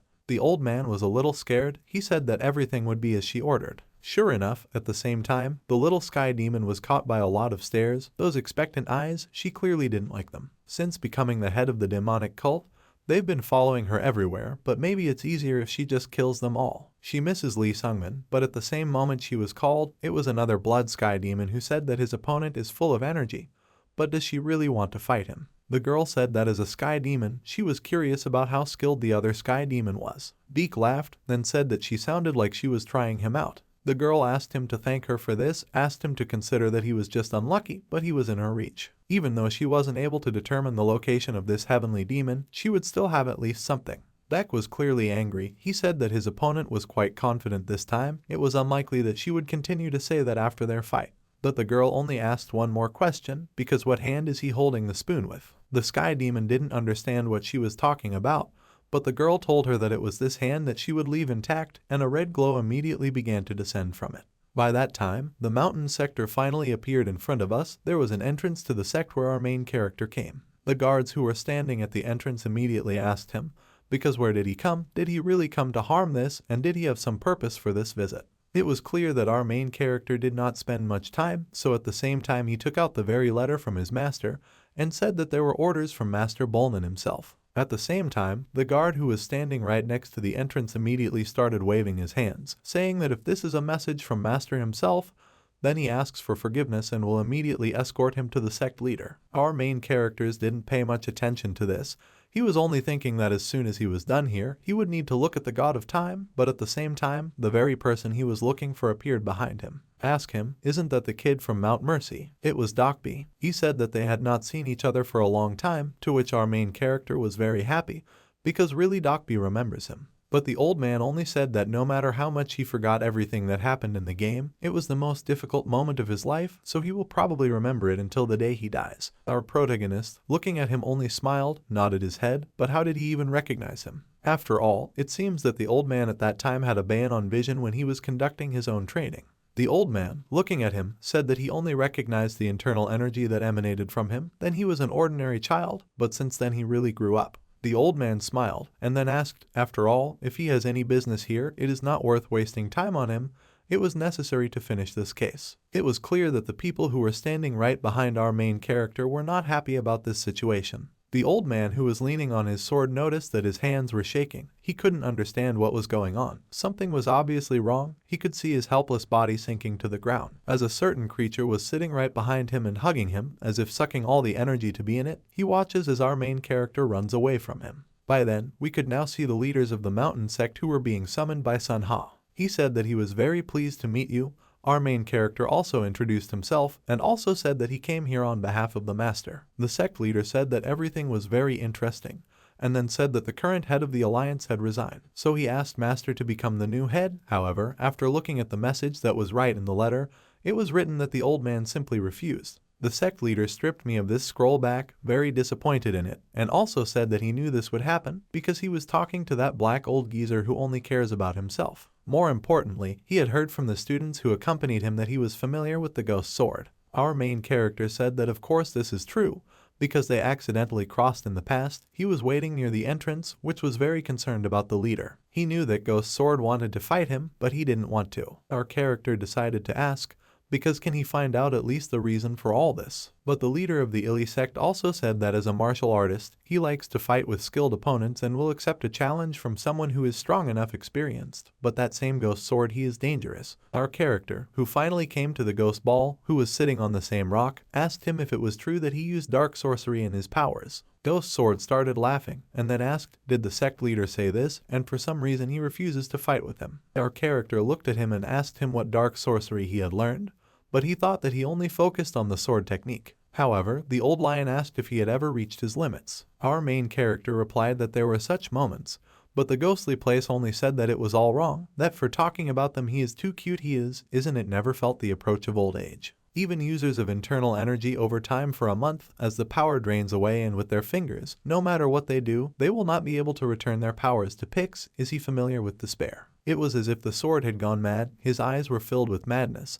and he said that even if he were to practice dark sorcery and throw away his martial arts pride, he was asking if he knew or didn't like the taste of despair, because it was the desire to achieve more despite all that was worth it. Now it would be clear the real essence of the ghost sword point. He lowered his head and said that he didn't want to show our main character this side of himself anymore. When the protagonist left, as he felt that it was not for me to say anything, and also lost on other tasks, they think about it, he began to search for the temple, which was mentioned. He first met some strange hut, however, while going inside, he met the same god of time. On our main character here, I realized that most likely it was sent to him by the police. He immediately starts scratching his head and asks, why are you all so busy? Why did you go through time to get there? Even the main character was surprised, because he noticed that God actually sees the floor, that he was able to move through time. God replied that he was actually the god of time, which was why he wasn't happy to be a time boy like the man before him right now. Here it simply violates the natural currents of the world. After all, what does he mean by his words? But God time didn't ask if his life was the same as it was then. Are all his actions completely similar? Because most likely he ate the same food, slept at the same time, and met the same people. How would he do it again? But there was a time also said that even minor changes accumulated on the flow of this world, something that Ho Yang pretended to be a man and came into conflict with the blood heavenly demon. But was it really all because of him? Nothing was clear to anyone, because most likely there could be such moments that even just because of his presence, the entire flow changes. It all pays for new changes, such as no one expected. Our character tried to regress, but not by choice. When he woke up, something was already attached to him. Can God tell what it was? God stood up in his stoke, said that he could not say anything, said that even they, the gods, they are all powerful. They are just creatures who also do not have the shackles of death, and this is like Rostov, which he should not talk about, otherwise you need to be ready for destruction. At the same time, the head of our main character appeared a certain outline of something very scary, sweat appeared on his face, and the god of time began to smile. The apostle was already there, and he only hinted a little. So does our character feel it all? Of course, this feeling went through him from his brain to his bones, also a feeling that it was from Mira or Kim Young-hyun. Some strange shapes began to appear in the air, but God only said, or rather asked for forgiveness to the creature. He said that he must leave, he would not talk about it anymore. As soon as the creature left, our character asked what it was. But God only asked, because is that really another question that he is asking? Of course, no god can answer his question, and no mortal can. But is there really no way to find this answer at all? God immediately looked into the eyes of our protagonist and said that there was a solution. It was necessary to find Enver. This name was unfamiliar, but the god of time said that only he was able to escape the shackles of death. He also had a distorted cause and effect relationship, but not in the same way as him, so he had to find it himself. So if he had already heard everything that he needed, then he would have to need to get out. Our main character asked us to wait another minute. The god of time looked at him and asked him what he wanted. Our main character only asked him to give him any task. The god of time immediately asked our main character why he is here at all. Most likely he believes that he has passed the test of measure. Our main character, looking at him, said that this is also, so he asked once again to give him a task, but the god of time only said that he refuses, and it seems that he is mistaken in some ways. The god of time told me that his test is far from the kind of training that he arranges for the next day. His grief measures. He said that he was very sorry, but he couldn't give him this particular task because those who took his tests were stronger than him, but they all just went crazy and died in the end. The god of time just kept looking at our main character until he forced him to leave the room, to leave his room. But in reality, he was just kicked out, so there was nothing left to do. He recalled the very words that the god of time had told him to get out and clear his head first before coming back. However, from the US expecting to kill himself wouldn't fade away, because he would just go back and then get the job done. We just had to spend our night in the village to rest as he suggested. There was something sinister in the air. He soon found out that Dobby ambushed the leader last night and killed him. He tried his best to remember, but he did not remember anything like this in the past, because the duel between the ghost sword and this person did not happen. So, Ghost Sword just gave up and left all those mountains. A year later in the dungeon, he fought with another person, Hong Yong, and just died. This is how the initial events were, but is the reason for the change really in its regression? Sure enough, he kept walking and didn't notice when he arrived at the entrance of the mountain sect. 3 people stopped him and told him to stop. He just can't squat any further. Our main character was interested, because why is everything so? But people immediately said that the network of inevitability was activated there. They were chasing from one very dangerous person called Ghost Sword. He killed their leader with the help of evil sorcery. Showed up in the middle of the night after being refused and dueling. However, our main character, looking at them, asked, "Is there really a lie in any way can't give way?" People couldn't figure out what to say, but at the same time, one of the people said that it was our protagonist who was next to the Ghost Sword, that yesterday this guy was waiting outside. You had a few words with him.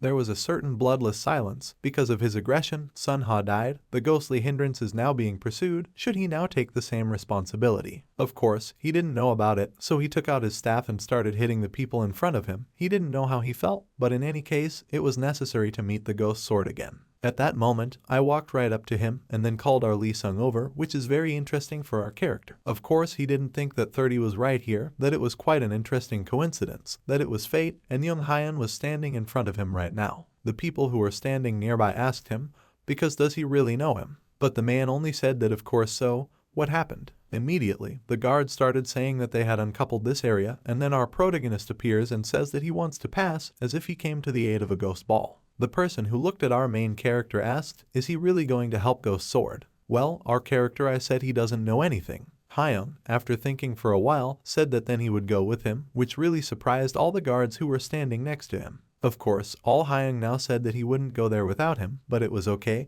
because if he tried to help the ghost ball, he would just kill him. To which the guards said that then they trusted him. Even the main character looked at his friend and thanked him for such help, but he just said it was nothing. Then our protagonist asked him what happened to that ghost sword, why is it even here? But Hyun only said that he thinks that moment will be when he sees what he wants to show him. At the same time, the body of their leader was visible. It was noticeable that a sorcery technique, or rather energy absorption, was performed on it. It is this ability that grants its owner the ability to withdraw the target's energy, so when they said that there was a sausage involved, he thought about the illusion art. Well, in fact, a person called Demonic, or Ghost Sword lived up to its name. But did Dokbi do all this? Hyung replied that he had gone to hell.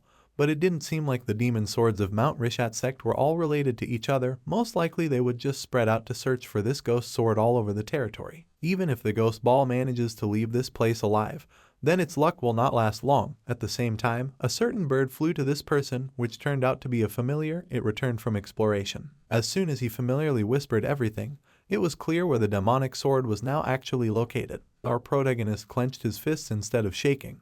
But Hyun only said that the Taoist from Hua sect would be late.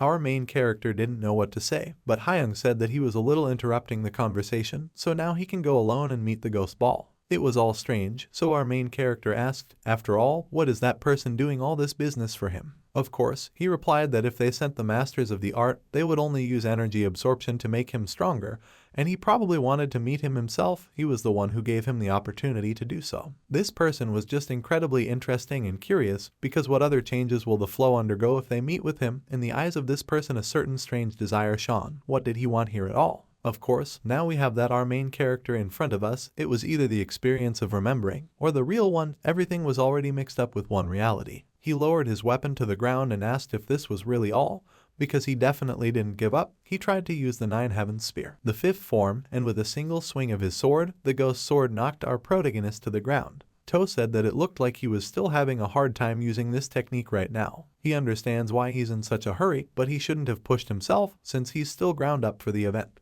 Finally, the child approached the very old man and our protagonist wanted to ask him one question, because if he hadn't met him, who would have done anything here? If he didn't tell the reason why the Taoist requested the duel, then what would he do? But the old man only replied that back then, had he given up on the idea, he would have continued to think that it was not yet populated enough to battle such a strong leader of one of the 10 great sects, but that he had finally voiced the real reason, and it wasn't because of his weakness, and then that he had used witchcraft. I couldn't fight him fairly, so I snuck out in the middle of the night, and that's when it all happened. He was finally able to enjoy a fight with such a great master. Now the ghost sword had changed beyond recognition, but fangs appeared on its face as if it had turned into some kind of vampire. Ghost Dream said that it was then that he realized how vast the world was after all, that the person in front of him was the strongest person he had fought. It was just a magnificent victory.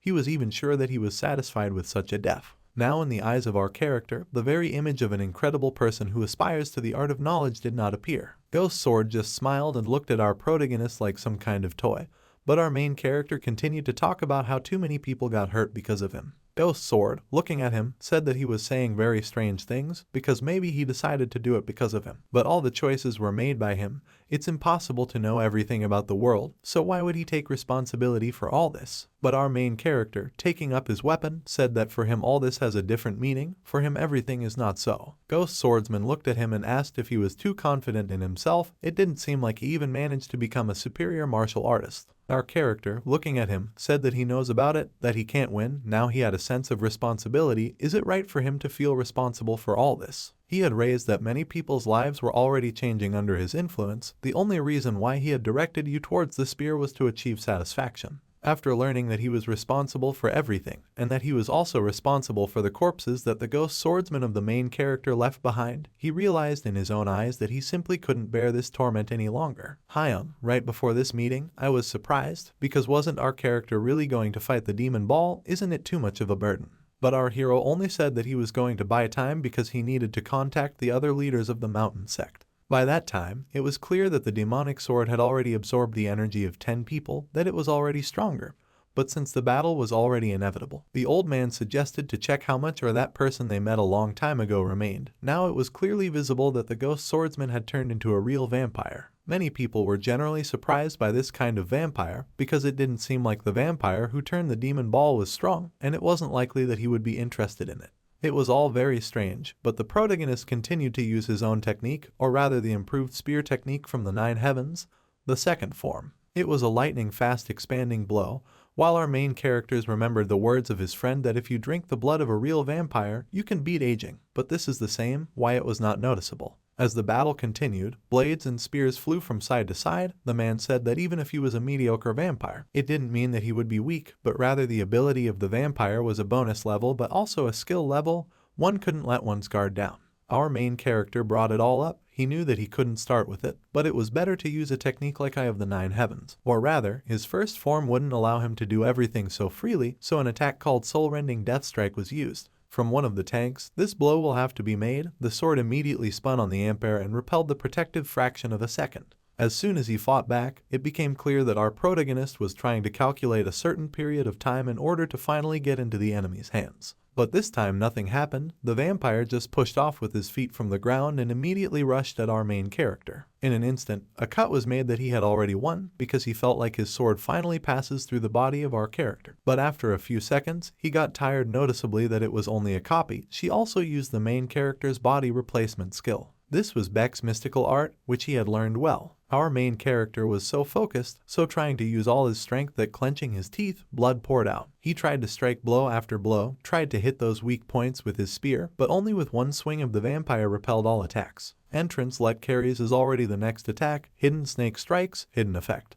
The vampire first relied on his own vision, because it was understood that he most likely needed to see the attack itself in order to evade, but only then it became clear that this attack would be made from underground. The vampire, who still got a bit of the ecstasy of this battle or that fell to his knees, his eyes were filled with delight. He laughed and also said that he would never have thought that a spear would jump out of the ground. It was quite a fancy technique. Right now, the demonic swordsman's body became incredibly terrible. His already wrinkled skin became even more wrinkled. Pale, capillaries burst in his eyes, fangs appeared, and long fingernails appeared on his hands. Of course, he understood that if he was too late with the evasion, then his spear was through, but why it became clear, and even noticeable, that the early demonic and finally titan, so quickly that our hero simply could not believe himself. He understood what he was doing against a vampire, and the old man kept saying that he would never have thought that an ignorant child would climb out of the mountain like this when the blood moon came. And he told you that he was incredibly jealous. He was very jealous of his talent. Increased several times. Now from this moment on, attacks were applied from unknown points. They were applied from an area where no attacks could be noticed. The first thing that the protagonist injured was his right shoulder. It was painful, unpleasant, but there was nothing to be done. The vampires that were standing right in front of him finally swung their own sword and then lowered it with the same speed. You might have thought that he would die now, just being defeated by such a monster, but either the sword quickly stopped right in front of our main character's face, or the same person just pitied him and asked, after all, does he really look so pathetic? Our hero fell to the ground, then taking out another weapon asked, because when did he become like this? When did he become such a monster? But the demonic sword only replied that it was when he finally came down from that overgrown mountain that he despaired of realizing his limits. He thought that he could not achieve anything, that he had achieved a result from which there were no other escape routes or other moves. He was disgusted with old age. He wanted to do more and go even further, but his decrepit body limited him in these desires. He saw all this almost every day, when he was leaning on his sword, when he was just doing everyday things. For 50 years, he swung a sword. I hope this one is the strongest, but most likely it is even to wish this to someone who is not able to overcome the borders themselves. He admitted that he could not overcome the age-related changes on his own, so he chose another way to overcome old age. It was for this reason that our main character immediately got angry.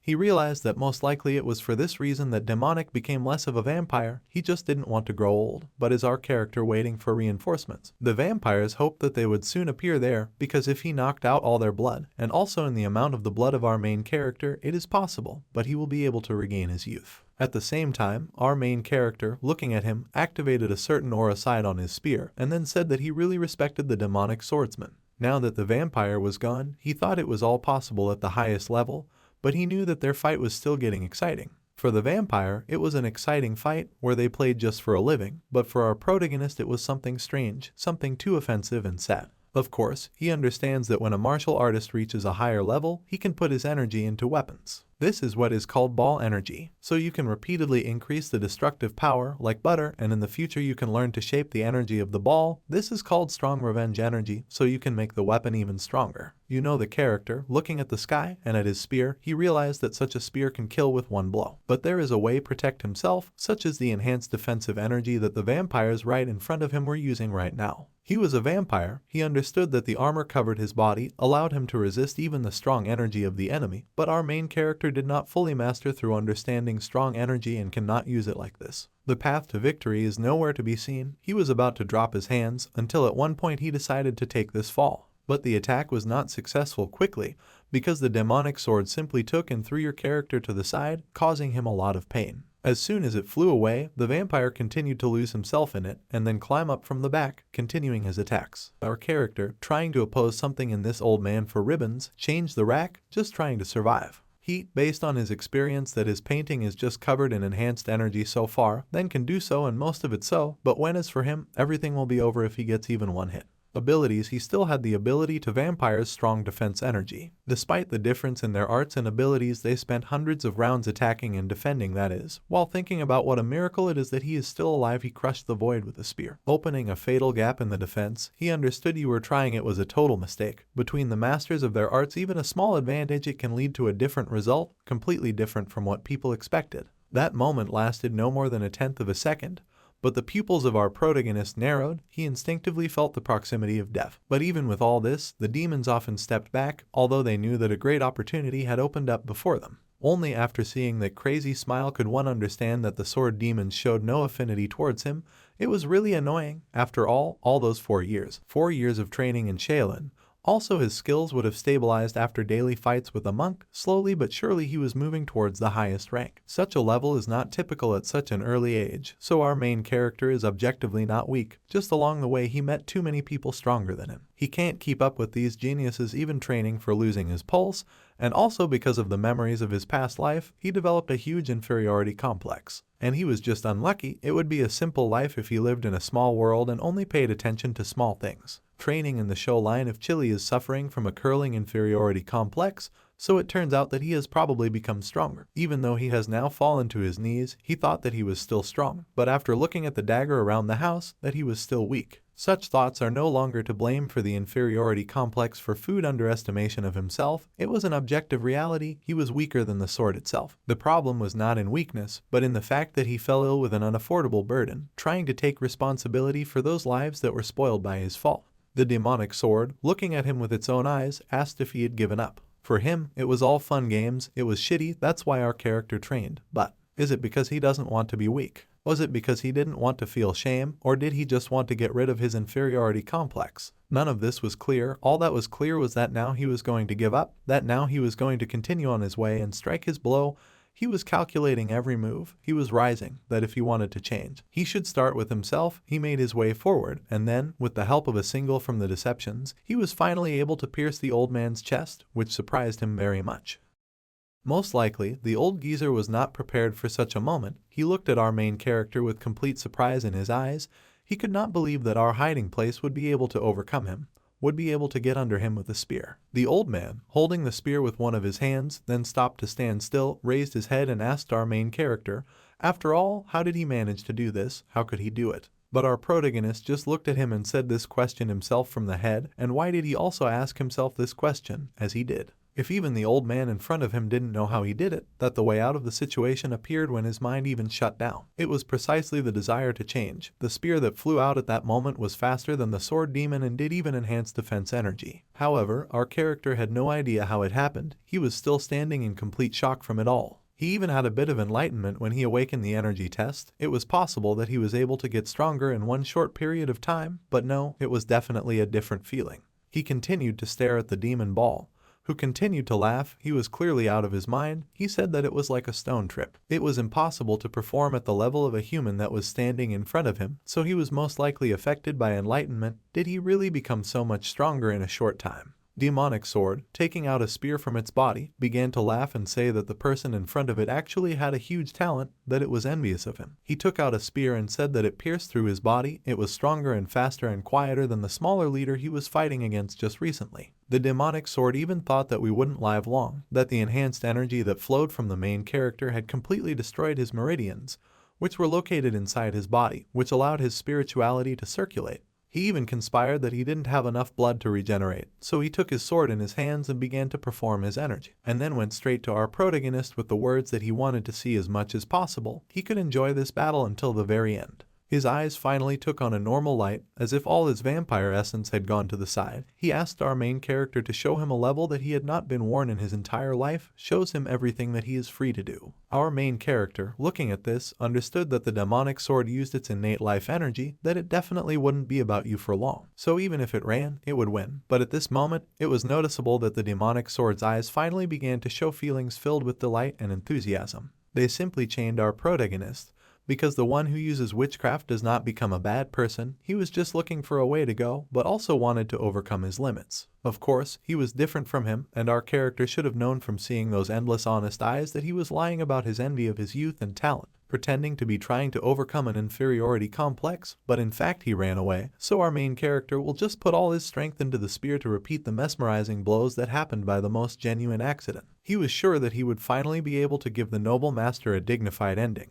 But even so, once the spear finally hit the old man, he fell down and said he had a bonus of his own at the last moment. Now in the end it wasn't with what our main character could count on. Sorry was saying that his punches that killed him should have been much faster and more amazing than the master's own, so why is he now dying from a very ordinary blow? An old man stretching out his hand straight to the sky. Our character, understand that he can't do anything, just watch the old man die. The whole essence of the vampire immediately revealed itself. Point of course, he understood that he had to meet his expectations, because he created them, but because of his return, He is a demon and could die with a pretty smile. But now he is dying lying on the floor from the most ordinary blow point. Our character immediately leaned on. He started to beg for forgiveness.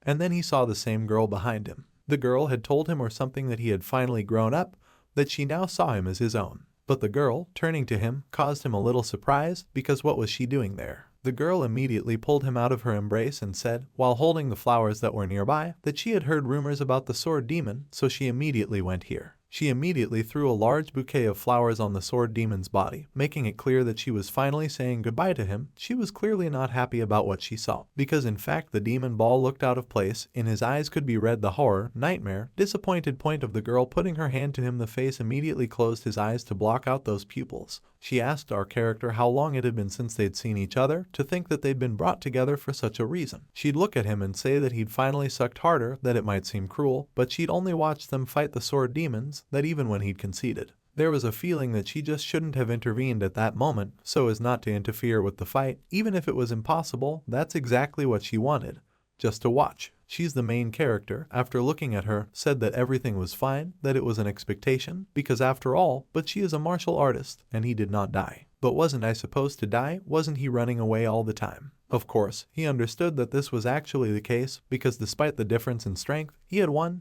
by pure chance. The sword demons had resorted to all sorts of methods to increase their strength out of pure motives.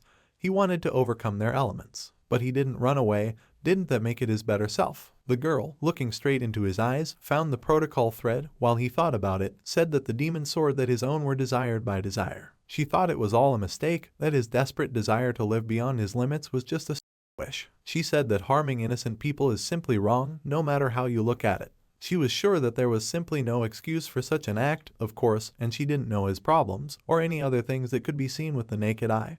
But all this prompted him to take such actions. But all the same, she knew that this was the reason, because his actions were profoundly wrong. Technically, no one could do that. The girl, coming closer to our protagonist, fell silent, and then began to say that her sense of justice is different from the sense of justice of our character. But what was it? What thoughts made him stop? Our main character immediately replied that he felt responsible. But the girl, looking at the floor, replied that now she understood. That she even added that she was a member of the Alliance. She thought that all this was suitable for her, because this way she would be able to administer justice to everyone who deserved it. But despite all of this, was able to get information from non-sword, also thanks to them. They didn't know him, and she wanted to be the one to stop him, but she didn't expect to meet our protagonist here. Our main character, who addressed her by name, asked what he looks like in her eyes. The girl, I will look directly at him, but surprised by the question said that he had changed a lot, that he was burning modernly. He rose several more levels, that then he was characterized by an incredible amount of pessimism and severity to himself, but she was glad that he was changing the point of our character. I made a little face, thought that this was not true. The girl, with a friendly tap on the shoulder, said that she was driving, that everything was so resolved, but it was time for her to leave because she left her conscience to come here. Our protagonist, looking at her, and then exclaimed, asked what kind of mission does she perform. The girl, seeing the interest in her old acquaintance's eyes, replied that she was being chased by a little heavenly demon, that she had seen what she was all about. Our main character, a little disappointed, wanted to stop her because the girl started to leave, but she said that she could not tell the details, which may be another time when they meet. She, with a smile, turned to him and replied that she could not promise, but one day she was just sure that they can still meet. After a second, she just disappeared, but our characters were very surprised, because is she really chasing a small sky demon? Is she inheriting an order from the Alliance? Most likely she even followed her, so she died at her hands in her previous life. Our character didn't want to see this, and she also repeats, because if this is the case, then there's no way she can get her to stop chasing the little sky demon. Well, didn't she just say that? Didn't she say that she joined the Alliance for justice? Of course, the sense of justice is not a conviction that spares someone else's words, so the character simply could not convince her. Will not be able to. He felt responsible again, felt the very feeling that I would not like to feel on a permanent basis. He pressed a hand to his face, which was clearly beginning to sweat, and he knew he had to stop her from dying. The rumors of defeating the evil one who used witchcraft and the young warrior who defeated him were matched incredibly quickly. There he said that this hero sat down at the full moon of a vampire. A martial artist came out. He was called the Demon Spear, so we saw the very place where the vampire was buried. By then, our character had finally come to the god of time, who clearly hadn't expected to see him so soon. He asked if he was going to ask for it again, because if so, the god of time had already told him that he would go mad and die, but our protagonist only asked him to be quiet.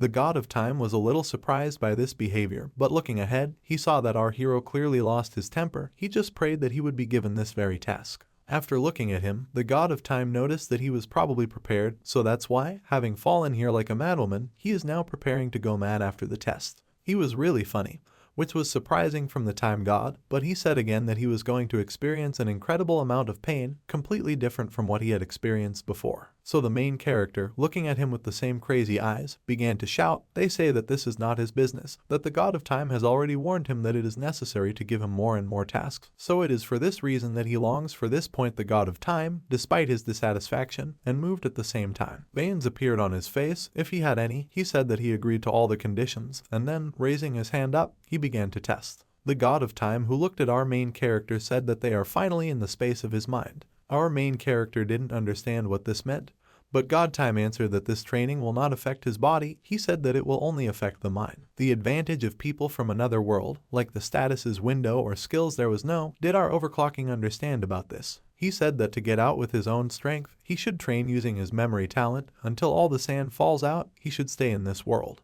The god of time didn't ask what else he wanted, but our character only asked, so how long should he stay in this world? A lot of time replied that he should stay for 100 years, that he can't take back his words now because at least 100 years he should spend in oblivion. Rude should be punished accordingly. Doesn't our protagonist think about it? In time, he was clearly happy with such a punishment. He looked down on him, but our main characters, standing up, asked him, after all, is it really at least 100 years? The god of time, turning to him, said that everyone is full of enthusiasm at the very beginning. At first everyone is like that, so in general, yes, he can stay as long as he wants, as long as his heart desires. But as the sand falls, he will have two options. Either finish the training, while returning to his native city, the world. They also turn the clock, but with each revolution we add 100 years to the previous period. If it turns over the first time, then you will need to spend another 200, if the second, then 300. After the coup, there is no way back. You need to stay here until all the sand is poured out. Sure enough, the time god said that he pushed because he didn't want to remove the corpse. Not everyone who took his quest died, only 3 out of 10.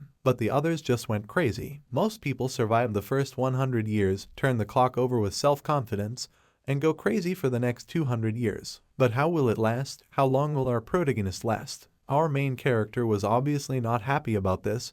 He was scared. He didn't say anything, but he understood that this was the last thing that the god of time said and disappeared. Now he was left alone, and the very 100 years that he had to spend here had already begun. At first, he was low-spirited, because now he had an infinite amount of time to become stronger, but he did not feel tired, did not feel hungry, did not wait for It wasn't long before it was just a burden to him. He missed the half-starvation, the hunger and thirst. He missed the very pain that his punching through the computer itself couldn't bring. Nothing was happening to his body, no matter how much he wanted to. He didn't even think that the loss of all these sensations in itself would be so painful. The point he changed in face, changed in body. Constantly the spear that he was trying to pierce himself with was disappearing.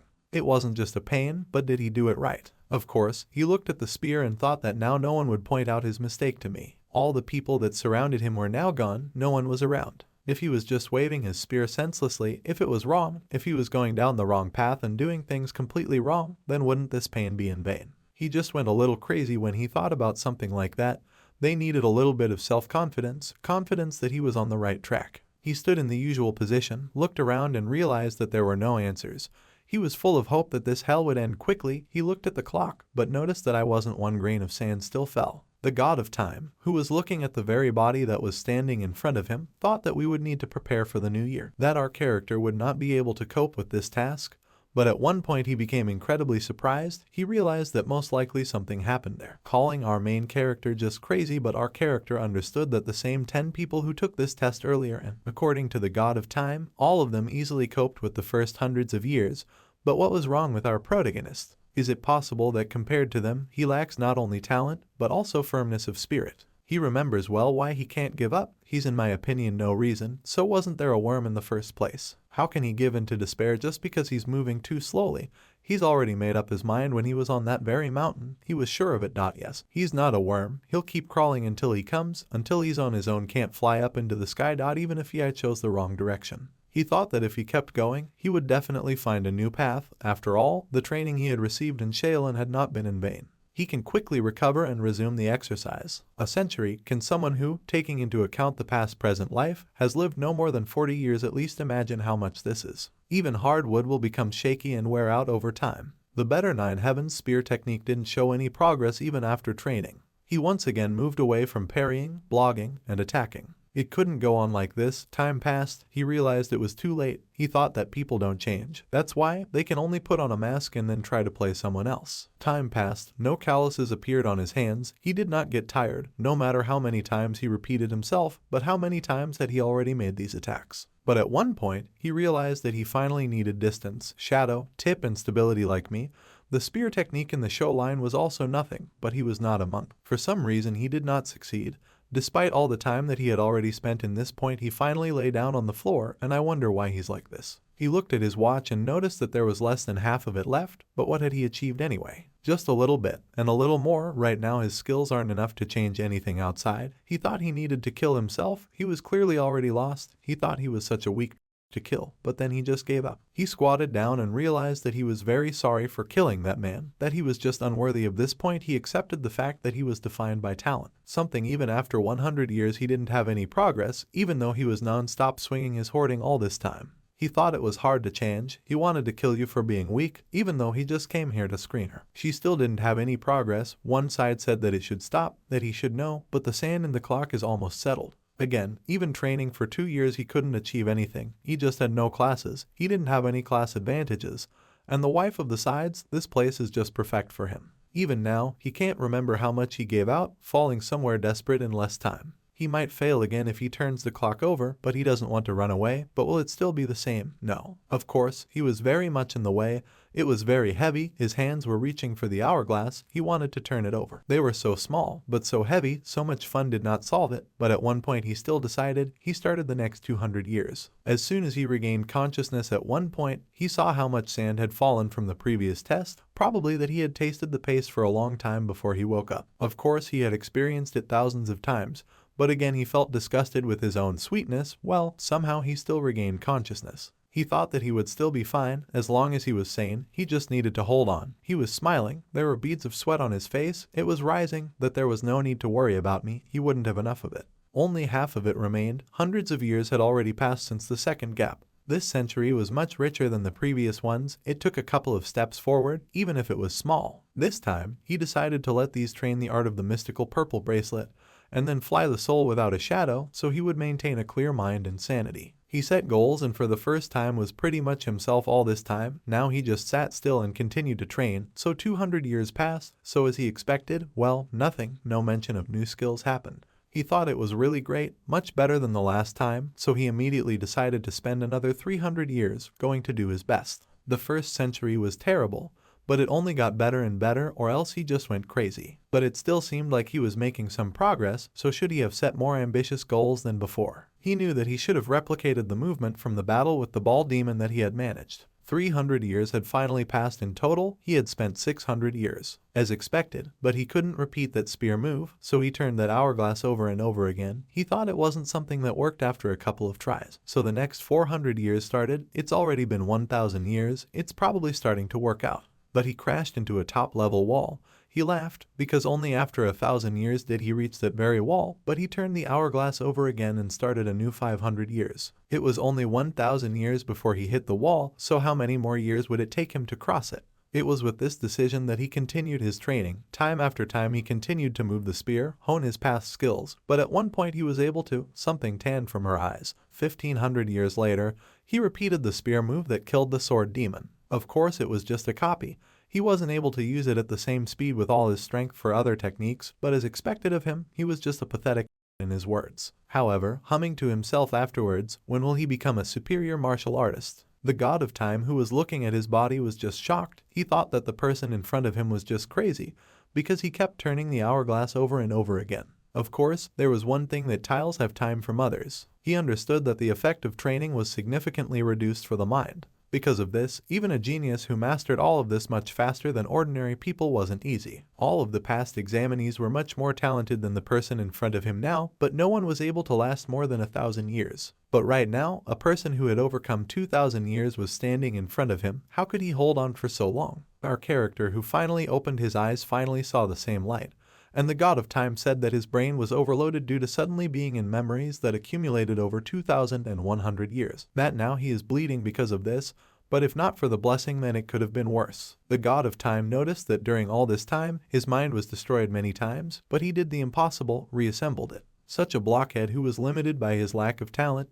But how could he survive all this? At first, in time, I even thought that most likely it was because of his ordinariness, because everyone who took the tests were extremely talented, they were not used to flying slowly like a maggot. But it was from the very beginning that our main character was her. He just walked slowly, and did not fly. He just got used to getting up after a fall. He was always haunted by despair, the despair that mattered. The god of time, looking at him, noticed that it was not all the reasons for this. He saw something terrible, something dark behind him. She is the main characters. Finally said his first words, returning after 100 years of long behind the door, he said that his body was what that's heavy. The god of time, looking at him, only told him that he was lucky because he can still feel it. But after all, it's normal to lose the habit of the body after 2,000 years with a tail. One guy after 1,000 years could not even distinguish the actual limbs, and he miraculously preserved his identity. Our main character, looking at his hands, was surprised, and the god of time told him that he most likely feels out of place, but immediately handed him a backup copy of his own memories.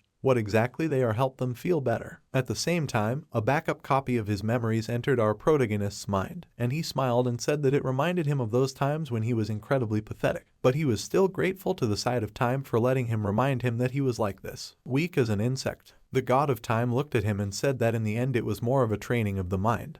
But still, as long as he also has a mindset and remembers ahead of the others, then he will easily be able to return to that very level. The god of time who was looking at him was very surprised, because our protagonist told him that now he will stay strong for a certain period of time. Our main character said that he simply has nowhere to go, so he will stay here until he gets used to his body. The god of time was clearly disappointed with this demand, because if you just said something, you were rude before, but now you forgot about basic politeness. Of course, our character said that after all, he spent 2,100 years cut off from society, which he couldn't deny and couldn't do, so he told him that he could do whatever he wanted. Now a year had passed, and we were looking at the same place in Rama where the same moment that our main character was training continued, and the antagonist shouted at him from the side, so that the monk just turned around to look at him. As soon as the monk looked at him like this question I couldn't recognize him, didn't it also happen to him? Even the character replied that a lot of things had happened, and the monk asked, after all, did this happen? His changes are due to the fact that he defeated the demons on the sword. But Ming replied that a lot of things had happened, that his victory over the demon ball was just luck, but the monk didn't believe it. And defeating the assassin mountain sect leaders with luck was simply unbelievable. So the monk decided to ask another question, how long has it been since he reached his peak? Min looked at him and said that it was 6 months, but the monk wasn't sure, because when he looked into her eyes, it felt like a lot more time had passed. The monk looked at him and asked if he wanted to spar, but as soon as they resurrected their weapons, the same old geezer came over and said that if they fought, Shaolin might lose his future. The monk didn't understand what the old man was talking about, so our main character said that the old man overestimates his abilities. But the old man, looking at our main character and starting to laugh, said that since the last meetings, he not only mastered a new martial art, but if the conversation, then why did he come here, right to them? Our main character, looking at the old man, said that he wanted to find out how much closer he had become. The old man asked again if it was a minor demon, so our character also replied that it was the old man's opinion. Again after him, he replied that he didn't know what level she had reached, but he probably, given her incredible talent, she had grown a lot compared to the 17-year-old girl who visited Shali a few years ago. But even so, our protagonist was behind us. Even the main character, still with a smile on his face, replied that he had expected this answer. However, he didn't even have any thoughts that his current level could somehow embrace her. He started cheering himself up and said to himself in his head that he had made a lot of progress in the creation world, that he was able to do the same with this body, that he now had a little more than 2 months left before the dungeon opened, so he needed to be prepared. Of course, the monks asked me to stay the night before leaving, but our protagonist I had too much to do, so after taking back his demonic test Kai spear, he immediately left Shaolin. It was necessary to find out as much as possible about the black heart in his body, to prevent the death of that girl in the dungeon, to find Inver, about whom the god of time had told us. It was necessary to restore the combat double that he had in the realm of consciousness, harmonizing his body, energy and mind. There is a lot of work to be done, and you need to use your time effectively. In this case, you should have started with the same person. Of course, our character's cause and effect relationship was distorted, so much so that even Enver himself couldn't hold a candle to it. That's the person who will be able to answer his question. Our main character, based on the information he bought, realized that the sleeping forest was seen by merchants with the same name, but it may be a different person, but this is a special case. As you know, but here sleeping in the forest, where people are mad because of the usual screams, no one knows what will catch the fox. It was a place everyone avoided, a place that was filled with monsters. It can't be that someone who visited this place was usually on the merchant's side. In the studio all around, as he went further and further into the forest, he began to hear sounds from the side. Most likely they were called ghost goblins. These ghost lobbies are a notorious theme that destroys the human mind, but for our protagonist, who has ruled the realm of consciousness for 1,000 years, it's nothing more than a pesky fly. The monsters that appeared right behind him were immediately defeated with a single blow. Well, time after time, these monsters were weaker and weaker, and our character was too strong. A certain person behind the tree was watching, clearly terrified. He couldn't figure out how he was the same person who managed to defeat monsters with such ease. The Supreme Master was an artist, or one who had completed the source transformation. The man doubted that he was from an unorthodox faction, as he couldn't sense any demonic energy from him. They were not enough to stop him. They had to request reinforcements, but at one point they realized that the person had disappeared, and when they looked back, they noticed our main character, who wanted to ask them something. He approached them and asked them if they knew anything about a man named Inverse. People started up, got their weapons, but it was too late. Our protagonist dodged everything, and also did not start to counterattack. He started telling them that he was not going to attack them, that he only came to ask about the very person who was looking.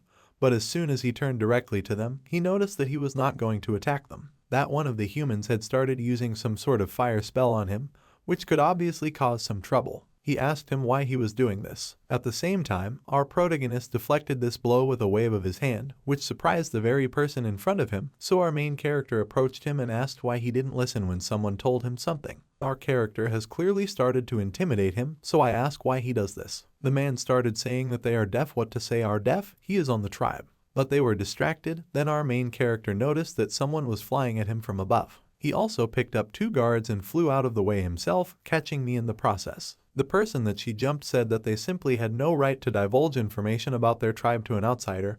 He was saying that the very person that was standing in front of him definitely shouldn't dream of leaving here alive. Our character thought about everything he said and also realized that people weren't deaf. Then when he confessed, he said that he wasn't interested in their tribe, that he only knew about a man named Varys. Immediately, the man in front of him, a real bully, clearly indicated that he knew about this person, but immediately said that he would not tell anything. She is the main character. Despite him looking at the sight, he could not believe that he decided to go into battle on him. Our character, using his spear and then sitting on the ground, said that he did not want to take someone's life and in general he did not want to fight while sitting on the very corpse of a person and also addressing those guards. They were shocked, and he was able to easily defeat the elders who was previously a martial artist. But now it was too late. He said that he was looking for something related to their tribe, so could they show us the way? The ugly ones were scared, but there was nothing they could do. Clearly they had to show him everything because he wanted to. This tribe is located sleeping in the forest. Its people use secret drugs that make them deaf so as not to hear it in the forest. However, why it is not located here? Because this place does not exactly look peaceful for living. The beginning, or rather the tribesmen said that they wanted to fulfill the tribe's wish. Now there was a strange silence between the two of us. Finally realizing that the person in front of him was strong, the Supreme Master was the one who completed the transformation of the current. And the master asked what he was trying to achieve, because the one who sang one of their elders and even threatened the younger ones of their tribe. But our protagonist said that he had no reason and intention to fight. The initiative was from this side. However, if they are not going to attack him, then let them have no doubt that he will go in response. The leader, it is clear that the matter is bad, that it is not necessary to waste words, said that then it is better not to talk about it.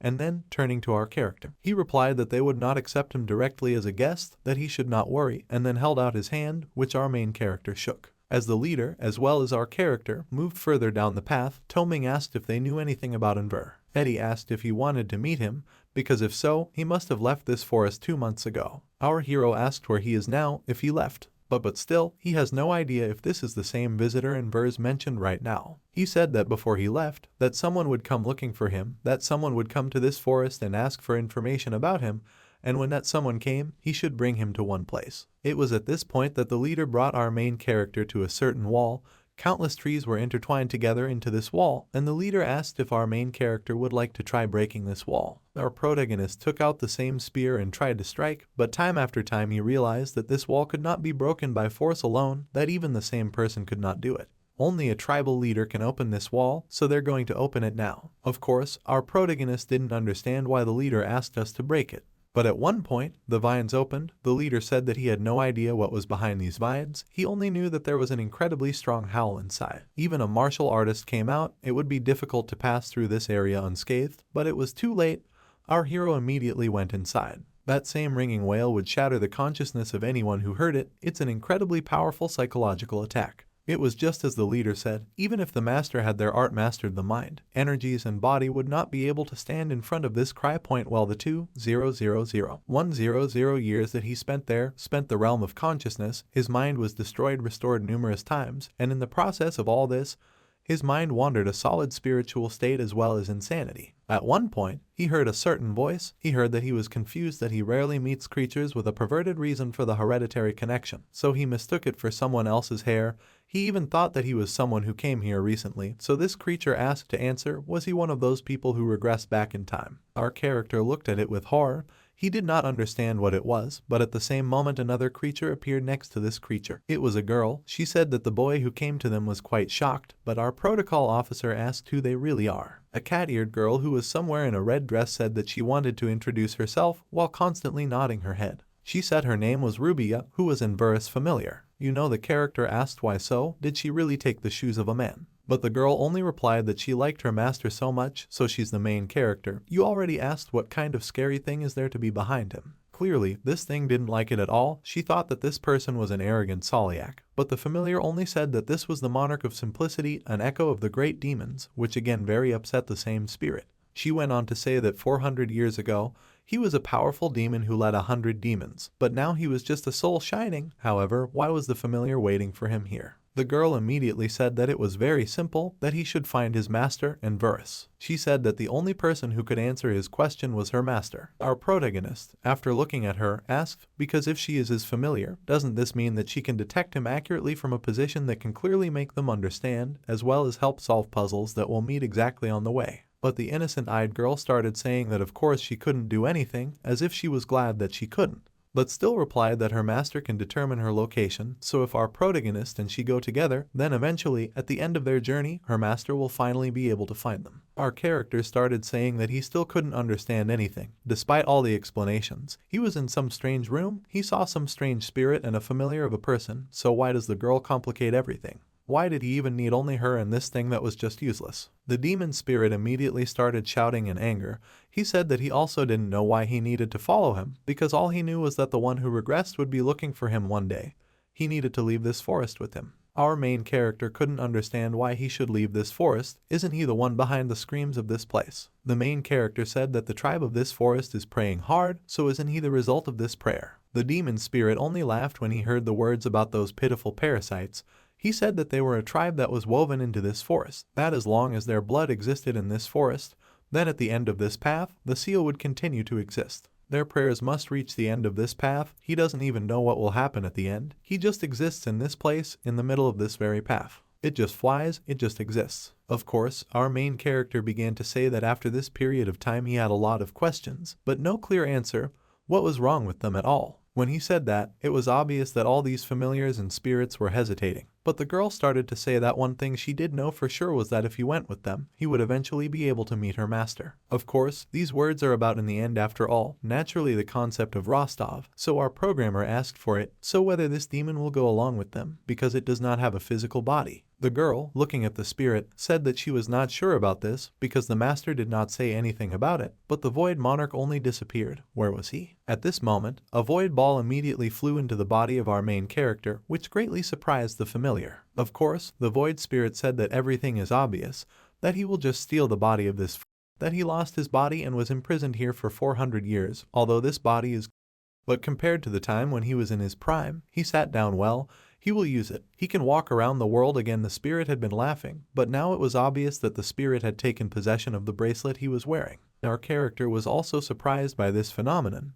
He had a lot of questions, and the spirit started shouting from the bracelet that this simply can't be. That he is a great powerful demon, can't even control the child's mind, he can't, that he was rejected and locked in this bracelet. However, isn't this spirit an Now the spirit began to question our character about who he really is, why his mind is so strong. But our main character understood that this was all the result of 2,000 years of training in the sphere of consciousness, or it was again some blessing of the one who stands behind him. Of course, he didn't have a way to find out all about it right now, but the only clue was that Enver was the master of the familiar that was flying after him. He began to say that he had so many precious memories associated with this item that it was a pity that he would have to throw away this bracelet. The spirit started screaming. He didn't want to be thrown out, but the protocol officer said they weren't even friends or something, so he could just throw it away. The girl with cat ears replied that she was the main character telling the truth, but the demon just started to get busy, saying that he was sorry, that he tried to take possession, and also that he would give treasures. He is a powerful demon. He received several trophies warrior with a century of his rule. His vault is full of mysterious, miraculous treasures that our character hasn't seen before. Our main character looked at the girl to make sure of this, but the girl only replied that he was really a big shot in the past. She is the main character, after thinking a little said that still he is ready for all conditions. Ruby and the Void Monarch are now our companions. But where will our protagonist go now? How about finding a place with a beautiful view of the fresh air and then wait there for the master to find it? But our main character, despite the girl and then a little actions on the bracelet, replied that this is not a bad idea, but he should definitely visit some place, while asking about the very vault where all the artifacts that the same demon hid were hidden. The girl asked if it was all dangerous, where would they go? But Ming only said that the place the demon was talking about was a dungeon. The dungeon is a mysterious location that appeared all over the land that was on this continent. Many types of enchantment were intertwined in the dungeons, so the dungeons had different laws than in the outside world. Monsters of innocent crosses could appear there. They could be stronger, weaker. In this world, after you kill monsters, people collect all the byproducts were used as loot, but in the dungeons, everything went as differently as possible. As soon as you kill a monster, the corpses disappear and loot appears in its place. Loot comes in many different types. The stronger the monsters killed, the better it will be. And if you defeat the dungeon boss, you can get an incredible reward and the dungeon will be closed. So at the same time, he decided to go there. The familiar was a little scared. She turned on portable mode and turned into a kind of spirit. But our character was sure. He understood that 2 months had passed since he met Raubakes and the Void Monarch. He already knew the exact location of the dungeon thanks to the information. This will be his second dungeon. The first in his life he received a regression stone it must have been. But that crimson stone that was now standing in front of him was the entrance to the dungeon. If he touches it, he will instantly teleport somewhere in the dungeon, but now he has to finish what was done. But will he be able to? That was the crazy thought that kept nagging at him. It was a question, because he had gone so far just to prevent it, so how is he supposed to do it? Of course, he can only do this by touching the crystal. The spirit that flew right with him finally said that they were in the dungeon. But as soon as they got there, our hero noticed that there was an ambush right behind him. A man with an axe hit him. The man immediately asked, "Who is our protagonist?" But the character only said that his name is Min, that he doesn't see the point in recognizing each other specifically. Immediately, the man realized that it was probably the same demonic spear that killed the ball demons, but our character didn't like this nickname. The man immediately began to apologize. He thought that he was a martial artist and a demonic faction, so he immediately introduced himself by the name Grismo. He was obviously very big, and our character has heard of him. His martial prowess is at a level above the peak, and he is one of the masters of their arts who was killed by a minor demon in his previous life. The man also pointed at him and said, if it's to stop the little heavenly demon, after all, if so, then he should already understand that not only did she get the nickname Heavenly Matter at such a young age, but she also leads a powerful group. The dungeon's rewards were huge, so if they were worth everything as a ride, then a great demon would be born that no one would be able to stop. So he immediately took the strength and said that this was the reason why we shouldn't stop this girl for the sake of the world of everything. But did anyone else enter the dungeon besides the lesser sky demon? The man immediately said that the Dokko Sword Demon, Lone Granny Demonic Iron Fist, had entered. They were all at the highest level and are followers of the lesser heavenly demon. But from the alliance came Sogo, the drunkard of the sect, the consummate madcap, and above in the heavenly swordsman. Of course, our main character realized that the same agent was already here. But the person who was standing right in front of him said that our main character should help him to restore the small sky demon. Our Truth Chases was shocked, but still he made it clear that he would help, do everything possible to stop it. However, whether this is the first dungeon, now that they can go together. Somehow the comrades of this person wanted to know it as deeply as possible. He said that all the dungeons are very different each other, but these monsters were very strong. It was better to be careful. Just as he was walking a little further, they noticed a strange scene. They noticed a small heavenly demon that was standing right in front of them. Then they noticed the same girl from the Alliance. The man with the axe also looked at her and said that he was very lucky because he was uncomfortable until now, as they entered the dungeon and separated. But our main character, after looking at her, said that the man should take a closer look at her. As soon as the man looked at her, he noticed that something strange was happening to the girl's body. Some thickets formed on her face, like mushrooms or another disease. The man immediately screamed, but it was too late because the girl was heading straight for him, hitting him in the chest. The man jumped back. The blow was so strong that he even started coughing up blood. The familiar that was next to our main character said that there was a doppelganger in front of them right now. This is a monster that copies the appearance of targets and objects directly to it. Most likely, she was just copying the appearance, however without the blue soul flight, without a trace. The jack that the girl was using were exactly the same girl's ability. It is capable of copying the target's martial art, which clearly could create a lot of problems. But at one point, the same bracelet was activated. Our character came out on himself. He could not believe that now in front of him the double was able to use the appearance of that very girl. Immediately, as soon as our main character's arrow's horror then noticed the surname, she asked him to calm down. Our character, after looking at this, still began to get angry, but he also saw how the girl utters several skills with which she immediately flies directly at him. If the protagonist, despite all these attacks he rose up to day after day 5 of some demon ball died, then she told him that he had matured very much. It was hard for him to accept all these words that were said to him. He lived 2,000 years, was proud that he could become better, moved away. This is from her. But there is no such monster that was now in front of him. He looked directly at her, immediately dealt with her. We can see how he is already standing right on his corpse. The guy who finally woke up asked, "What was it?" But she's the same character and said that I should be worried because in front of them now was a doppelganger. If they think about it, he was even able to copy her battle-tired 100. Something like this can really exist in this world. Last name Yara at this point said that the doppelganger usually copied Talkov appearance. They cannot copy the technique, but this is knowledge from the outside world. But in any case, do not worry, because she is already trying to explore. Yes, on the ground, she can become a guide, so well, she needs to trust me. She will become shows you the way. Armor, who started talking, said that a doll like her just wouldn't be able to do anything there.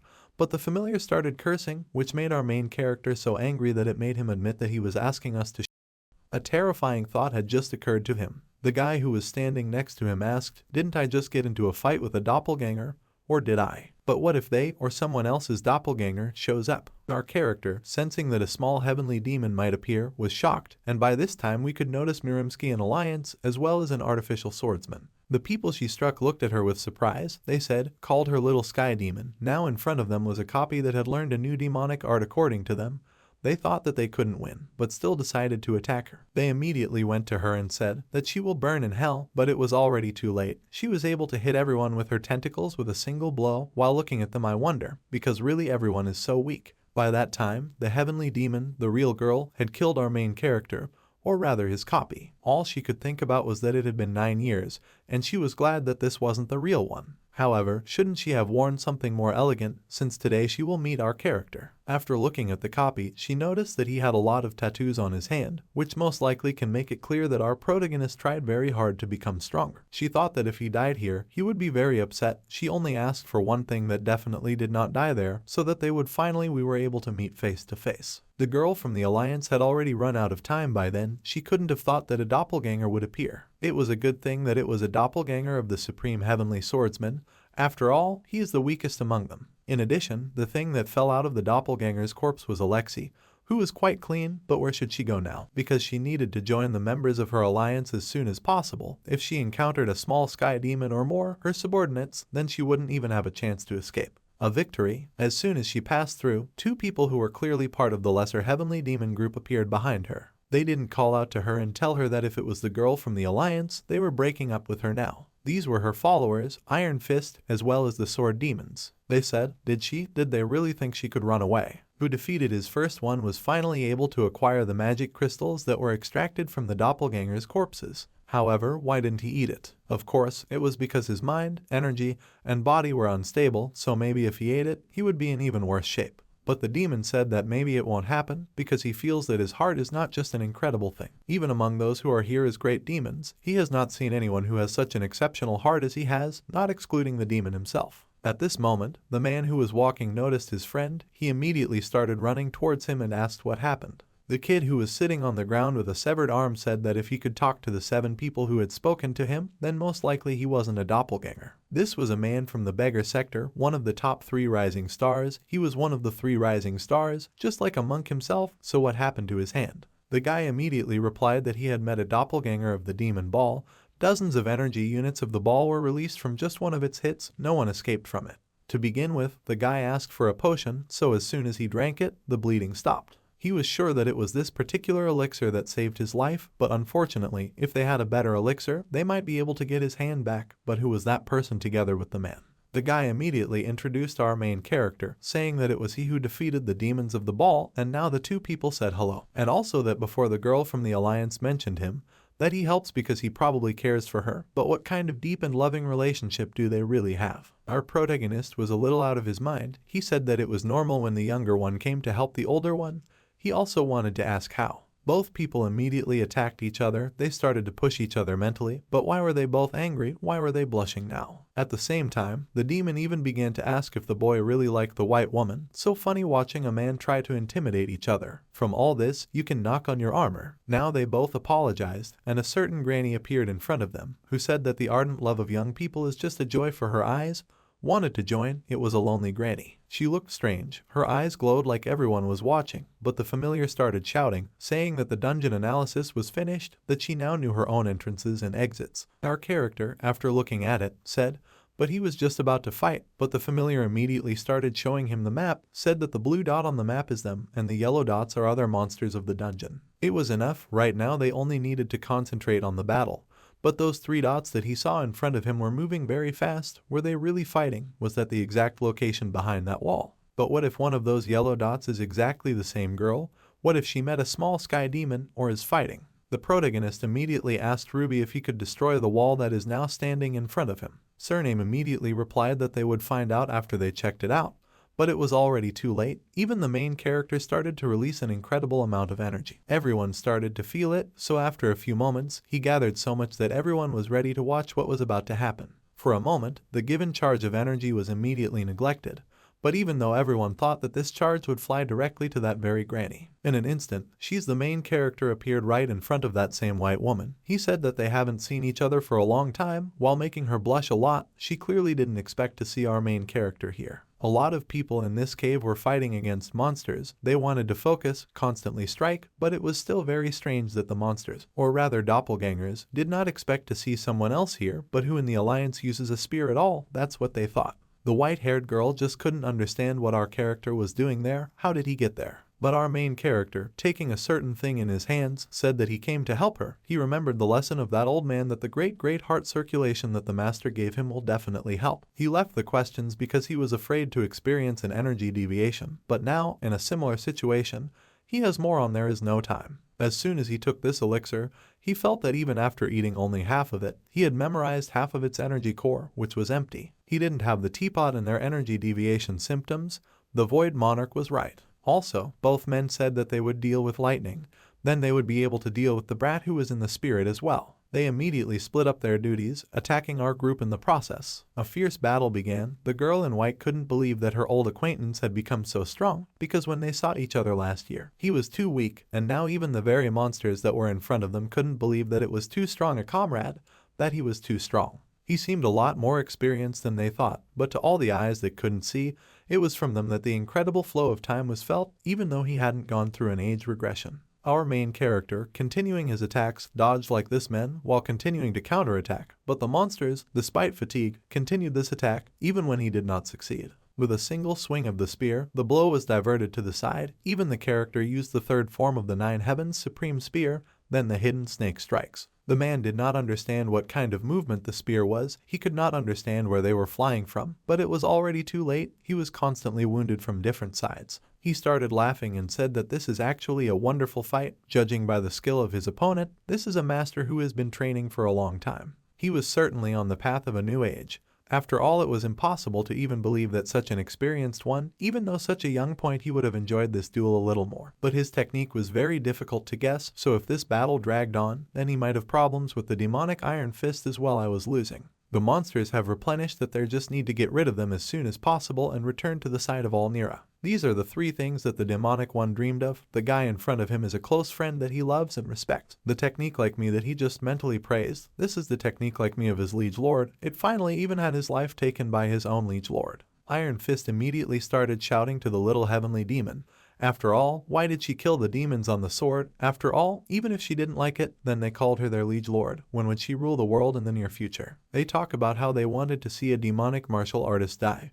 And that's it. Why is the demon who followed you from the bottom of his heart now dead? The girl looking at them didn't say anything, and the man immediately said that if he wasn't worth the conversation, then head over to the young heavenly demon now. Of course, but the demonic Iron Fist died. The girl who appeared was her doppelganger. The demon ball and the demonic fist could not know this because they had never met the dungeon of this in any way. The demonic martial artists who followed the girl might die gasping with rage. Our character who spoke to the girl and told her to leave, but he still said that even if she didn't understand what he was talking about, he would explain. He said that he was going to die here alone. And also that he made a hole in the back if she went through it. She's walking drunk nothing in the mountain. She needs to bring them here so they can fight together. Only then will they have a chance to win. The girl in white replied that he would definitely come if he did this, but she was the main character.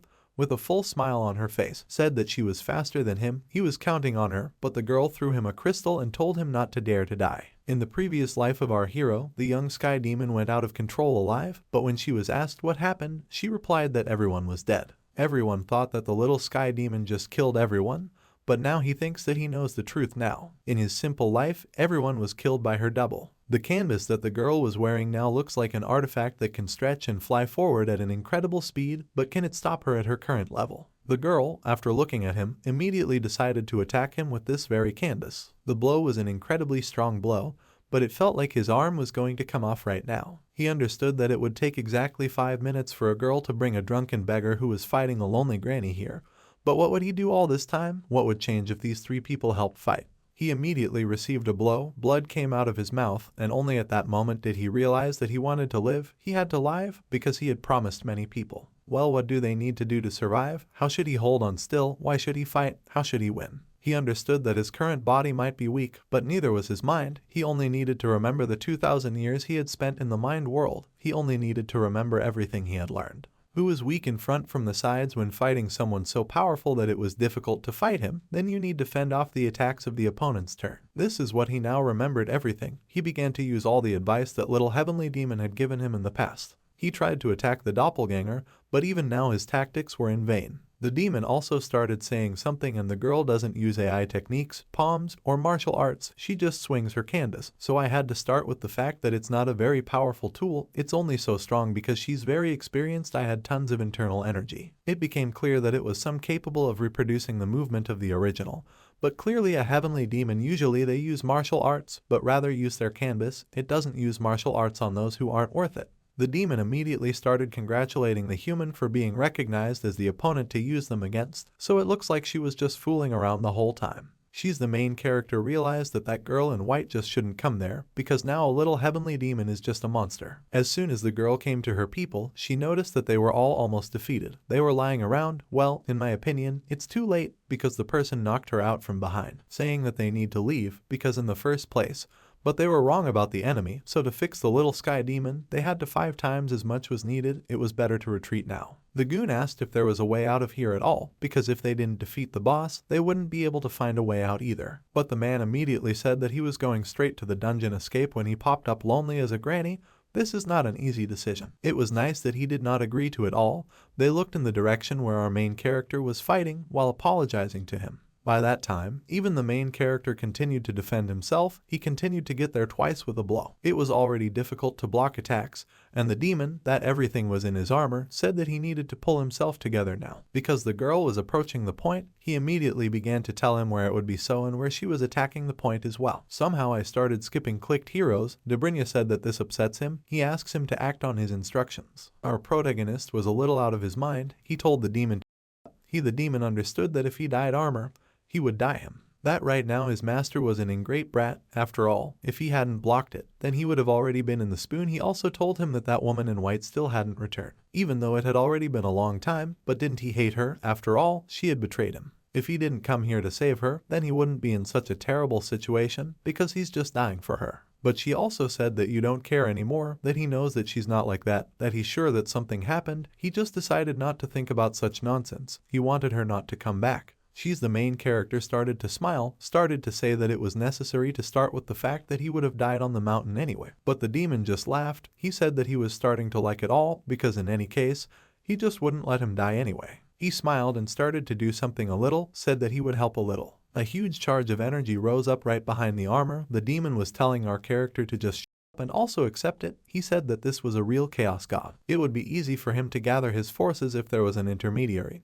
But now all he had to do was rush forward, he had to use all his pleasure. Now our main character looked back and saw a strange glow. Demon said that it was his part of the demonic powers. He immediately thought that his heart would be able to take a little bit of demonic power. Started to heal early. Even the broken arm was recovering. He felt he was incredibly powerful. The air changed. The doppelganger inherited the original's arrogance and curiosity, and when he stood there and watched this to everyone who recognized it as a really decent opponent, and then focused. Now the demon's strength was also pouring out of our saint character. He felt as if his meridians would break, but the demon was only asking to be honed. He understood that if he handed over control of his demon body, he would take care of it in half, but the truth is, I told him that he could, you just need to give him all your strength. The demon, laughing even more at first, said that if he gave it all away, the boy simply wouldn't be able to handle it. Of course, our main character achieved this earlier. It was a power that he couldn't use because of his weak body, but he knows how to use it. Fight the level he reached in the realm of mind, he would be able to defeat the doppelganger standing in front of him, not even a true minor demon. I just needed to give it all to him, too. The instant his spear gained a lot of strength, little heavenly demon, despite all its surprise, was thrown straight into the wall. This was the ultimate form, followed by the distraction of the 9 dragons, which also brought straight at his opponent. The girl who used the palm technique repelled it all, but despite all of this, it was actually the most powerful technique our character could use after obtaining the power of the Void Monarch. He started using further as her 6th form, the path of not being ya, so with a little insertion, he further started activating and using all of her powers, consuming the rest of her demonic energy. In an instant, he noticed that now right in front of him lay the body of a doppelganger. He started shouting pleasure, said that finally made it a dot of all of the most pores. It's been 9 years and a few thousand years. He went this far because he thought deprivation, but did he get even a little stronger? The demon looking at him was saying, did he really feel something when he borrowed his strength to win? He was actually funny. He could have said that, but powers were two completely different things. The demon understood that he was able to control his abilities, which went beyond several levels. This was apparently a comrade, but then the demon told him to get ready and now he will take his strength, the sensor, it's going to be huge, and if he doesn't focus, he'll just die. The demon said that despite everything, even her dream had gotten used to more, it probably wouldn't be able to get used to what was about to happen. In an instant, our character's body started to collapse from the inside. He just passed out, but as soon as he woke up, who noticed a familiar in front of him, who said that an hour had passed, all the while he was writhing in pain. She used the elixir that this girl gave him, so it looks like she better not it has become. She left, but how bad it got even after the elixir, if it wasn't for him, he would really have died. He gave that same white-haired woman again. The demon that was sitting on the bracelet was asking what he was feeling. But our main character only said that it was a strange feeling, a feeling that he was dying. All the muscles, core and meridians, they were all in a mess. Last name Yara, who was standing next to him, said that he was still not allowed to move, but the guy only said that he needed to go. He immediately got up and went forward. He noticed the same lonely Pabolya. He feels mom. They definitely use teleportation magic here, apparently to escape. He was told that 4 people were teleported. He smiled, which meant either that the girl in white was able to get out. He had already reached his goal when he touched the point here. At one point the familiar started screaming, and our character continued to move towards the bonus. How much stronger has she become in these 9 years? How much has she changed? How does she sound? How does she walk? What impression does she make? Does she think about him as much as he thinks about her? Of course, it is unlikely because he went to her for 9 years, but for him it took as much as 2,000 plus. What she said 13 years ago, all this time gave him an incentive to move on. He wants to show her the results of his hard work, wants to shout so that thanks to her he can still grow stronger. A little more, he needs to go a little further. In that instant, he finally saw her. He noticed her entire graceful demeanor. The childish desire to show off his height instantly collapsed. Every move the girl made was perfect. It was perfect, better than he had imagined during the test. The doppelganger couldn't possibly be more expensive than her at all. That's what he's been aiming for all this time. Now, there was little space in front of him that was finally finished with the dungeon boss. She smiled, because he was quite strong, which she would hardly be able to defeat, and he also met us with a monster. He looks like our main character. He turned out to be an interesting opponent, but still our that he was now sitting behind a corpse, or the wall just remained stronger. Even the main character asked her don't say that because it feels like he's absolutely happy. But the girl just kept smiling and joking with him. But will he still hide behind the wall? Our protagonist, who has been behind a wall all his life, said that he still can't get out because he's still not strong enough. He said that he met her double, cannot say that he coped with it alone, but still managed to try. The girl remembered the same doppelganger. He said that he would train martial arts together with her. This was his goal. In 10 years he would bend the heart, but now they could only smile. What was it like for our main character all this time? Of course, he said that he had suffered, but would he go with her? She said that she hated being the object of other people's expectations, so it was before she was in this world, and even after she was called here. These disgusting expectations. But she still thought that if his eyes were looking at her, she wouldn't mind. But our character said he was sorry. She thought that he didn't want to travel with him. But our main character just said that if he goes with her, he will become her shadow. They want it. He wants to be on a par with her. The girl asked, even though he had already become much stronger than she expected. The protagonist replied that it was still not enough, which made me think that it was incredibly greed. But still there was 1 year left in their agreement. In exactly 1 year he would take her to where she is now, then they would meet me. But would he go with her then? He got a little shy, and the girl started laughing and getting up, saying that she understood him, that for now she was holding back her greed towards him. Then let her say this, that it wouldn't be easy for him, because this year she would become even stronger than she was. The point he learned about, that's all, and after all, she's the one he made his target. The girl thought that he had changed a lot, and then said that they still met in a year. They would meet in the same promised place, but in fact she would like to take him with her very much, even more. She was dying to go back in time and look at his face, but she held back because she didn't want him to hate her. She only expected them to meet in a year's time because she wanted to meet him face to face, to eat and drink together, as they say about everything that happened, and then even forgot to say that she missed him. My eyes went dark and I was very sad.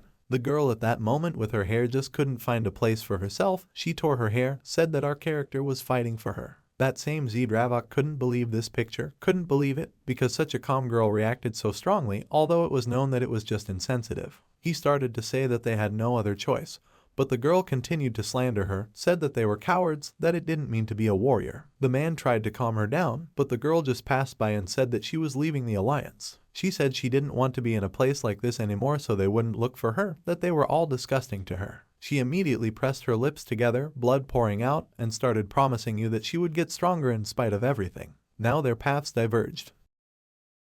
That's how this video ends. If you have sat through to the end, please don't forget to press the subscribe button and leave feedback. See you in the next video.